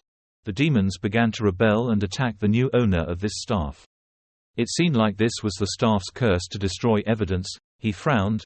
It turned out that this was the reason he came back with so many injuries. So he had to face many obstacles on his way back because of this staff. Kalyan worried, if this staff is so dangerous, shouldn't it be destroyed and thrown away? In response to Kalyan's question, he just smiled, still not forgetting to pass the magic power to the staff, and replied softly, I really like this staff, right? How could you give up what you wanted from your previous life? Yes. Seeing that his worries were meaningless, Kalyan looked speechless and thought to himself, is that the only reason? Yes, that's it. The green light from the staff sparkled. It seemed like the removal of black magic from the staff was completed. Ian smiled with satisfaction. I had erased all the black magic spells engraved on it. Tree. Thud, suddenly a feeling of pain. It penetrated every cell of the body. The heart felt as if someone was squeezing it tightly. His pupils constricted, surrounding him a red color of blood. Thud, heart. Tu seemed unable to control himself anymore. His body began to tremble. His hands could not hold. Click, the staff fell. Staggering, unable to stand, hands clutching my heart, my chest. AHK, thud, the sound of the heart resounds over and over again. Thud, thud. Ian, are you okay? The two people next to you are worried. You can't see the two of them clearly, spinning around, two blurry shadows. Every tendon on his body was showing up. Sweat was pouring out all over his body. He frowned, gritted his teeth to try to endure this pain, not to mention the pain. The other two's anxiety had reached its peak. They couldn't do anything. Kalyan shouted loudly, running towards him. My mana heart, thump, thump, gulp, blood. Blood from your body gushed out from your mouth, so much that it soaked the wound on your chest red. The situation became more and more serious, or his eyes were blank, looking at the space in front of him, blood tinged red on the side of his mouth. Gasping, he quickly covered his mouth with his hand to prevent the blood from spilling out, but he couldn't stop the bright red blood from flowing down his chin and chest from the slits of his hand. Then blood slowly flowed down, splashing onto the floor, puddles of bright red blood. Seeing that, Kalyan's eyes opened wide, looking towards him and shouting, Mr. Ian, are you okay? He ordered his subordinates. Adol called the doctor immediately. Adol woke up from the sudden moment, stammering, Yes sir. Ian's body was covered in blood, but his face was extremely calm, reassuring the two, I'm okay, Lord, I just removed the impurities. Kalyan looked at him confused. Impure. He looked at his bloody hands and explained to the two of them, this happens to the incomplete mana heart when reaching a new level, it's nothing to worry about. It seemed like he had taken Kalyan from one surprise to another, so he still didn't seem to believe it. He asked, Are you really okay? Ian looked at him with a miserable look and firmly replied, Really? Looking at the blood stains still on his body, he thought to himself, if his guess is correct, then he has mastered level 5 and has just entered level 6. I can feel the mana on a completely different level than before. Smiling happily, in the end, he was lost in his own thoughts. Kalyan seemed to believe that he was fine, but it was a relief. But to be sure, we still need to call a doctor to take a look at him. Ian smiled shyly, thanking him for his kindness. Kalyan then turned and signaled to Adol, then replied, Ian, I have many things to thank you for, but I have to tell you this first. Adol came forward carrying a box. 4 days after he left for college, Plateau, the ivory tower has sent a letter. Inside the box was a beautiful, turquoise crystal ball. I promised to deliver it back as soon as you returned, but I could only do it now because you were unconscious. Kalyan sighed tiredly. Please take a look. Ian took the orb, a message from the ivory tower. Wait, he suddenly looked up. One more thing. The general reached into his pocket and took out something. Today we have just received a letter sent by His Majesty the Emperor directly through the postman. I give you the letter, with the royal seal. I am ordered to personally deliver it to you, Ian. Ian suddenly asked the general, was it delivered by a horseman? Perhaps so. He thought silently. So the king did not use the ivory tower's delivery ball, but chose to send a paper letter through a horseman. But using this method to send a message, there was a high possibility that the letter would be sent late or crash. What is it that he has to keep secret from the ivory tower? Then check the ivory tower's news first, then use magic to open the orb. A letter appeared. He read it attentively. Dear Senior Mage, Ian Phage, we have requested to postpone the sending of this message, as the content of the message may hinder the performance of your mission. I hope you understand that this is an option. Unfortunately, his family encountered some trouble. An unidentified suspect broke into his mansion, but thanks to the guards, his family and property was still safe. Damn, this is really shocking news. His mouth is distorted, his eyebrows are furrowed. Is he a suspicious person? His body continued to tremble. The letter continued. His family's safety was now guaranteed under the absolute protection of the royal family and the ivory tower. Behind the two people, Kalyan and Adol looked at him in confusion. So we send this message to inform you that you don't need to worry. The letter ends here. His hand clenched into a fist. Ian's eyes were bloodshot. His teeth were clenched together. Extremely angry. This message must have been sent to make me worry. What are you planning, Tower Master Herbert? Then the anger passed. No matter what, his family was still safe. Looking at the silent royal letter in his hand, he had to read it first and then think whatever he wanted. The letter was opened. He attentively looked at the words written on it. Dear Royal Magician Ian Phage, if you receive this letter, it means that luck is on my side and my son. I silently thank the goddess Good Luck, and wanted to send you a request. If you receive this letter, it means that luck is on my side and my son. I silently thank the goddess of luck, and want to send you a request. As a high-ranking magician on a mission, he certainly hadn't heard the news yet, but a treaty between the three countries on monster subjugation, in the western Great Plains, will soon be signed in the free city, Demidra. Ian was surprised. His eyes widened. They were about to sign a monster subjugation treaty. It should have been 3 years later. The letter continued. It has been decided that Crown Prince Hayden Green River, 5th Prince Ragnar Green River, Tower Master Herbert Leon, and General Duncan Mythos of the Royal Army will be a delegation to the treaty conference. When if you read this letter, perhaps the meeting took place in Demidras. At this time, there is no one to act as eyes and ears for the Crown Prince. So I'd like to ask you, his best friend, come to Demidras and become his strength. I promise to take your beloved family to the palace and give them the best protection of the Empire. The letter ends here. After reading the letter sent from the Emperor, he quietly immersed himself in his thoughts. He closed his eyes, images of his past life appearing in his mind. The Demidras negotiation conference was when Ragnar began to take action in earnest and was the first place where he openly participated in the battle for the throne. And was the decisive moment of the Crown Prince's downfall. Ragnar used his outstanding diplomacy in this treaty to negotiate in favor of Green River. As a result, the nobles and common people recognized Ragnar's abilities, with the Crown Prince's ignorance and incompetence being seen by the general public. He opened his eyes, out of his personal thoughts, memories of his previous life and the current situation, all planned by the Tower Master. His eyes calmly consider everything. He wasn't sure when it started and ended, but the disturbance was in the western Great Plains. The Magician King learns black magic from a mysterious woman. And the Treaty of the Three Kingdoms took place earlier than his previous life.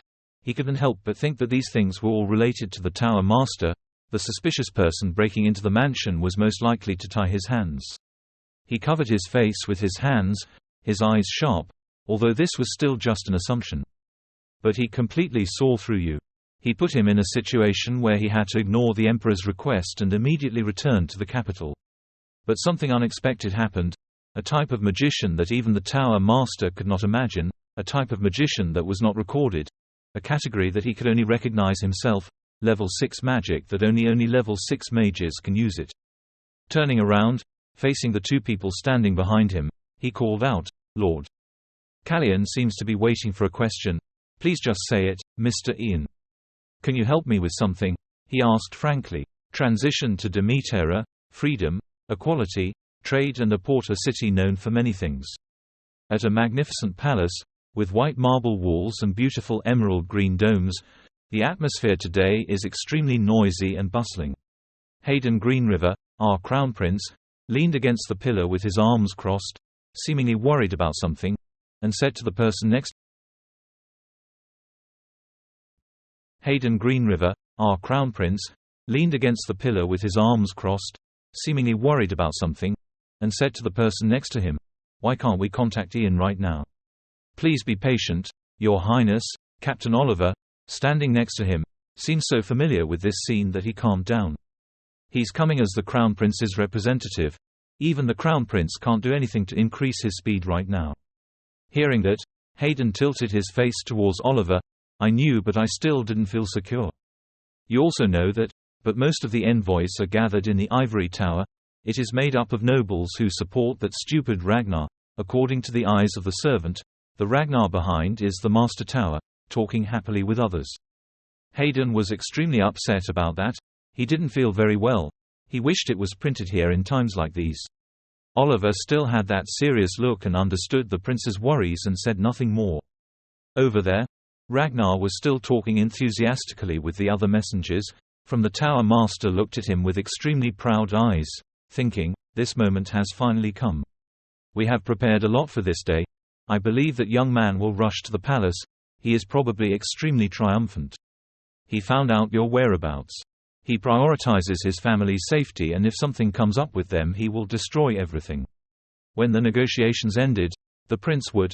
The area where Ragnar was chatting loudly suddenly resumed. They suddenly started talking about something. It attracted the attention of the two princes. "Oh, what is that? Something is flying, a bird, everyone is buzzing. They are pointing at something in the sky." Hayden also looked up in the direction he was pointing, somewhat confused. He was startled, his mouth open, speechless. "Ian," he called out. Above he could see them. His cloak fluttered. He came as if bringing strength to the Crown Prince. Landed safely in front of two people. The two of them seemed to let go of their worries and happily walked forward. "I was a bit late." "Crown Prince," he looked at the two people, extremely happy to meet them. In the distance, everyone looked at him extremely surprised, and the most surprised was Ragnar. He glared at him. And he also looked at Master Herbert. His eyes looked at him as if they were about to shoot out fire, thinking to himself, could it be that he abandoned his family? At the same time in Green River Empire, Douglas sat on the sofa, tilted his head, extremely tired and bored, sighed and talked to himself, "Captain, please come home quickly." Then he collapsed on the chair, sobbing, "I couldn't go to the academy and meet my friends just because I was imprisoned in the palace because of the assassins. I really, looked at my son lamenting. Radio stood nearby and advised him to persevere in staying here for a while, so be grateful that you get to live in the Empire's palace like this." He also seemed extremely tired, but still tried to advise him. "I will be happy if the assassin is captured by the guards, since Sir Ian set a mana trap in the manor. If he activated a dangerous magic, the assassin would not move his body and immediately." Saying this he stopped, looking at the blonde woman sitting nearby. "Ms. Page, don't worry too much." Hearing the reassurance from the person next to her, Vanessa was a bit startled. Turning his head towards the voice, Radio continued, "Isn't this the king's palace? It's safer than anywhere in the world." Hearing that, she didn't say anything, just smiled quietly. Radio saw her like that and seemed a bit worried, afraid of saying something wrong. He quickly waved his hands around and became restless. He was embarrassed and quickly added, "Didn't they say they sent a letter from the ivory tower? The news will soon reach Mr. Ian's ears and then he will be here before we can say IDA, IDA." A familiar voice spoke up. "Huh?" Radio's eyes widened. He didn't expect his words to be so effective. Suddenly, the door opened, followed by Ian. He was back. "Sorry I was late." Shocked, Douglas sat on the chair with his mouth open. Along with the two adults in the room, they couldn't help but be surprised and looked towards the door. "Ian!" Three people shouted at the same time. He also smiled, happily looking at his family. He held his mother's hands. Everyone was probably very worried. "Everyone can rest assured now." Vanessa's mother looked at him with affectionate eyes. Ian smiled brightly and warmly. "Different from usual. I will protect everyone." Returned to the previous evening, at the Pierre residence at Firek. In the room, Ian frankly told Callian, "Our general has a request for your help." Callian happily agreed. "You saved this capital with me. You can ask me for anything, please tell me. So during this period, I want you to protect me." He reached out and patted himself. The general was extremely surprised and looked at him incredulously. "Protecting him? The magic I'm about to use, I might lose myself while performing this magic. If such a thing happens, call the mage Pagan and ask him to inject some mana into my mind, then I will wake up." After saying that, he pointed at his head. Because there aren't many mages who officially reached level 6 or higher, there are very few records of them on this continent, including in their past lives, spells they used after reaching level 6 or so. I discovered it myself, or learned a little from ancient books. Ian raised his hand to cast magic, his eyes extremely focused. "Let's begin." View, the huge matrix had opened, its light covered the entire room, his body was blurry, surrounded by powerful magic. Inside the magic circle suddenly appeared another Hyen, they were identical. And after he finished casting the magic, his body began to shake and become unstable. Bang! The nearby Kallian quickly hugged him, who was completely unconscious at this point. Kallian looked at the two Ian in front of him in disbelief, hesitating. How could this be possible? This magic. So there are a total of 3 Ian in the room, 1 in Kallian's arms and 2 in the magic circle. Puppet games, along with magic from level 6 and up. The original body will become the controller and fall into a coma. Not only can they move freely, the 2 puppets can use magic equivalent to a level 5 mage. So, one of the 2 clones spoke up. Kallian still looked at both of them in confusion. "I'm counting on you," the 2 said and left. Crown Prince Hayden's eyes filled with tears. He happily shouted, "You're here, you've come for me." He quickly ran over and held Ian's hand tightly, sincerely saying, "We must be spiritually connected. I miss you so much, Ian." Ian remained silent and said nothing, smiling kindly at the Crown Prince. At this moment, a person slowly walked forward and spoke. I was still wondering who it was. Herbert asked, "Is it you, Ian?" He glanced at Ian, then continued speaking. "I heard Lord Pierrick say that you completed the task. I heard that the task was so difficult that you fainted. You have achieved a great achievement for Empire." When Ian heard him say that, he shook his head and said humbly, "I was just doing what I should do as a high-level magician." At this point, Herbert felt a bit strange and quickly asked, "But why are you here? I've definitely told you to go back to the ivory tower to rest. Haven't you heard what happened in your family?" Ian raised his clear eyes. "Honestly speaking, I received a letter from the ivory tower. But after completing the mission, I received an order from the royal family. Immediately joined the delegation and assisted the Crown Prince." Ian Phage then took out a scroll and brought it in front of Herbert. Herbert raised his hand and asked, "Can I read the letter for a moment?" Ian Phage nodded and replied, "Here," then gave the letter to him. Herbert took the letter, opened it and read it through. Looking at the seal at the bottom of the letter, he thought to himself, "I thought they would try everything possible. But I didn't expect Ian Phage to abandon his family and run here." Rolling the letter up neatly, Herbert raised his head to look at Ian and said, "I realize this is a royal order from the Emperor, but you cannot join the delegation." When Crown Prince Hayden heard this sentence, he angrily exclaimed, "Impossible! Are you mocking the king's orders?" Herbert said slowly, "Your Highness, this is a matter of trust between the 3 countries. The number of people and bodyguards in the delegation has been fixed, and there can't be any changes. That's what was agreed upon in the previous negotiation. Diplomats all trust each other. How can we add someone, none other than a high-level magician, to the delegation? I believe the Emperor will understand why we cannot let you join the delegation." Hearing these words, Crown Prince Hayden's face sank slightly. He remained silent and said nothing. Ian stood aside thinking, the Tower Master was right. Although we are not in a period of war, the countries have had conflicts. Moreover, this is a treaty for 3 countries that have been wary of each other for a long time. Only when a certain level of safety is guaranteed will the heirs of each country, delegations and bodyguards gather. There are a total of 3 high-level mages in the group, including the Tower Master. If there was another deadly weapon like a high-level mage, the pact would begin to fall into chaos. Thinking so, Ian immediately said softly, "The foundation of diplomacy is trust." A very reasonable explanation. I understand what the Tower Master is worried about. Herbert turned around, nodded and replied, "If you understand, then go back. Your being in this city could cause diplomatic problems. Although I'm sorry to have to do this to you, who went through so much trouble to come here after completing the mission, I hope you understand that we can't do anything else. I will explain it to the king privately, what happened." As soon as he said this, he heard Ian behind him slightly smile and ask, But what if there was a high-ranking mage giving up his place in the delegation? Can I replace that person or not? This is a direct order from the Emperor, so we should be flexible on this matter. Herbert turned his head, looked at Ian and said, "Of course it is possible. But who will?" Before he finished his sentence, a voice hurriedly rang out, "I will yield." Ronan led a group of people, raised his hand and said, "I will give up my place in the delegation." The people behind heard this sentence and were stunned for a moment. Crown Prince Hayden also paused a bit. Herbert stood aside, speechless. A moment later, he regained composure, frowned and asked, "What are you talking about, Ronan?" Ronan shrugged and calmly replied, "Like I just said, aren't we citizens of the Empire? There are no citizens who disobey royal orders."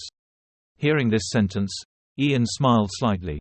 Ronan continued to say, "Even if it caused trouble for diplomacy, the mission of the delegation was also to represent the Empire as imperial citizens, an honorable duty. But in carrying out that duty, if I can help carry out the royal command and the diplomatic part by giving up my position, then I will gladly give it up." Tower Master Herbert frowned slightly. His face was gloomy and he said nothing.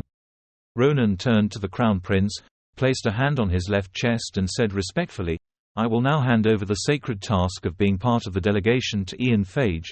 I respectfully hope that your Highness will allow this change."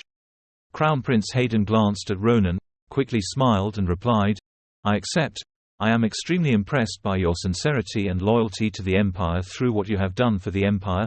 I ordered him to prepare fully and safely return to the capital. Ronan bowed in gratitude, "Thanking you for your grace, Your Highness." As he passed Ian, he stopped for a moment and called out. Ian turned to look at him and heard him say softly, "I entrust the task of being part of the delegation to you. Please make sure to complete your mission without mistakes." Ian nodded and smiled and replied, "Thank you, Senior." Ronan shook his head and waved his hand, "No need to thank me." Right now, Ian thought to himself, Senior Mage Ronan, based on his past life memories, he was one of the few kind magicians. Although he was determined not to give in on every issue, his beliefs he doesn't rely on loyalty to the Tower Master or the Ivory Tower, he only cares about his own magical abilities.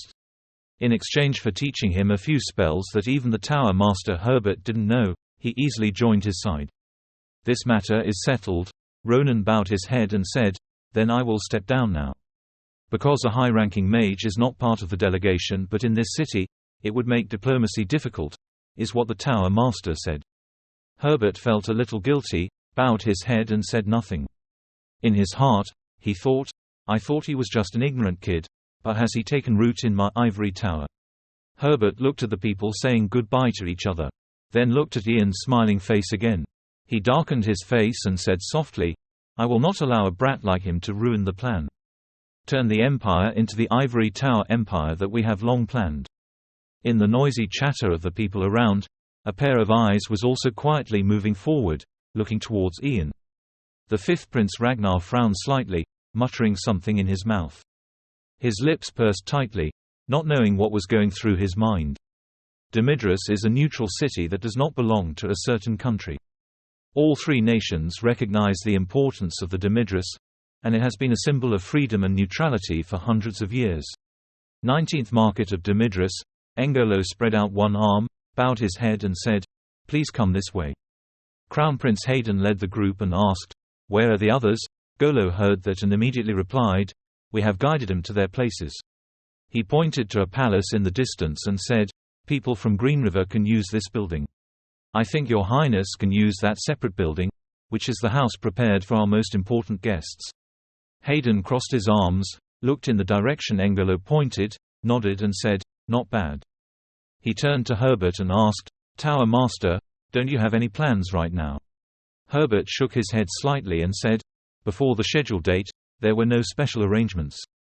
Hearing that, Hayden raised his hand to stroke his chin, smiled and said, "I understand." Then he directed the group behind him, "Okay, everyone can rest. Ian will come with me, follow me." Hearing that, Ian immediately bowed his head and obeyed. The 5 princes of Ragnar stood behind, watching the two leave. He turned to Herbert and said something. He immediately respectfully replied, "Yes, sir."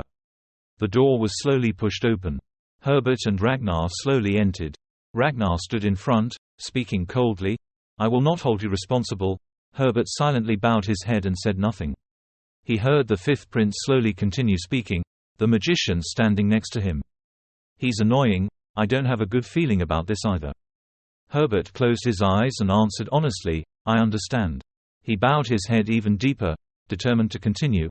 "But please don't worry too much. It is true that Ian Fager's magical ability is very outstanding, but the core of diplomacy is at this moment. Magic has very little to do with this. Even gods don't have the right to speak up. No, even if they did speak up, they wouldn't have anything to say. When countries are diplomatic with each other, there must be a young magician there. Who do you think of?" The high-ranking magician at the diplomatic desk was just for rough decoration. "Your Highness, as you have prepared, become the center of the treaty." Ragnar heard all these words, frowned unhappily and said, "I understand, but I still feel very bothered. I have attracted Ian Fage countless times, inviting him to become our ally, but he always refuses. If left alone, he will be a big obstacle." Ragnar's eyes cooled a bit. He looked at Herbert and said seriously, "I hope you solve this problem as soon as possible." Herbert received the order, bowed his head and said, "Please leave it to me. Everything will come true according to your Highness' wishes." On Hayden's side, he sat on a chair, comfortably squinting his eyes and saying, "What a wonderful greeting. That reminds me, Demidra's nighttime street performance was very good. There must be a lot of fun to do. Watch it a lot, ha ha ha." Ian and Oliver stood to the side looking at their Highness helplessly, not knowing what to say. Hayden was in a very good mood. He still laughed a few times and continued, "I have to sneak out. Or should I buy some clothes to change into? Captain, now I'll hire some servants to work, petty." Before he could finish his sentence, Ian couldn't help but interrupt him, "Your Highness." Hayden was startled, his eyes widened. He felt a little guilty and cautiously asked, "What's wrong?" Ian's face now looks extremely scary. He held his head and cried out, "Ha! Do you know where you are, Your Highness? You came here as a representative of the Green River Empire and as the heir to the throne. You are also in charge of negotiations between the three countries. I want to say, you didn't come here for a vacation. Please give up the thought of going out to play." Hearing this, Hayden said sadly, "Why? We still have a lot of time." Before he finished speaking, Ian roared angrily, "You must prepare now."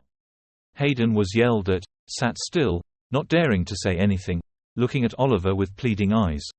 Oliver shook his head and turned away, ignoring his Highness's pleas. Seeing that Hayden was silent, Ian spoke up now, "You are the person with the highest right to speak in this matter. If you cannot say anything, that opportunity will be given to the fifth prince." Hayden said confusedly, "I heard my father mention it, but..." Seeing that the crown prince was still hesitant, Ian continued to speak, "I guarantee that if that happens, the negotiation will focus on the fifth prince. Do you think it's okay?" "Of course not," Hayden exhaled and said, "I hate that, but..." Pausing for a moment, the crown prince leaned back in his chair, then sadly continued, "I honestly don't know. The army, goods, land sharing, and anything related to slaves, there's no one around to debate politics with me, and no one to help me." Hearing these words, Ian frowned slightly and remained silent. Hayden gave a helpless smile and continued to speak. "Compared to being humiliated if I said something, wouldn't it be better to stay silent and do nothing?" Ian's eyebrows furrowed tightly. He thought to himself, "It seems he is used to giving up and running away from reality. That's not possible. The prince can explain to Ragnar his utmost disappointment. The only piece that has his ability is the one sitting in front of him." Thinking so, Ian immediately bowed his head and said, "You should become the center of the negotiation, Your Highness." Crown Prince Hayden was a little startled and quickly exclaimed, "But what?" Ian bowed his head and thought, "I'm just giving you one chance for the Crown Prince to act on his own." Then he snapped his fingers and slowly said, "His Majesty, the Emperor has asked me to become his strength, the Prince's strength. By order of the Emperor, so that the Crown Prince does not lose the initiative to the fifth prince, I will list all the issues to be discussed at the negotiation, along with the corresponding solutions." Ian took out a thick stack of papers, looked at Hayden and said, "So, Your Highness." He waved his hand. The door in front of him slowly closed.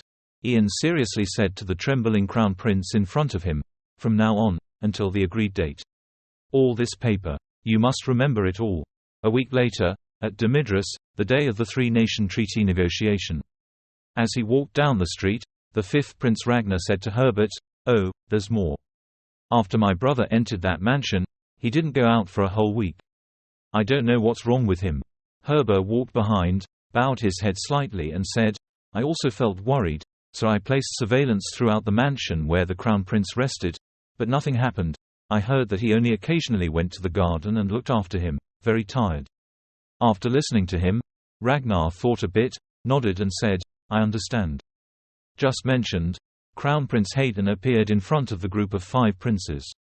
Ragnar spoke first. "Good morning, brother. Did you sleep well last night?" He looked concerned and asked. Hayden, not salty, not bland, responded with a delicious sound. Ragnar smiled and said, "I'm happy to hear that. Then I will go to the conference room with the delegation first." After finishing speaking, Ragnar walked away. As he passed Hayden, he softly said, "See you later, brother." Ragnar walked away, silently passing by Ian. Ian clenched his fist, slightly tilting his head to look at the back of the fifth Prince Ragnar who had just left. Then his eyes noticed Crown Prince Hayden's trembling body. Ian called out, "Your Highness." This call made Hayden jump. Ian walked closer, softly reassuring, "Please don't worry, you've done everything you can over the past week to prepare. The main host of the 3-country treaty negotiation will be you." When Hayden heard these words, he pursed his lips tightly. That's right, he seemed to gain strength. His whole body was suddenly full of vitality. His eyes also carried a bit of determination. In the conference room, Engolo stood solemnly to one side, speaking, "I am the person assigned to judge the treaty negotiation, the 19th Mayor of Demidris, Engolo Neville. From now on, every detail about the treaty negotiations will be recorded, and I will supervise the treaty negotiations." Everyone sat on a round table, listening to Engolo continue talking. "I hope you all will remember what I just said." He looked at everyone and said solemnly, "Then we will begin. Treaty negotiations." Herbert stood behind the 5 princes of Ragnar, silently saying nothing. On the other side, the Crown Prince and Ian were the same, both of their faces darkened a bit. At this moment, an arm raised high and spoke, "As you all know. This person is Maxwell Bennett," he said. "Because the road leading to our duchy is very narrow and dangerous, it is difficult for us to obtain soldiers and supplies. We hope to receive magicians and elite knights instead of infantry, and money instead of goods. Actually, we have agreed with the Coldwood Empire on this." The Coldwood Empire representative heard this and quickly spoke up, Please don't misunderstand." He turned his eyes to Crown Prince Hayden and slowly said, "If the Green River Empire has a legitimate reason to object, we are ready to start negotiations again." Hearing these words, Ian stood behind and frowned, thinking, the starting topic was about the conquering force. He looked at Hayden's back, silently praying, "Do it, say what you have practiced." The fifth Prince Ragnar also looked towards Crown Prince Hayden, only to see him slightly bowing his head, and for a moment his expression was unclear. Seizing the opportunity, he coughed and said, "I will speak on behalf of the Crown Prince." Who would have thought that at this moment, Crown Prince Hayden also spoke, regarding the military issue. "The person who will speak is the undefeated general and commander of our empire, Mr. Duncan Mistos. I will leave this matter to you." That Maxwell Bennett heard these words and thought in confusion, "Isn't the fifth prince in charge?" At this moment, he heard Hayden speak seriously and continued, "We already have an expert on this matter, so I needless to say, right." The fifth Prince Ragnar was slightly stunned, unable to say anything for a moment. I saw Hayden turn to General Duncan Misose and call out, "Mr. Duncan." Duncan heard the call and immediately responded, Yes, I will speak." He began to speak, "According to what I think, regarding the request of the Principality of Roe." Ian stood next to him, closed his eyes, and spoke quietly. He thought to himself, "We just need to continue like this." Everyone on the round table continued to discuss endlessly. The atmosphere here was much more bustling. Crown Prince Hayden also stood up and spoke according to what he had rehearsed. People gave their opinions and argued with each other for a long time. Since the morning sun, until dusk, Ian stood to the side, thinking, "It's almost over." At this moment, a pair of hands raised up and clapped. A voice said, "Let's be frank with each other." The person who spoke was Crown Prince Hector Coldwood of the Coldwood Empire. He looked at everyone here before continuing, "Dividing the territory into 3 parts without any plan, That's why we can't divide. That's fair. The quality of natural resources and land in that vast area varies. If you get a good portion, it's like winning the lottery. However, wouldn't the whole area be trash if there was nothing underneath? Some countries will suffer, so they have no choice but to feel uncomfortable. It's easy to say uncomfortable, but that's what can cause war to break out, isn't it? Ian was a bit nervous. He thought to himself, the most important topic in the treaty negotiation was negotiating the division of territory and natural resources after the conquest. Crown Prince Hector changed his posture slightly, clasping his hands together before continuing to speak. Our empire doesn't want any trouble. If we can maintain peace for 1,000 or 10,000 years, that would be great.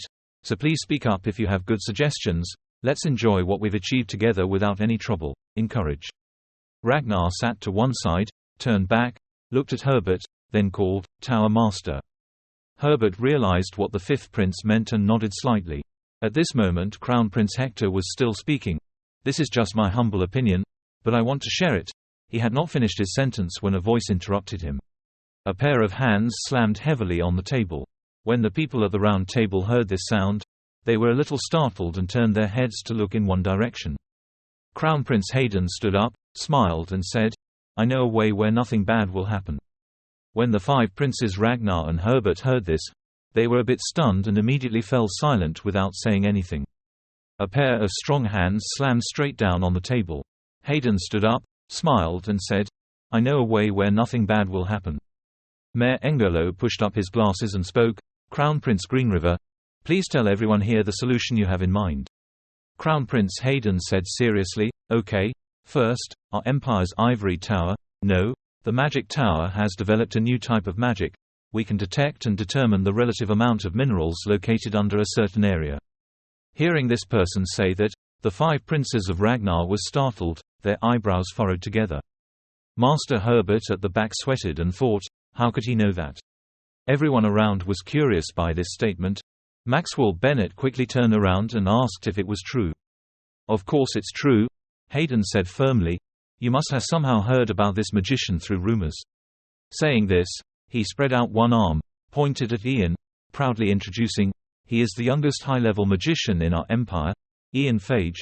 He is the one who created magic there. As soon as these words finished, the room immediately echoed with sounds of praise.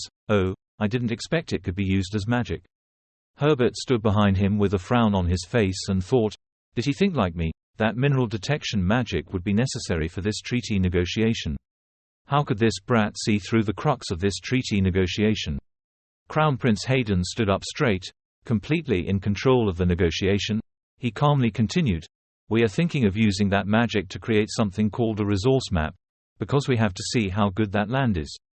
And with a complete map, we will be able to divide the Great Plains into different parts of land between countries based on certain requirements. The border will probably be a bit messy, but anyway, we have to cultivate and exploit this land for decades to come, right? The five princes of Ragnar listened to the other person and clasped their hands together. Hayden's voice still rang in his ears, I'm sure there's no better way than this. Ian stood opposite, looking at the current expression of his Fifth Highness. He curled his lips and smiled softly, as if it were nothing. At this point, Hayden finished speaking. He looked at everyone present, concluded one sentence, that is my opinion. Dusk falls on Demidris, against the golden sky, birds are slowly flying. Oliver stood with his back against a wall, arms crossed, waiting. A captain's call rang out. Oliver suddenly raised his head. I only saw His Highness happily running towards me, followed by Ian. Hayden walked away and hurriedly showed off his achievements. Captain, you should have seen that scene too. Today I could have turned this meeting upside down. Ragnar and the Tower Master's faces were so sour. It's a shame you couldn't see it, Hayden said regretfully. He's never felt as excited as he does now. Like a child who can't stop showing off. I'll tell you the details when we get out of here. Now let's go drink and walk around the city. Then, Hayden turned to look at Ian, softly said, Ian, come with us, there's no other chance to play like today. Ian narrowed his eyes slightly and nodded. Hayden was stunned for a few seconds, his eyes slowly glowing. He quickly ran over and grabbed Ian's shoulder, happily saying, ha ha ha, yes, that's right. Ian, you will soon become an adult. You should also drink the wine I gave you, right? Great, "I'll teach you how to drink," Hayden said with narrowed eyes. At that moment, a phone call suddenly rang out. Ragnar approached the three of them from afar. His face had no expression, just a slight smile. The Crown Prince frowned and asked confusedly, "What's wrong?" Ragnar put his hand on his left chest, bowed his head and said, "Today he is really impressed. I have learned a lot from you." Hearing him say that, Hayden was extremely confused, but still tried to force a smile. A moment later, when he regained his composure, he crossed his arms and calmly said, "Sure, little brother, I'm glad you can learn from me. I think you can learn too, many things from this treaty negotiation." Ragnar still stood there with his head bowed. Hearing this sentence, he suddenly became speechless and could not say another word. He heard the person in front of him speak again, telling him to continue striving and training himself. "If you need advice, feel free to ask me at any time." Ragnar's body trembled a bit. He tried to suppress his anger and said, "Thank you, brother." His feet turned slightly, then left immediately without saying another word. Hayden regained his previous expression and called out, "Captain, Ian. Today is truly the best day of my life." Ian and Oliver didn't say anything. They both smiled in response to Hayden. Hayden ran to the back, put his arms around the two of them, happily urged them, let's go. I've been holding back for a week, let's let loose today. Captain, today you should also be comfortable and normal, don't be too rigid. Ian, you will soon become an adult, so you should drink the wine I gave you." I just said that." At this moment, Hayden saw something and let out a surprised sound. I just saw Ian's hands suddenly light up. Hayden worriedly asked, "Ian, what's wrong, your hands?" People standing far away also saw this scene and stopped for a few seconds. The light on Ian's hand became more and more dazzling, shining on Hayden and Oliver's faces. Ian raised his hand higher and said softly, "Look. This is God's limit." Hayden was stunned, completely not understanding what was going on. He quickly asked, "What are your limits? Please explain so I can understand." Ian bowed his head slightly. The light now spread to his face. He said sadly, "I'm sorry, but I think I will drink the wine you gave me in the royal palace." "What do you mean?" Hayden hurriedly shouted. Ian smiled at him, said softly, "I will explain everything to you at the royal palace." Hayden froze, watching the light swallow Ian. Right after that, he completely disappeared in front of everyone here. The surrounding space left only a few faint rays of light. Herbert's stick fist clenched tightly. He gritted his teeth and said, "A copy. Been a copy all this time. A copy cannot exist." The five princes of Ragnar stood still, looking at the location where Ian had just disappeared. He did it all with a copy. Tower Master Herbert was extremely angry. Around his body, strong cold air rushed out. He thought to himself, have we been played? Thinking like that, Herbert couldn't help but burst into cold laughter. Outside the window, the red sunset fell on Demidris, creating a strangely peaceful scene. Late afternoon, at the Pierre mansion. Adol brought in a tray of food and spoke softly, "Sir. I brought the food here." General Callion turned his head slightly, nodded and said, "Leave it there." Adol put the food tray down to the side, looked at the person lying on the bed, and asked worriedly, "Ian hasn't woken up yet?" Callion replied softly, "Yes, not yet. Many days have passed." Although this spell minimizes energy consumption and physiological phenomena, with the naked eye one can see that his body is weakening. He was extremely worried right now, completely ignoring Ian's hand on his stomach moving slightly. Callion remembers Ian's advice from before, "If any problem happens, ask him to wake me up by injecting mana into my head." Callion decided very quickly. He stood up, hastily said, "I will call the magician and forcibly wake him up." As soon as these words finished, a slightly weak voice rang out, "I'm awake." Callion was startled, his eyes wide open. "I just saw Ian lying on the bed, not talking too fast or too slow. I don't think there's any need, it's all the same." Callion was startled and approached the edge of the bed, softly exclaiming, "Oh, Ian, you're awake." Ian smiled and looked at him, nodded slightly and replied, "As you see." Even though he saw that he was awake, Callion still didn't feel reassured. He softly asked, "Are you okay? Do you feel uncomfortable anywhere?" Ian closed his eyes and said in a low voice, "It seems I'm going to have problems for a while. My head hurts and I can't move, moreover, my stomach." Callion was startled and quickly asked, "Your stomach? Your stomach hurts. I'll call a doctor. Ian lay beside the bed, hesitantly said, I'm hungry now. This answer made Callian pause a bit. He stood silently next to the edge of the bed, looking at the person lying on it. Ian didn't show anything. He closed his eyes and lay still. He was really hungry. Next morning, Ian dressed neatly and walked out. Callian stood opposite and cautiously said, Let's stay another night. No matter how busy I am, I have to prepare a party for my savior, even if I'm a bit short on time.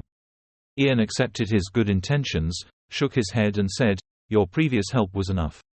Ian paused for a moment, then continued, Isn't it the duty of a high-level magician like me? What kind of savior? If it weren't for me, there would be another magician to help. Callian shook his head slightly. He said, I don't think so. If it was another magician other than Mr. Ian, I would have stopped the monsters and returned. In fact, the first time I saw him, I was skeptical. This young man stood in front of a group of monsters in Dai Bin. I didn't know if he could do anything. But I was wrong. These past few years I couldn't do anything on my own. Yet Sir Ian solved the problem completely in just 10 days. It seems like you possess special power that no one else has, Sir Ian. It seems like you possess special powers that no one else has, Sir Ian. Callian kept talking, then, Sir Ian, before we go, let's do it. Ian was a bit confused. He cautiously asked, What do you mean by that? Before he could finish his sentence, Callian interrupted him. He said, I heard that 5 years ago you made an honorary guest promise with the Mogrian family in the north. I wanted to say that you also make a promise with us. When Ian heard that, he gasped in surprise and said, Is that so easy? Callian shyly shook his head and said, Don't misunderstand, it's Mr. Ian, that's why I said that. Promise you no problem, Pierrick, I am willing to serve you, Sir Ian. This isn't just simple courtesy towards a savior, I'm doing it for a reason. If the only 6th level mage in the Empire accepts the East to serve you, then there is no greater honor than that. This is completely my assessment, but I think no one will regret it, whether it's Mr. Ian or me, Callian said at length, then carefully evaluated the expression on Ian's face. After listening to him, Ian pondered for a moment before speaking frankly, I'm not sure I can accept a promise called the Empire's 1,000-year promise so easily, and this a bit sudden too. But I don't intend to refuse, Ian said. He gave Callian a smile. Callian was very happy. He turned around and took a sword from Adol's hand, saying, I've been waiting for that answer. He raised the sword and brought it in front of Ian and said, I guess I should follow the procedure. This is a 1,000-year oath. Even if this is strange, please bear with me a little. I will finish it soon. After finishing speaking, Callian pulled out his sword, the sharp blade sticking straight into the ground. Callian closed his eyes tightly and muttered, This family will always welcome the High Magician Ian every time he visits. If he needs the power of the East, we promise to stand by his side at any time. Hearing these words, Ian felt extremely relieved. He smiled and looked at Callian with gratitude. At this time I heard Callian continue to say, This will be passed down from generation to generation. In the name of the eastern flow of the continent, I swear. After reading the oath, he gave the sword back to the Adol behind him, then a little embarrassedly said, Ha ha, no matter how many times I say it, I still feel like there's something wrong. If you can say this is my oath, just do it. How good it would be.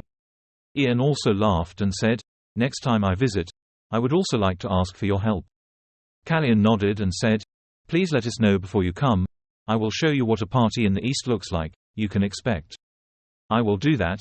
Ian looked straight into Callian's eyes and replied. Realizing that the time was running out, Ian didn't stay any longer but said goodbye to Callian and Adol and set off. At this time, only the two of them were left at Pierre's mansion, still looking up at Ian's silhouette gradually disappear. The sun became increasingly shadowy, its harsh sunlight shining down on a dry mountain. Ian stopped here. He looked into the distance, thinking to himself, in just a short time, many things had happened. There were also unexpected results. The person mentioned is the King of Magicians who carved this magic into the staff, the revival of the black magic that disappeared 300 years ago. Ian's face darkened slightly, his eyes turned a little cold. He said seriously, When we return to the capital, we will have a lot of things to investigate. A figure hurriedly ran down the stairs. Seeing the person in front of her, Vanessa couldn't help but call out loudly, Ian. Ian was still holding a letter in his hand. When he heard a familiar voice, he raised his head and looked up. He quickly called his mother. Vanessa ran over and said worriedly, "How could you suddenly disappear into the smoke? Do you know how worried I was for you? I was really shocked." She approached her son and exclaimed in horror, "Oh my God, why are you so skinny?" Long slender hands reached up to caress Ian's haggard cheeks.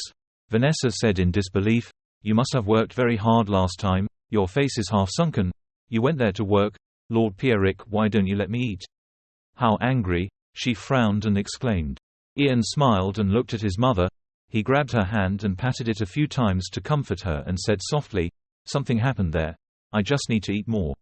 Speaking of this, as if remembering something, Ian immediately searched in his shirt. He said, "Oh yes, Mom, please take this." Ian brought a blue ball in front of Mother Vanessa.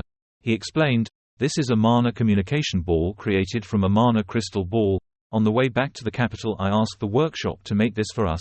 In the future, I can use this to talk to you whenever you're in the capital." Mother Vanessa took the mana communication bridge, saw her son pointing at the staff and said, "I put mine on this staff. I'm sorry for making you worry."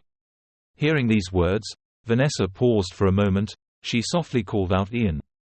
Ian looked deeply into her eyes and said firmly, "From now on I will always be by your side."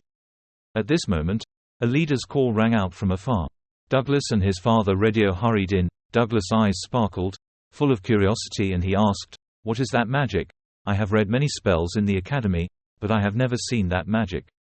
He walked closer to Ian, couldn't help but ask at length, "How could you appear at Demidris and the royal palace at the same time? Mirror, copy, something like that?" Ian's sweat dropped and replied, "You ask too many questions at once. Can you ask one question at a time?" Without letting Douglas say anything else, Ian took a breath and continued to say, "Well, to put it simply, I can do it because I'm level 6. Douglas exclaimed in horror, "Is it possible for that to happen? Meaning you are now the most senior magician in our empire?" Radio could not hide his fear and said, "I know you are not an ordinary person, usually when I meet you for the first time, but I didn't think you were that outstanding." Ian burst out laughing when he heard these words. He shook his head and said, "Nothing has changed, so please treat me like always." Hearing that, Douglas was no longer polite. He immediately spoke up, Then this afternoon I plan to test the medicine I just created in the laboratory. Do you want to participate?" Seeing the bright smile of the person in front of him, Ian was a bit shy but still had to refuse. "Well, sorry, but we have to wait until next time to do it together." Douglas was stunned and asked, wide-eyed, "Why?" Ian shook his head slightly, looked outside, sighed, then spoke slowly, "Because I was invited to another appointment." Ian changed into another outfit and went to the appointed place. Looking at the bustling scene in front of him, Ian silently exclaimed, "Is this it?" At this moment, Crown Prince Hayden stepped out with a bright smile. He narrowed his eyes and said, welcoming Ian. Hayden took a look at Ian and continued speaking. Perhaps he had already guessed it, but today's party is a celebration prepared for you. Ian, standing opposite, thought helplessly, "Why does it feel like déjà vu? He asked me to wear civilian clothes, so I was wondering what the party would be like, so that's it." Oliver and Paul were standing in the distance. Paul waved. Sir Ian, welcome." Pulling Ian to sit down on the chair, Paul warmly said, "Okay, please sit here, Mr. Ian." Then he turned to the waiter and said, "Hey, bring the food to the table." Blinking later, the waiter quickly walked over and placed a large glass of wine in front of Ian. Hayden also brought a glass of wine, narrowed his eyes and said, "Drink, Ian. Congratulations on reaching 6th grade. I specially brought several barrels of the best wine into the palace for this party. Precious wine like this is not easy to find anywhere else." "Okay, let's drink," Hayden said. Ian sat still looking at the glass of wine in front of him. He thought to himself, looking back, "I don't think I drank much in my past life." Because Ragnar doesn't drink any alcohol. He says alcohol makes people dull and lose the guard. Thinking about things in his past life and looking at the large glass of wine in front of him, Ian pursed his lips slightly. With all his determination, Ian picked up that huge glass of wine, tilted his head back and took a long sip. At this moment, he seemed to want to drink for everything he had missed in his previous life. Crown Prince Hayden looked at Ian and asked, "What do you think, Ian?" Putting the glass of wine on the table, Ian raised his hand to wipe the corner of his mouth. His face was slightly red. He said, "Actually, it's quite delicious." Hayden bared his teeth and squinted his eyes, full of joy, and said, "Is that so? I'm glad you like it." At this moment, at the next table, someone raised his hand and called out, "Your Highness, please tell us what happened in Demidris." Oh, okay. Hayden stood up. He walked to the next table and began gesticulating to tell everyone the stories he had just experienced in Demidris. Ian still sat at his table, silently listening to everyone talk. While concentrating on listening, a voice suddenly rang in my ear, "Mr. Ian, I will fill your cup." When Ian heard this voice, he turned his head and softly called out, "Mr. Oliver." Oliver held a bottle of wine in his hand, poured it into Ian's cup and said softly, "If this is your first time drinking wine, you shouldn't try too hard. If you're drunk and something happens, you'll launch a missile at the knights," Oliver said jokingly. Ian picked up the glass of wine, burst out laughing and said, "Mr. Oliver is always worried." He looked at Crown Prince Hayden, his voice carrying some surprise as he told Oliver, "Actually, I was quite surprised to see His Highness being close to the knights, even having fun with them. He did, so is it okay?" Oliver picked up another beer, nodded and replied, "All the knights had sworn loyalty to him, they could be trusted." Loyal and trusting? Ian put his hand on one cheek and said softly. Oliver seemed to realize something from Kai's voice. He looked towards Ian. Taking a sip of wine, Oliver calmly said, "I think I know why Ian doesn't have any friends." Ian heard that and was startled to say, "What? Why did you suddenly say that?" Oliver smiled slightly, "Not too fast or too slow to speak. In fact, I knew from the moment I met him. Do you remember our first conversation 5 years ago in the Mogrian territory? Cecilia turned out to be a spy that you captured alive," Oliver asked. Ian followed his words, remembering what happened in the past. Oliver continued to speak, although he had just caught a spy who was a level 3 mage, but for him, nothing happened. At that time, he was very emotionless. He was really good at controlling his facial expressions. Children at that age will not be able to hide their facial expressions or true emotions. When he said this, he put the wineglass in his hand on the table. Oliver sat down next to Ian, continuing to speak his mind, but at that time I couldn't read any expression on his face, as if he were a soldier who had been trained for many years not to show it, that real feeling. Ian sat next to him, resting his chin in thought. At that time, I couldn't pretend I was still young. Oliver continued to talk. "That's when I felt that he was too withdrawn even though he was still very young. He probably didn't have any friends he could share his feelings with." Having said this, he glanced at Ian, smiled slightly and said, "I'm quite good at paying attention to things like that." Ian didn't object. He nodded and shrugged and said, Yes, I admit it. But I'm not sure how I should feel after hearing you speak so frankly." Pausing for a moment, Ian put his hand on his chin, looked into the distance, then continued, "Actually, I used to have a friend, but we didn't have a good ending." Oliver raised the glass of wine and took a sip, saying, "Your friend Ian? I'm very curious what kind of person he is." After drinking this sip of wine, Oliver immediately stood up. Before leaving, he said again, Training with you for 5 years. I also realized one more thing." Ian turned his head slightly and asked, "What is that? I'm afraid to hear what you might say." Oliver bent down slightly to look, speaking in a low voice, "I don't know why, but sometimes, when talking to Ian, I feel like I'm talking to a bored old man." Hearing this sentence, Ian exclaimed. After a sound of something, I heard Oliver doubt and exclaim, "I don't understand why." Ian felt a little guilty. He laughed a few times to hide his emotions and then said, "You are really good at evaluating others." Ian took another sip of wine, then looked at Oliver and said, "Actually, I'm almost 40 or 8 years old. I always use magic to maintain my youthful age." When Oliver heard this, he froze on the spot, his face wrinkled up, looking extremely unsightly. When Ian saw that, he burst out laughing and said, "I'm just kidding. You know, I'm the type of person who doesn't share my feelings and doesn't have friends. Sometimes I make jokes that sound real, please understand that." Oliver heard that and looked at Ian for a long time without saying anything. After a while, he turned his head away and said in an elder's tone, "I'm the older one. This time I'll forgive you." Ian, sitting below, didn't say anything but burst out laughing a few times. Outside, the night was covered. High in the sky, thousands of stars sparkled.